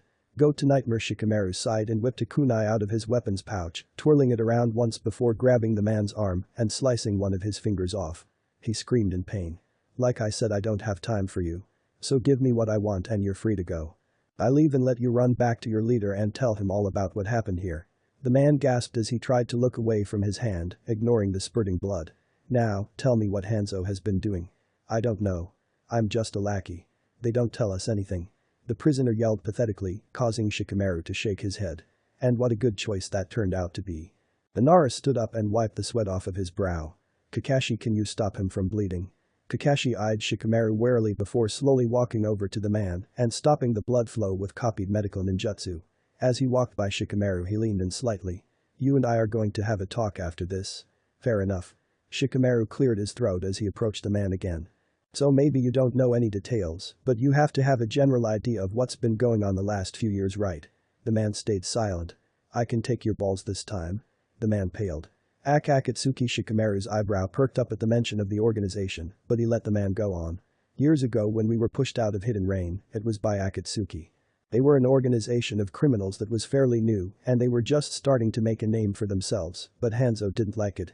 He feared if they got too powerful, they would attempt a coup and overthrow him. So we did it first, but it failed. Akatsuki took control of Hidden Rain, and Hanzo went into hiding. Around that time he met a man I've only seen a few times, but one I'll never forget. I never really knew why he was around, but Hanzo seemed to respect him immensely, or fear him immensely at least. And he should have. The Sharingan is damn scary. Shikamaru's eyes widened. You said Sharingan? The prisoner nodded. Yay, in one eye. Just like you, Hokage. Kakashi grunted. He was always hiding in the shadows, and he only ever talked to Hanzo or Aoi, but it was because of him that we got this strong. After he came around, Hanzo became much more powerful, and we started to bolster our numbers. Whoever he is, he's strong, I know that. Shikamaru seemed satisfied, so he cut the bonds on the man's hands. Right. Well, you're free to go, rogue, I would presume. Nobody likes a turncoat. The man seemed genuinely shocked for a moment before nodding dumbly and rushing out of the tent before Shikamaru could change his mind. So it seems that the man with the stolen Sharingan has his hand in a lot of shady dealings around the continent. The Naru mused aloud. Forget that for now. What the nightmare was that? Kakashi asked in a guarded fury. Shikamaru sighed. I've done worse. Much worse. Like I said, I didn't have time to deal with him. Kakashi's anger grew as Shikamaru shrugged it off like nothing. That's nothing like you, Shikamaru. None of you are that brutal. We are now. Rude isn't for pussies, Kakashi. You should have known that when you sent us on that mission. Kakashi's eye widened. Rude. Shikamaru shook his head. Look, this really isn't the time for this. If you want to hear about the mission where we had to kill a 9-year-old or the mission where we had to slaughter an entire village, then I'll tell you about it another time. But right now, there's a war going on, and I don't need to relive those horrific memories while I create new ones out there. He stated angrily, pointing towards the city. He seemed surprised at himself after a moment, and so he took a second to calm down with a sigh. Sorry. I understand. It's my fault after all. Kakashi turned around. I have a few issues to deal with, but you should get some rest. I'd like to take the city tomorrow. Shikamaru nodded as the Hokage exited the tent and he collapsed onto his bedroll. He just hoped sleep would find him easy. XXX. The first stop on Naruto's itinerary was a small farming village a few miles south of the village hidden in the rocks. It was where the ninja village imported most of its livestock and crops from, making it the perfect low-key place for one of his informants. The man he was supposed to find went by the name Jiruchi, and he was posing as a simple cattle farmer. Well, he was a simple cattle farmer by this point, but he would always be a part of the spy network. Naruto found the house that Jiruchi resided in and broke in through the top floor window, the cover of the night hiding him well. He landed in an empty bedroom, and he decided to follow the crack of light bleeding in from the hallway. The blonde swiftly and quietly descended the stairs, spotting the man in his kitchen at a table. He figured it was time to make an entrance. Maybe he'd take one out of Jiraiya's book for this one. I always thought assassins would come for me one day. Naruto's eyes widened. Had that man detected him? I'm no assassin. I'm. The blonde slammed his hand on the ground, creating a large cloud of smoke that billowed throughout the house. When it cleared, Naruto stood atop a human-sized armored toad, in a pose Jiraiya would be proud of, the great toad sage of Mount Myaboku, Naruto Namikaze. Naruto hoped he did the skit justice, he had always wanted to do it as a kid. The man gave no reaction however, disappointing Naruto a bit. Toad sage you say? Well, the last man to hold that title was Jiraiya of the Sannin, and last I heard he was dead. So, Naruto's eyes narrowed as the man was suddenly behind him, kunai lazily poised at his throat. Who the nightmare are you? Now Naruto was mad. Why did everyone have to be so damn hostile towards him? Jiraiya was my uncle. And I'm here because I've taken on his duties as spymaster of the Hidden Leaf. The man's eyes widened before he dropped the kunai quickly. I see, I apologize. Please, come sit.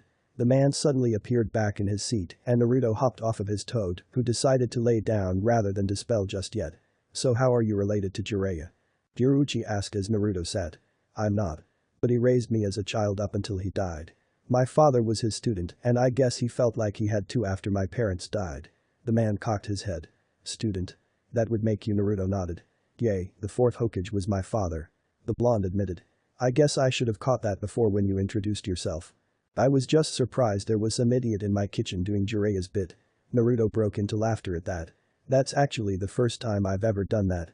It was awesome though, I always loved watching him do it as a kid. Jiruchi chuckled and shook his head. Well, I can already tell you're a lot like him. Do you have his insatiable desire for women as well? Naruto rolled his eyes at the question. As a kid he had never really paid that much attention to Jiraiya's love for all things with fronts, but it was by far his most prominent and memorable quality. Not that that was always a good thing. Not quite. I think if he had lived until I was a teenager though then I would have been screwed. Another bout of laughter rang through the house. Jiruchi stood up and grabbed a bottle of sake out of a cabinet, along with 2 saucers. Drink. Naruto nodded. He poured the 2 drinks and set them on the table, keeping the bottle nearby. So I suppose you didn't come out here to try out a few kabuki poses. Care to fill me in? I'm looking for a woman, her name is Mabui. She's the secretary of the Raikage, and she was kidnapped by one of Hanzo's men not too long ago. He explained. Any idea who this guy is? Jiruchi asked. Not his identity. But we have encountered him before. Jiruchi urged him to go on. He was one of the assassins that killed Jiraiya. Jiruchi was about to drink his cup of sake when he paused, his eyes going wide, and set it back on the table. I see, so we're not dealing with average assassins here. Naruto shook his head. Definitely not. The only kind of information I can give you on this guy is that he can use some sort of fire-style attack that produces green fire. Other than that we're in the dark. Jiruchi processed the information for a moment before slamming his saucer back and nodding thoughtfully. Alright, I'll see what kind of information I can dig up. Most of my connections are to Hidden Rock, so if you want to search the land of Earth thoroughly, you should continue to contact my brothers in the network. Near the eastern border on the Tsuchikiri River, there's a small, abandoned mine that used to be rich with gold. Find a man named Buretsu, he has many dealings with shady people. Jiruchi suggested, wiggling his eyebrows at the end. Naruto stifled a chuckle at that and nodded. Thank you, Jiruchi. I'll send a toad every so often for updates, but I need to get going for now. Unfortunately I don't have any time to kill, just people. Jiruchi nodded. I understand. Good luck boy, you'll certainly need it. XXX, Tenzo right. The aforementioned Jonin nodded at Sasuke's question. How much farther to Hidden Cloud? At the pace we're going? 2 to 3 hours. He answered quickly. Do you have a plan? Sasuke shrugged. I don't plan on invading Hidden Cloud until Naruto returns. We'll just hold the line outside of their walls and suffocate them until one side, theirs presumably, snaps. By then Naruto should be here to handle the backlash. The Uchiha explained, earning a nod from Tenzo. Sounds good to me. I'll give the order. Sasuke nodded and Tenzo disappeared to pass on the word. As they marched, Sasuke thought about all of the behind-the-scenes work going on during this war, and he couldn't help but feel like they were missing something.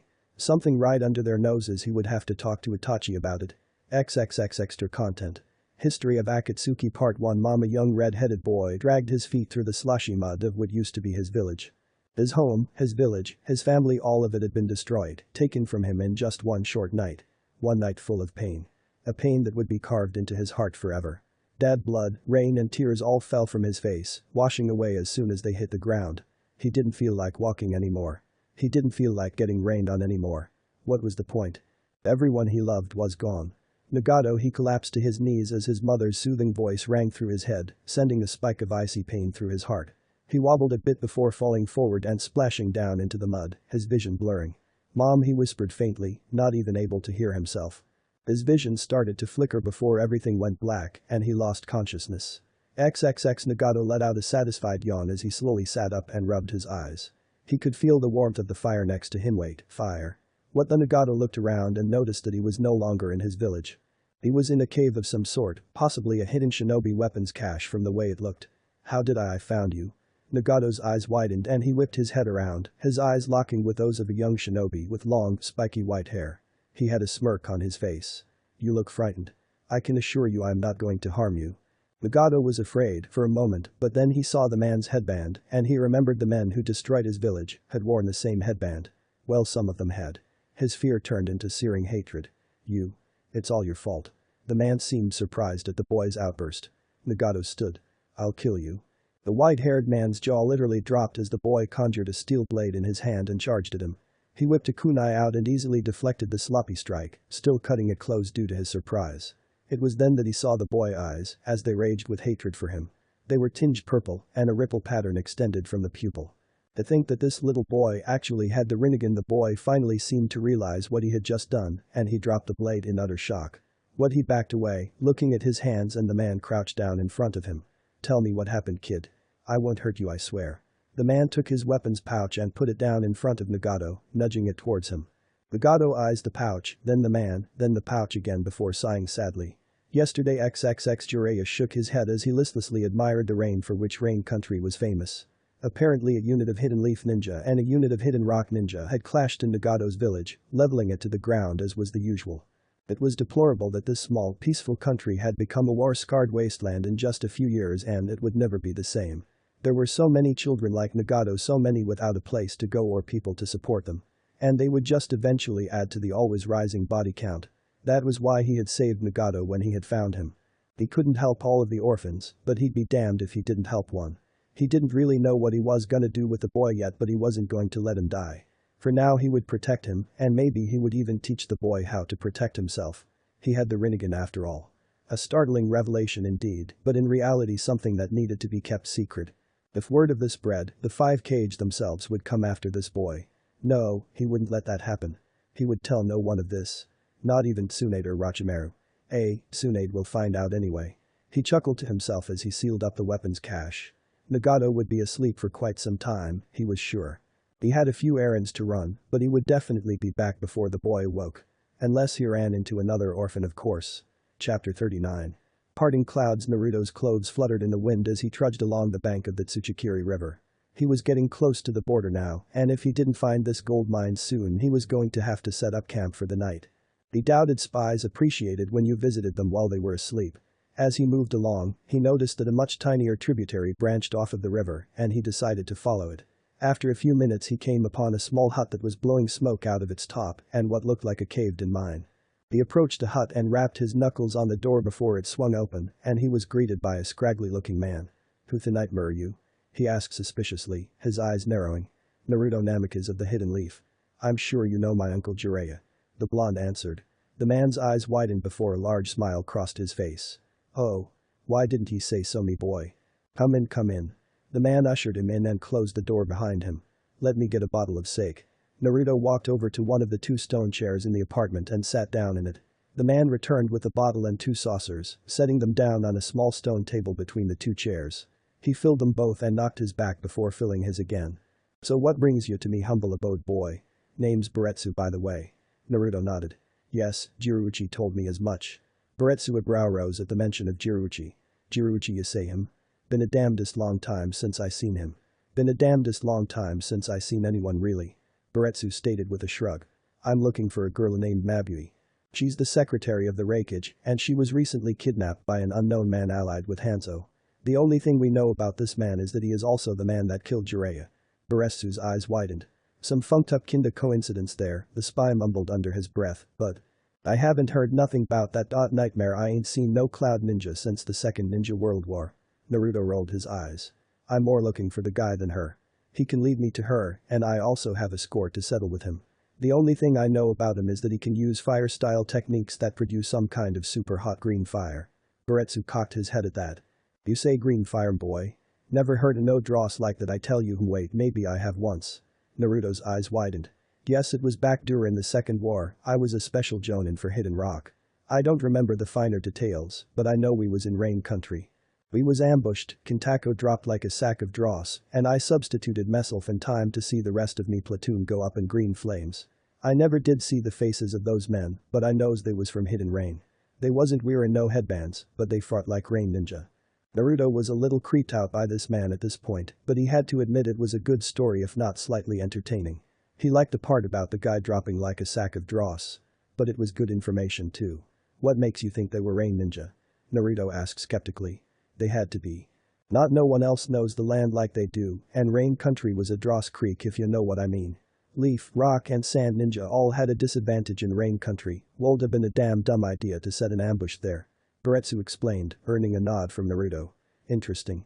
Doesn't answer any questions though. Naruto sighed and summoned a toad before writing something down on a piece of paper and handing it to the creature. Find Jiruichi. He's a farmer in a village a few miles south of Hidden Rock. The toad nodded and hopped away out the window. The blonde turned to Baretsu. Thank you, Baretsu, but I must be going. I've been away for long enough, and my men are probably wondering what kind of general I am. He was gone in a flash after that, leaving the old man to his sake. Just received word from Niji of the advanced team. Satsugarana is clear of all enemy troops.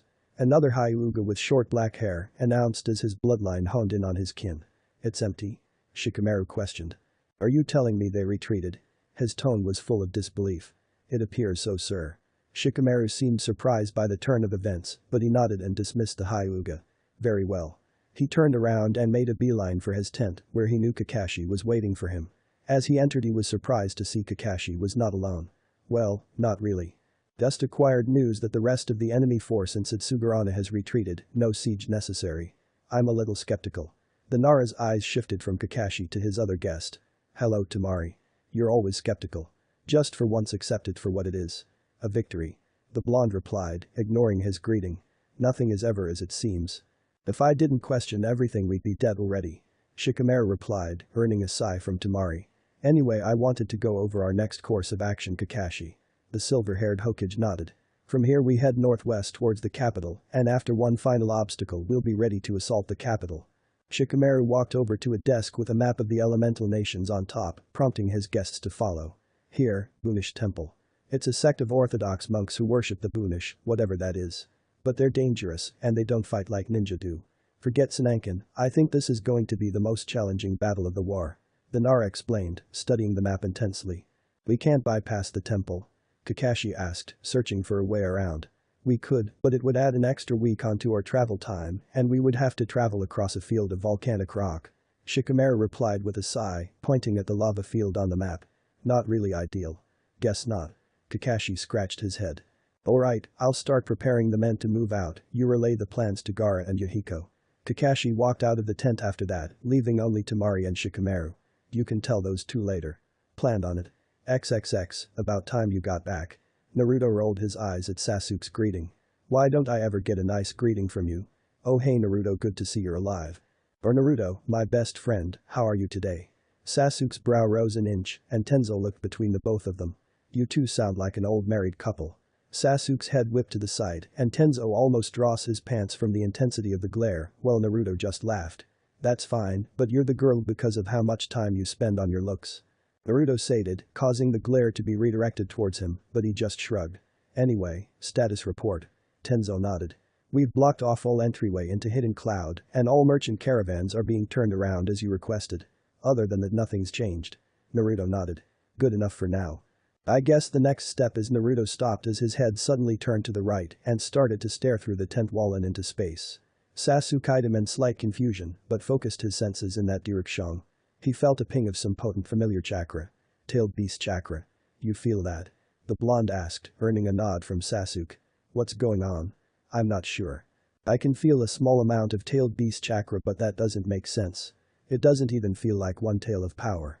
The Uchiha analyzed, earning a nod from Naruto. Exactly. I think it's being suppressed, which means that not only is there a large battle going on right now, but the guy who started it is strong enough to keep it hidden from me for that long. Naruto closed his eyes for a moment, and when he opened them they were emblazoned with the mark of the sage. I'm heading to the village. Sasuke, come with me. Tenzo, if you feel an explosion of power, I want you to bring in the cavalry and attack whatever I'm attacking. Got it. Tenzo nodded and Naruto quickly exited the tent, his teammate right behind him. XXX. It had been quite some time now since the battle with Naruto Namikaze, but Yujito still felt a bit sore, which was quite rare for a Jinchuriki. She wanted to get back to training more than ever now. She clearly had a long way to go before she was on her mentor's or Kage's level, let alone Namikaze's. Her tailed beast made her strong, but she needed to be stronger. She relied on the two tails for most of her strength, which was a problem. Especially when the beast felt just as beat up as the person. Suddenly, Yujito felt the insurmountable urge to run. Hello, Two Tails. She whipped around to see a cloaked man with his hand outstretched to her face. Swirling green fire started to form in his hand, and Yujito was instantly sent flying back from a blast of green fire. Yujito skipped across the street, startling the bustling citizens as they tried to escape the area. 4 Bolt operatives jumped down around the cloaked man, katanas poised at his throat. Surrender now or your life is forfeit. One of the Bolt members ordered, the tip of his sword sparking with yellow electricity. The cloaked man chuckled and one of the Bolt guys charged in, his katana now crackling with violent electricity. He slashed cleanly through the man, except nothing appeared to happen. Then one of the Bolt members dropped, his body sliced in half. I think you missed. The Bolt leader was shocked that he had somehow killed his own teammate, but it didn't matter because in the next second all 3 were dead on the ground, their throats slashed by a fiery dagger. Yujito, now recovered from the blast, jumped back in, her two-tailed cloak blazing around her. The hands were like a blur as she slashed and hacked at the man, but he easily avoided her slightly sluggish strikes. He kicked her high into the air and followed her up, flashing through hand signs as he did. He exhaled a cloud of green gas that gave off a deadly hiss, causing Yujito to scream in pain as his flesh burned. She substituted herself with a log and fell to her knees coughing as the cloaked man landed in front of her. I heard you were a feisty kitty, but I didn't think you were a cat. His head snapped up and she took a vengeful swing at him, which he only stepped back from. You bore me. I think it's time I put an end to this. Not quite, Drosshead. The cloaked man turned around to see Naruto's foot fly into his face. He was sent tumbling backwards as the blonde and Sasuke ran over to Yujito. Hey, remember us? She looked up and her eyes widened for a second before she nodded warily. How could I forget? She sighed. Forget about me for now. Stop that guy before he does any more damage to the village. Naruto nodded and turned to Sasuke. Heal her as much as you can. I have a few things I need to get off my chest. Naruto threw a kunai and disappeared in a flash, leaving a dreamy look on Yujito's face. Don't worry, he'll be fine. Although you don't have to get all googly-eyed. Yujito's cheeks melted red as she looked away. Yeah, whatever. Sasuke chuckled as his hands begun to glow green. You probably don't have a shot anyway. XXX, so I finally get to meet you again. Naruto and the cloaked man stood across from each other, Naruto glaring at him with determined intensity that called for his death. I'm going to kill you. The cloaked man chuckled. So you say. But what makes you think you can if your uncle can't? He asked tauntingly. I don't think. Thinking comes from not knowing. And I know I'm going to kill you. Naruto was in his face a moment later, a Rasengan blazing his hand and revenge blazing in his eyes. The man appeared behind him with his hand full of compact green fire, but Naruto warped away and flashed through hand signs. Earth style. Swamp of the underworld. A large swamp of deadly, murky mud appeared around the area, slowly devouring the man. He simply let a pulse of lightning chakra run through him, and he hopped out of the swamp, only for Naruto to appear next to him with a Rasengan in each hand. Rasengan barrage. The man skillfully contorted in the air so that the 2 Rasengan barely missed him, shredding part of his cloak, and he kicked Naruto away. The shoulder of his cloak had been torn away, revealing a pale white arm. I don't have time to deal with you today Namikaze, so I'll retreat for now. But just know that soon, not even you will be safe. The man disappeared after that, leaving a confused and very disappointed Naruto. XXX Sasuke, Naruto, Yujito and A all sat around the Raikage's desk in his office. It seemed a little odd for enemies to be convening around a table, but under the current circumstances well, nothing would be that weird. So you think he's after the tailed beasts Yujito? A asked. She shrugged. Just a theory really, but the first thing he said to me was hello two tails. It's not necessarily a secret that Hidden Cloud has the two tails Jinchuriki, but I'm pretty sure my picture isn't in any bingo book. I believe he has a way to track the tailed beasts, and that's his goal. She explained. What would he do with the tailed beasts? And if he is really after the tailed beasts then what's his connection to Hanzo? A asked. It almost seems like he has his own agenda. He probably does. My guess would be either Hanzo really works for him or he has no affiliation with Hanzo. Sasuke suggested. No affiliation with Hanzo? That would be preposterous. Then that would mean we were fighting this war for nothing. A seethed. Sasuke just shrugged. It's a possibility. You're getting ahead of us Sasuke. Naruto stated, sending him a look of warning. For now we still have to go under the assumption that he is an ally of Hanzo. Think it could be the man with the stolen Sharingan? The blonde asked, earning a head shake from Sasuke. Unlikely at this point. Like I said before, I saw him and I don't think he's hiding anymore. The Uchiha explained, earning a nod. Naruto scratched his head and lowered it. Well, the green fire is still all we have to go by then. The blonde stood up and slowly started to pace the room. You're done with this war. The Raikage nodded. Agreed. From today on we are allies with the Leaf. A stated. Good. Then I have a request. May I use Yujito? A looked at Naruto skeptically, and the blonde boy laughed. Sorry that sounded lovemaking. I don't think she'd mind. Sasuke stated coolly, causing Yujito's eyes to go wide as saucers. Naruto chuckled and rolled his eyes. Sure about that pretty boy? Sasuke's eyes narrowed and Naruto laughed again. Don't blame me for your vanity. The Uchiha rolled his eyes. Anyway, I think it's about time we took the fight to Hanzo. I'd like to coordinate a final all-out assault on the Earth capital with Kakashi and my army, but I'll be leading a small team straight to Hanzo. A seemed to ponder the plan before nodding. Fine with me. Yujito, you heard the man. The blonde cloud ninja nodded and stood. As you command Lord Raikage. Shall we be off then? Naruto looked over at Sasuke and they both nodded. Then lead the way. XXX seems odd for someone to carry a bleedy rag around. Naruto's head shot up and his eyes widened like a deer in headlights when he saw Yujito staring at him, or more specifically, the objects in his hand. I'm an odd guy. One of her brows raised as she sighed and sat down next to him. Who did it belong to? Naruto looked at her questioningly. The cloth. He looked down at Ryuzetsu's headband and sighed. Someone from the past. But that's where she'll always be, and that's where she has to stay. He slipped the headband into his pocket. He noticed Yujito's unsatisfied glare and ran his hand through his hair. I'm not sure I like this interrogation. You just need to loosen up. She almost purred a response, and Naruto wondered if that had to do with her tailed beast or not. Not until this war's over. It's close, I can feel it. But I still have a lot of work to do. He met her eyes and she recognized his intensity from their fight. She shook her head. You're definitely odd. She stood and stretched her back. Most ninja would jump at the chance to relax. I'm a sage, I'm always relaxed. He flashed her a foxy grin. I'm one with nature. You sound like a hippie. A what? Never mind. She smiled back. I'm gonna get some sleep. I'd suggest you do the same, but you probably won't listen. He flashed another smile. Later, fox boy. Naruto watched her turn around and sashay away, chuckling to himself as she did. She was definitely interesting. Shikamaru's right, women are troublesome. XXX, you feel that Kakashi? Shikamaru asked as he and the other leaders sat around the map. Yeah, that's Naruto's chakra signature. As the words left his mouth there was a brilliant orange flash and Naruto, Sasuke and Yujito appeared in the room. Long time no see. Shikamaru and Kakashi stood and walked over to their teammate. Too long. But what are you doing here? Kakashi asked. I have a lot to explain, so I suggest you sit down. Oh, and what's up guys? Naruto waved at the three leaders of Rain, who greeted him with warm smiled. Good to see you back Naruto. Yuhiko stated with a nod. I was worried about you for a bit little brother. Nagato added with a grin. Nothing to worry about anymore. Well, not in relation to me anyway. His face turned serious. I've made contact with the man who killed my uncle. Kakashi's eye widened. Really? Naruto nodded. Well, that's just great.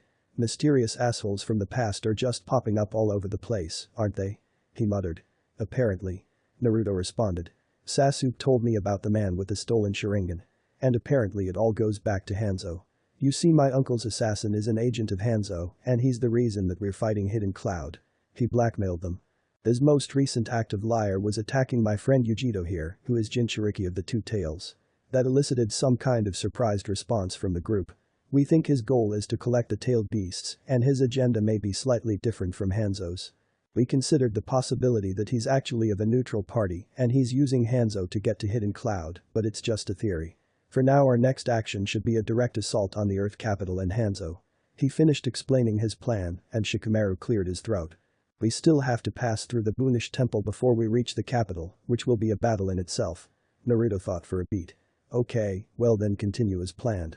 For now, Yujito and I will scour the continent for any sign or information on my uncle's assassin. How long do you think it will take you to reach the Earth capital? The blonde asked. I'd say about 2 to 3 weeks. Shikamaru replied. If everything goes as planned. Fine. Then in 3 weeks we'll all meet up in the Earth capital. Shikamaru, I'd like to come up with an infiltration strategy with you as soon as possible, but right now I'd like some sake. He sat at one of the empty chairs and pulled a scroll out of his pocket, unsealing the bottle of sake and exact amount of saucers needed. Sake anyone? Chapter 40. The Bunish. How much longer till we reach this temple, Shikamaru? Tamari asked as their small party stalked through the woods. Shikamaru, Kakashi and Sasuke were a bit ahead of the army, leading the attack on the temple. The lone trail to the temple wound through a luscious forest full of wildlife. Not much. You should be able to smell the torch fires by now. Shikamaru answered, causing Tamari to sniff the air and nod to herself. Exactly how many of these monks are there? Kakashi asked, scratching his mask. Shikamaru shrugged. Not sure. They're a pretty secretive sect.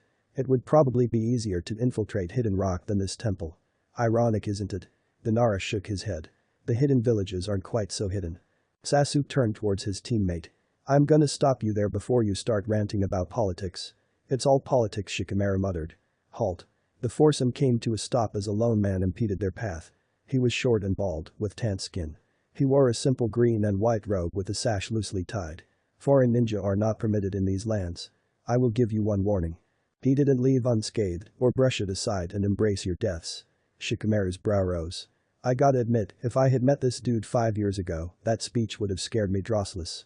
The monk tensed and as Shikamaru stepped forward, he did too.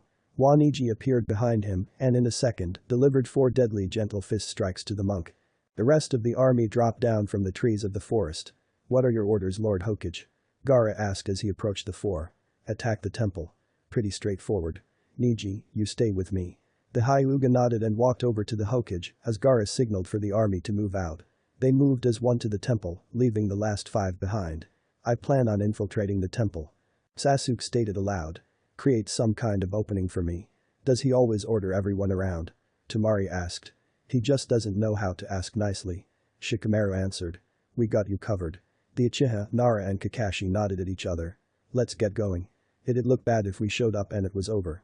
XXX, so where exactly are we heading? Yujito asked as she and Naruto, draped in cloaks, wandered the countryside. The village hidden in the mist. The Mizukage is a Jinchuriki much like ourselves, as I'm sure you are aware. I've met him before, and I like him. So we're going to warn him about our mystery assailant. After that, we head to Rain Country. I finally found a piece of information that isn't completely useless, so any lead is worth investigating. I've also sent a clone back to Lightning Country to speak with my co-commander and the Raikage. They should start moving towards Hidden Rock any day now. Naruto explained. Okay, so why are we walking? Yujito asked pointedly. I'm the fastest man in the world.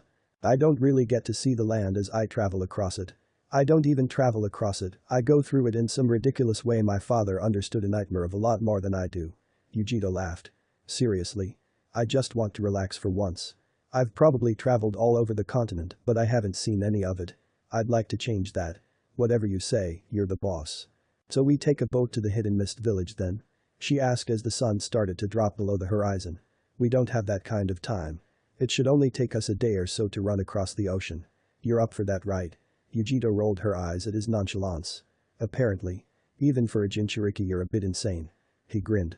It's the only reason I'm alive. He chuckled. Come on, it's going to get dark soon. Let's go make a cave. XXX. The rays of the setting sun glinted off of the steel of the ninjas' weapons as they zipped through the air like flies. It was quiet for a battlefield. The sound of steel clashing with steel was absent, as well as the sound of steel cutting flesh. Only the hundreds of whooshing noises from the whizzing blades echoed through the air as the ninjas fruitlessly attempted to strike the monks. The monks themselves wielded no weapons, and they seemed to have no trouble avoiding them as well. It was almost comical. What the funk is going on? Shikamaru asked as he and his team arrived on the scene. I'm not sure, but it looks like we literally can't even touch them. Kakashi answered. None of them are attacking either. Neji stated, seeing the entire battlefield with his bloodline. Only defending. Flawlessly. Shikamaru took the time to look around, seeing as he could. There was a surprising amount of the Bunish worshippers against his comrades, although not nearly enough to match. But more seemed to pour out endlessly from the enormous temple. The temple itself was much more grand than Shikamaru imagined. It was enormous, possibly as large as the Hokage mountain. Definitely home to a sizable force of monks. There's the door, Sasuke. You ready? Shikamaru asked. Ready. Shikamaru and Sasuke ran forward, Kakashi trailing behind them. As they approached the gates of the temple, a group of monks jumped in front of the gates and slammed their hands on the ground, erecting an ethereal barrier of white light. Tamari jumped up from behind them and launched a powerful blast of wind at the barrier, but it crashed against the barrier uselessly. Sasuke pulled his blades out and charged them with chakra, dashing at the barrier swiftly. Kakashi caught up to him, two Rakiri crackling in his hands, and they both slammed into the barrier, causing a ripple of electricity to arc through the air. The barrier flickered and shattered as the horde of monks powering it were sent flying backwards. They charged through the broken barricade and through the gates into the courtyard, where more monks impeded them. In front of each monk a pillar of light rose, creating a solid wall 3 rows and 10 columns large. Sasuke and Kakashi jumped up, attempting to vault over the wall, when 2 beams of light struck both of them from the sky. They crashed to the ground violently, and as the dust cleared their comrades caught up to them. That funking hurt. Kakashi stated. What was that? Shikamaru asked, staring at the white pillars. Not sure, but it's strong. And it burns. Sasuke answered. We need to take that down. They seem content with letting us try. They're not aggressive at all. No blood has been shed yet. Neji stated, his Byakugan still blazing. Any ideas, Kakashi? Sasuke asked, sheathing his blades. The Hokage shrugged. We're ninja, we don't fight fair. Suddenly Kakashi disappeared in a puff of smoke and emerged from the ground behind the defending monks.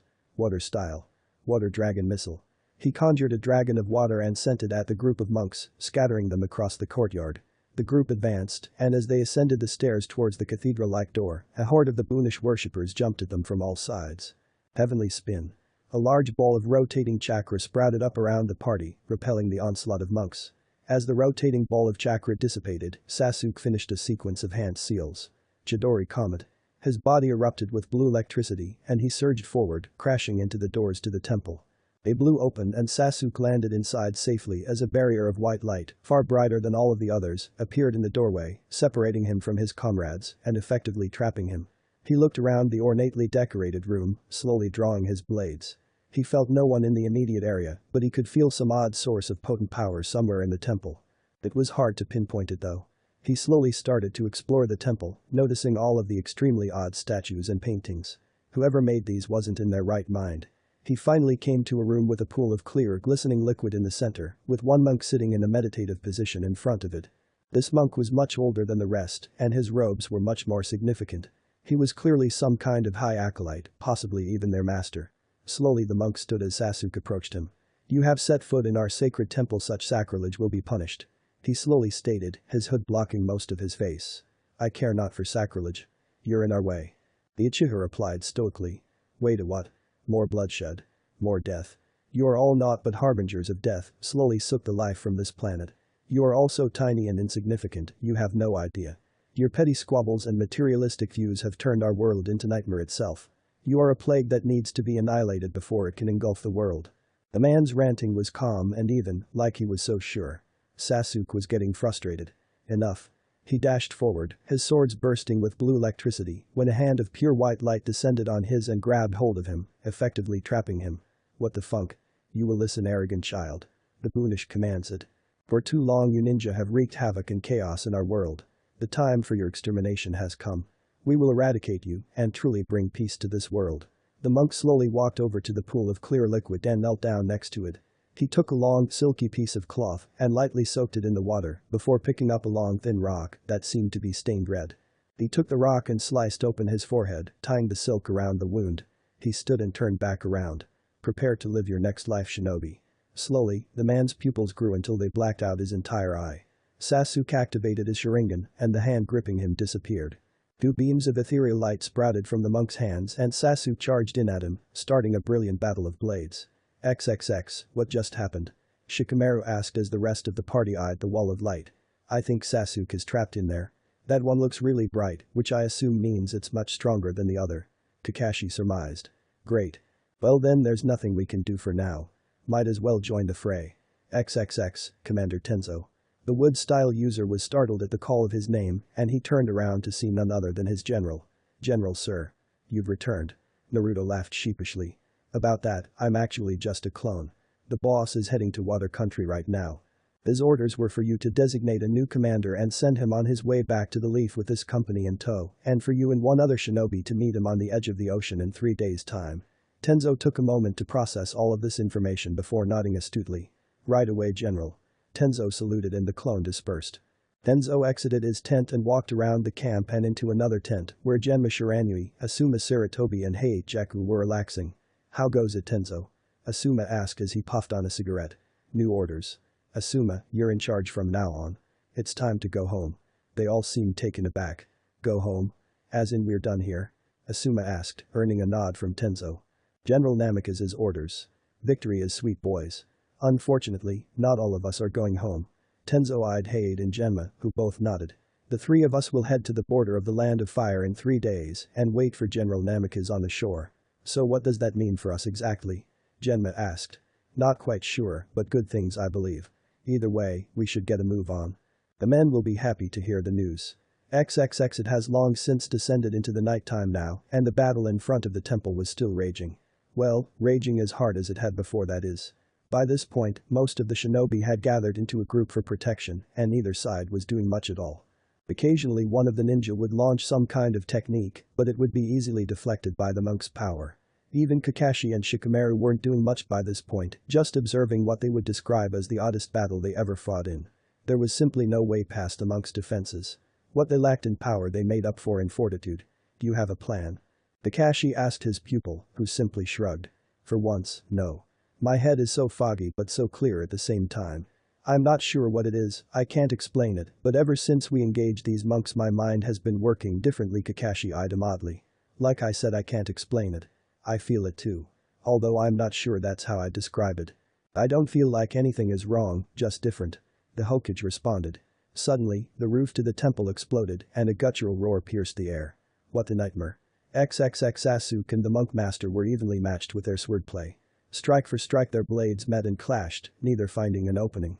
Sasuke had been baffled to find out that with his Sharingan, he actually couldn't see the ethereal blades of light. They weren't chakra at all, they were something else entirely. But he was sure the monk hadn't caught on yet, seeing as he could still read every strike perfectly. You are quite skilled, young one. Determined as well. A shame you waste such attributes on violence. The monk stated, backing off for a moment. On blasphemy. I don't care much for your opinions. They won't change mine.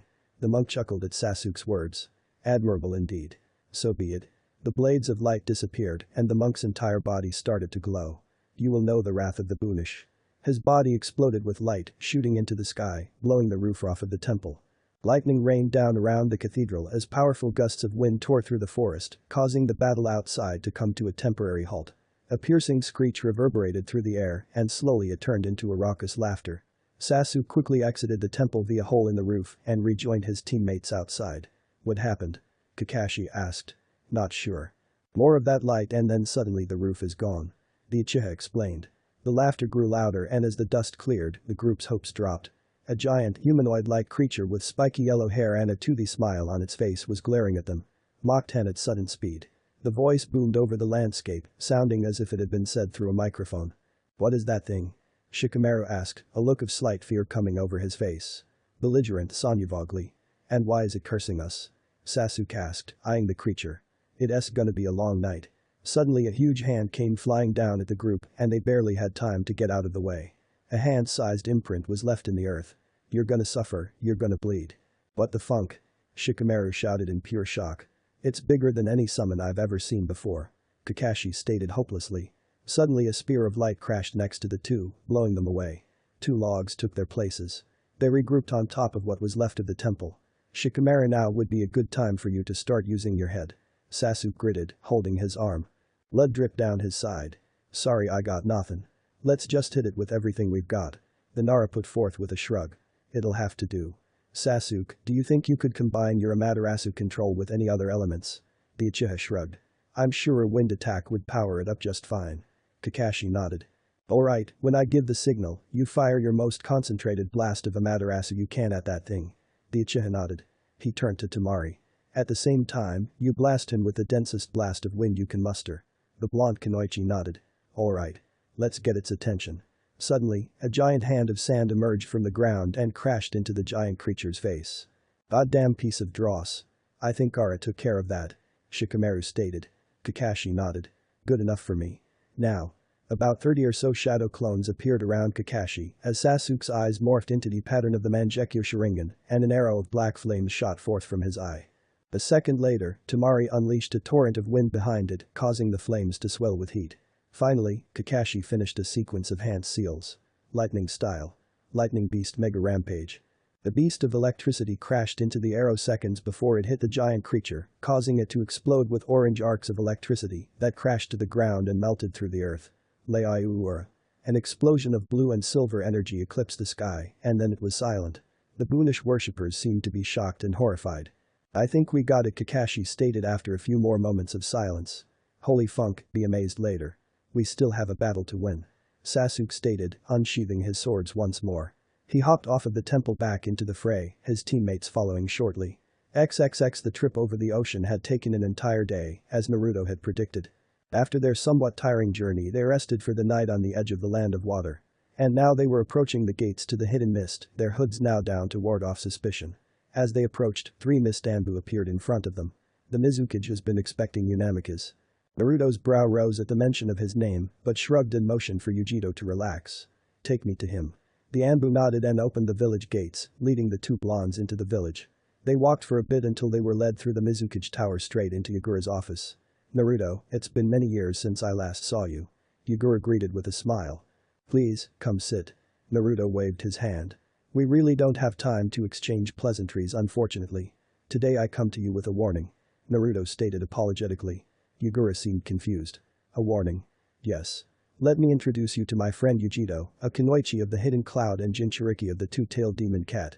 Yujito shot Naruto a stunned look, but he waved his hand. Yujito here was attacked by an unidentified assailant not too long ago. An unidentified assailant who turns out to be my uncle Jiraiya's assassin. When he targeted Yujito, he made it pretty clear that he was after more than just Yujito. Naruto explained, Yagura's eyes lighting up in understanding. He wanted her tailed beast. Naruto nodded. Troubling. Any idea why? The blonde shook his head. Not a clue.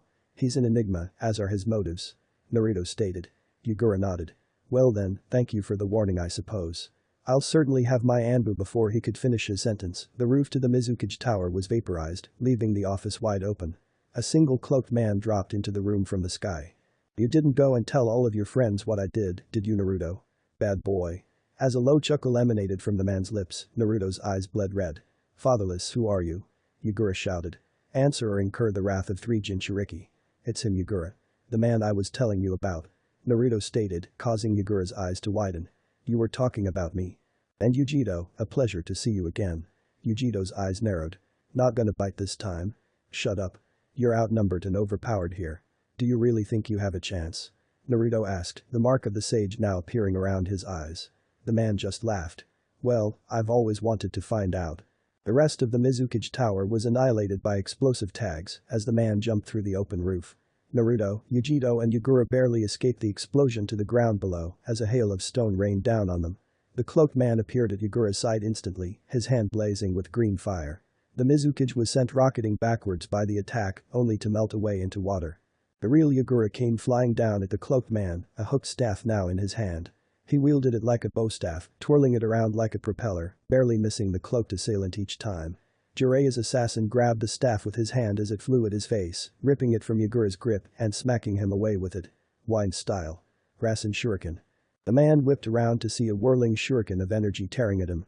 In barely a second, he conjured a similarly shaped cluster of green fire in his hand and hurled it at the Rasen Shuriken. They collided, and a twister of green, deadly fire swirled up where they impacted, destroying everything in the area. As the smoke cleared, Naruto was too shocked to react fast enough to the assailant's fist, and he was sent tumbling backward from the force of the fist. He coughed as he stood and released a burst of wind to clear the smoke from the blast. He saw Yujito on the ground some distance away, seemingly unconscious. Iguro was in no better condition either, barely standing. With the help of his staff he recovered at some point. This man was annihilating them so easily. The man was casually standing between the three Jinchuriki facing Naruto. "How the nightmare did you do that?" the blonde asked between breaths. "What, you think you're some kind of genius or something? Your tricks are nothing I haven't seen before." Naruto growled at his response, and his eyes shifted red. Before he could react, the man was in front of him, his hand outstretched on his stomach. Divine Beast Repression Seal. Naruto's eyes widened and he gagged as his eyes went back to blue and he stumbled forward, clutching his stomach in pain. "Can't have you getting angry now, can we?" Naruto could barely respond through his pained grunts and gasps, so the cloaked man simply turned away from him and started for Yugura. Naruto watched as Yugura hopelessly put up a last-ditch effort to defend himself, already too weak to pull out the power of his tailed beast. Naruto concluded that the man must have put the same seal on Yugura. Yugura went down in seconds, but the man did not kill him. Instead he took out a large ornate scroll and sealed Yugura's body away in it. Naruto passed out as the man left the area. Yujito had been right, this man wanted the tailed beasts. XXX Extra Content. History of Akatsuki Part 2. It's been 3 days, Jiraiya, we need to move on. Jiraiya paced back and forth, avoiding Tsunade's glare. He couldn't leave the area, not with that boy still alone in the cave. But he had no excuse. I still believe Hanzo is in the area. Not to mention a good portion of his army. If there was one thing his uncle taught him, it was to always stick to your liar. If you believed your own liar, so would everyone else. The art of the liar, Jiraiya's uncle liked to call it. We should be looking for them. We are not at war with Hanzo, Jiraiya. Orochimaru stated. There is no reason to pursue him. Tell me, is that child doing well? Jiraiya's eyes widened. You're terrible at keeping secrets, Jiraiya, don't act so surprised. The Toad Sage sighed and shook his head. I won't leave that boy. He stated firmly. We did this to his home. I can't. Tsunade sighed and stepped forward, putting a hand on his shoulder. Jiraiya, this isn't the time for this. We're at war. She stated softly. He shook his head. So then I should just leave him alone in it. I couldn't do that. He couldn't tell them about the boy's eyes. It was too big of a discovery. Orochimaru would do anything to study them, and Tsunade would want to run all sorts of medical tests on the boy. He wouldn't let him become a lab experiment. You two go on. I'll catch up to you in a few months. A few months, Jiraiya, we don't have that kind of time. Tsunade exclaimed. I just want to teach the boy how to protect him. Oh, for the love of, stop with the child of prophecy thing. You really believe what that old toad said? For funk's sake, Jiraiya, you're not a teacher. You barely know how to take orders. How the nightmare are you going to give them? I'm damn capable of giving orders. And what would you know? This boy has more potential than you could even dream of. And I'll be damned if I don't give him the chance he deserves. Jiraiya walked away after that, leaving his 2 lifelong teammates in the sand behind. XXX danger, Tsunade, Jiraiya sighed, kicking a stone. He had been wandering aimlessly for a while, not really caring where he went. He'd get back to the kid eventually, but he needed to clear his head first. Suddenly, he heard the sound of metal slicing through air, and he ducked. A terribly thrown kunai impacted against a tree 3 feet away from him and bounced off of it comically. A young orange-haired boy came charging out of the bushes, another kunai in his hand. Take this. The boy lunged at Jiraiya, aiming for his heart when the Toad Sage simply grabbed the boy's wrist, stole the kunai and threw him on the ground. Kid, what the nightmare now, Conan? The orange-haired boy dashed away suddenly when a rock dropped down on the ground in front of Jiraiya. Upon closer inspection, the rock was actually covered in explosive tags. A lot of them. Way too many. Oh, dross. He barely erected a wall of earth and cloaked himself in his heart and mane before the rock exploded. He wasn't sure if the boy even survived that attack himself, but it was definitely powerful. His wall was in shambles, and his mane was covered in ash and debris. But he was okay. That didn't get him. Dross. Jiraiya looked over to see the orange-haired boy and a blue-haired girl staring at him in awe. He dusted himself off and approached them slowly. It'll take a bit more than that to kill me. For I am, he smirked as he summoned Gamma, the toad that loved doing his bit just as much as he did, and struck a pose. Jiraiya, the great toad sage of Mount Myaboku. The children blinked. What? So you're not a ninja? The orange-haired one asked. Jiraiya sighed. Kids. No, I am. I'm just one of a kind. He flashed them another grin. Anyway, that was pretty damn good strategy, if not completely stupid and reckless. The boy scratched his head and looked away. But I like your spirit, so how would you like to be a ninja? The boy's eyes lit up. Really? You teach me? Jiraiya nodded. Of course. I assume you two are orphans, yes. They both looked down at that. So you should learn how to defend yourselves. If you hadn't come across me today, any other ninja may have escaped that trap and killed you both. The boy's eyes widened and he looked at the girl. You're right, he stated quietly. I almost got us killed. Jiraiya walked up to him and knelt down in front of him. Hey, don't worry about it, kid. You shouldn't really play with ninja tools if you don't know how to use them. But that's what I'm here for. The boy smiled and nodded. Now, you two come with me. There's another boy you have to meet. He will be your brother. Disciple Chapter 41. A broken promise. Which one is it? Two men stood next to each other in a dark cave illuminated by a single campfire. One man pulled a scroll out of his cloak and walked around a small stone pillar that served as a desk. He placed the scroll on it. The three tails. I had a chance to acquire the 2 and 9 tails as well, but I did not think it would be wise to hold 3 Jinchuriki hostage. They can only stay in these scrolls for so long before they will die. The other cloaked man nodded. I agree with your judgment. What is our next course of action then? The man who had the scroll turned around and was silent for a few moments. Namikaze must be dealt with, but his time will come soon. That confrontation is unavoidable. The mood seemed to get tense for a moment.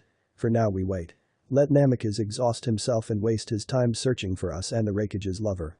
Meanwhile I shall begin preparations to extract the 3 tails from the Mizukage. The other cloaked man nodded and the first one vanished. XXX fury.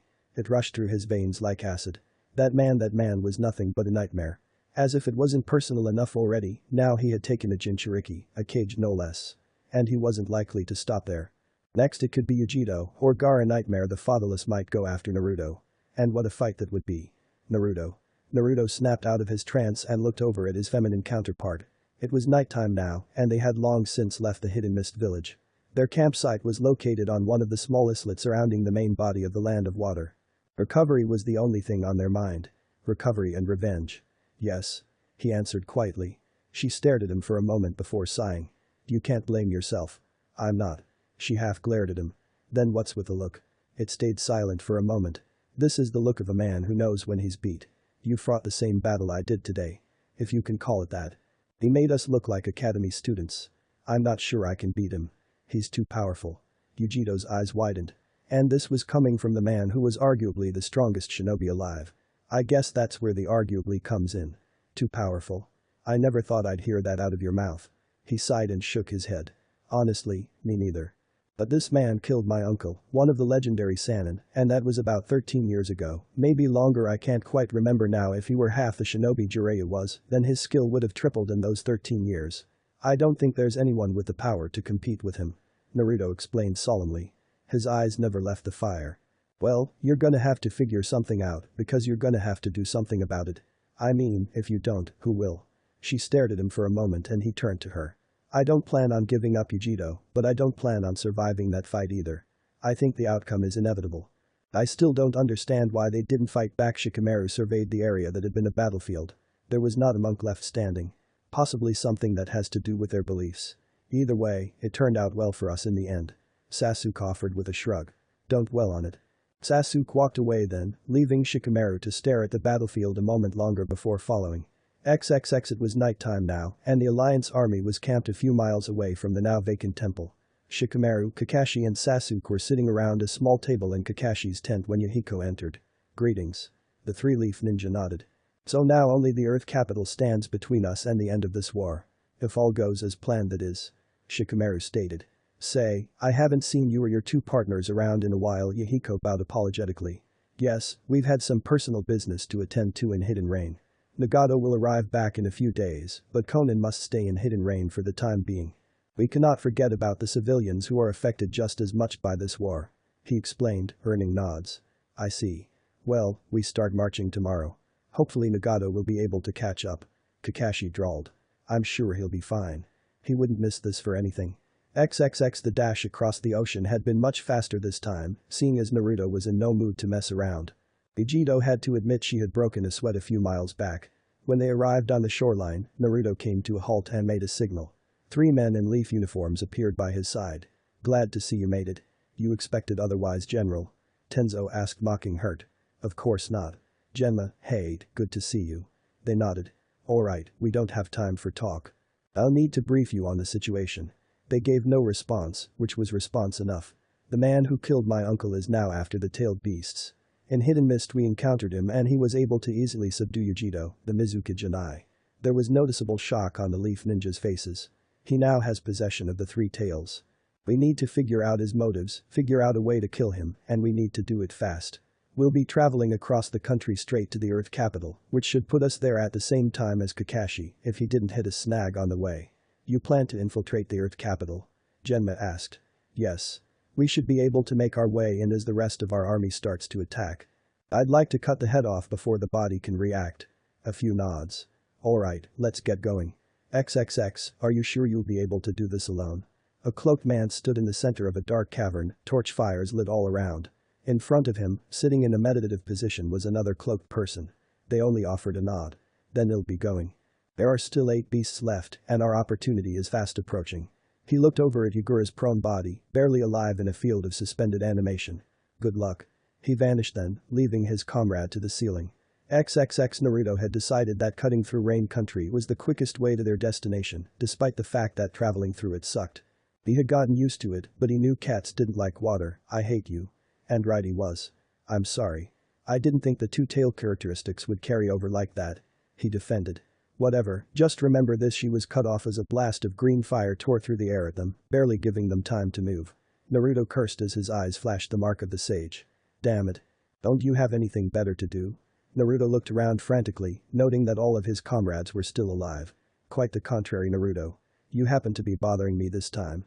Quite a coincidence that we would happen to meet in Rain Country, He chuckled. Well, I'm not one to waste such an opportunity. He disappeared and reappeared behind Yujiro, but Naruto read his move and substituted with her. Not this time. Naruto's fist flew at the assailant's face, and he narrowly leaned out of the way. Naruto launched a furious barrage of physical strikes at the man, most of which he easily blocked or dodged. Soon they were engaged in a fist fight so fast even Yujiro could barely keep up with their fists. Finally Naruto landed a hit and the cloaked man was sent skidding backwards. Genma and Hayate both dove at him from behind, swords brandished, but he easily spun around and disarmed them. He took their swords from them and started to hack and slash like a maniac, barely missing the two-leaf ninja every time.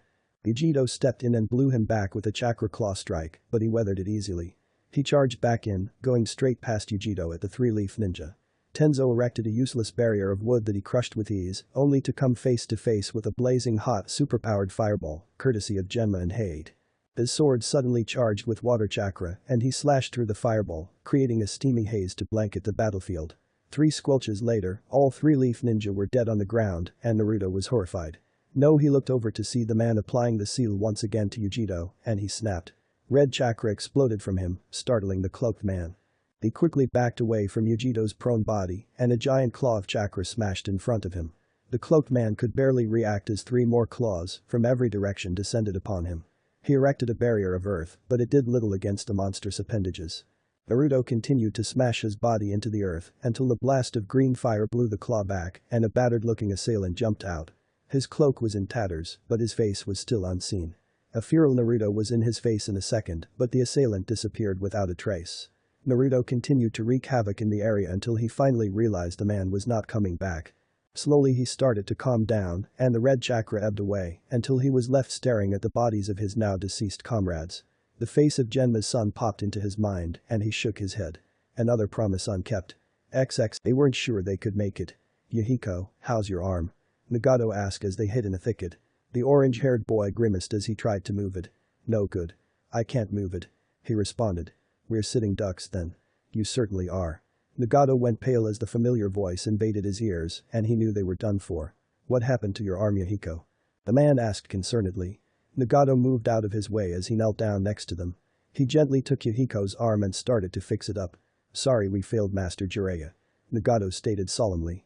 Jiraiya simply smiled as he finished fixing Yahiko's wound and patted Nagato on the head.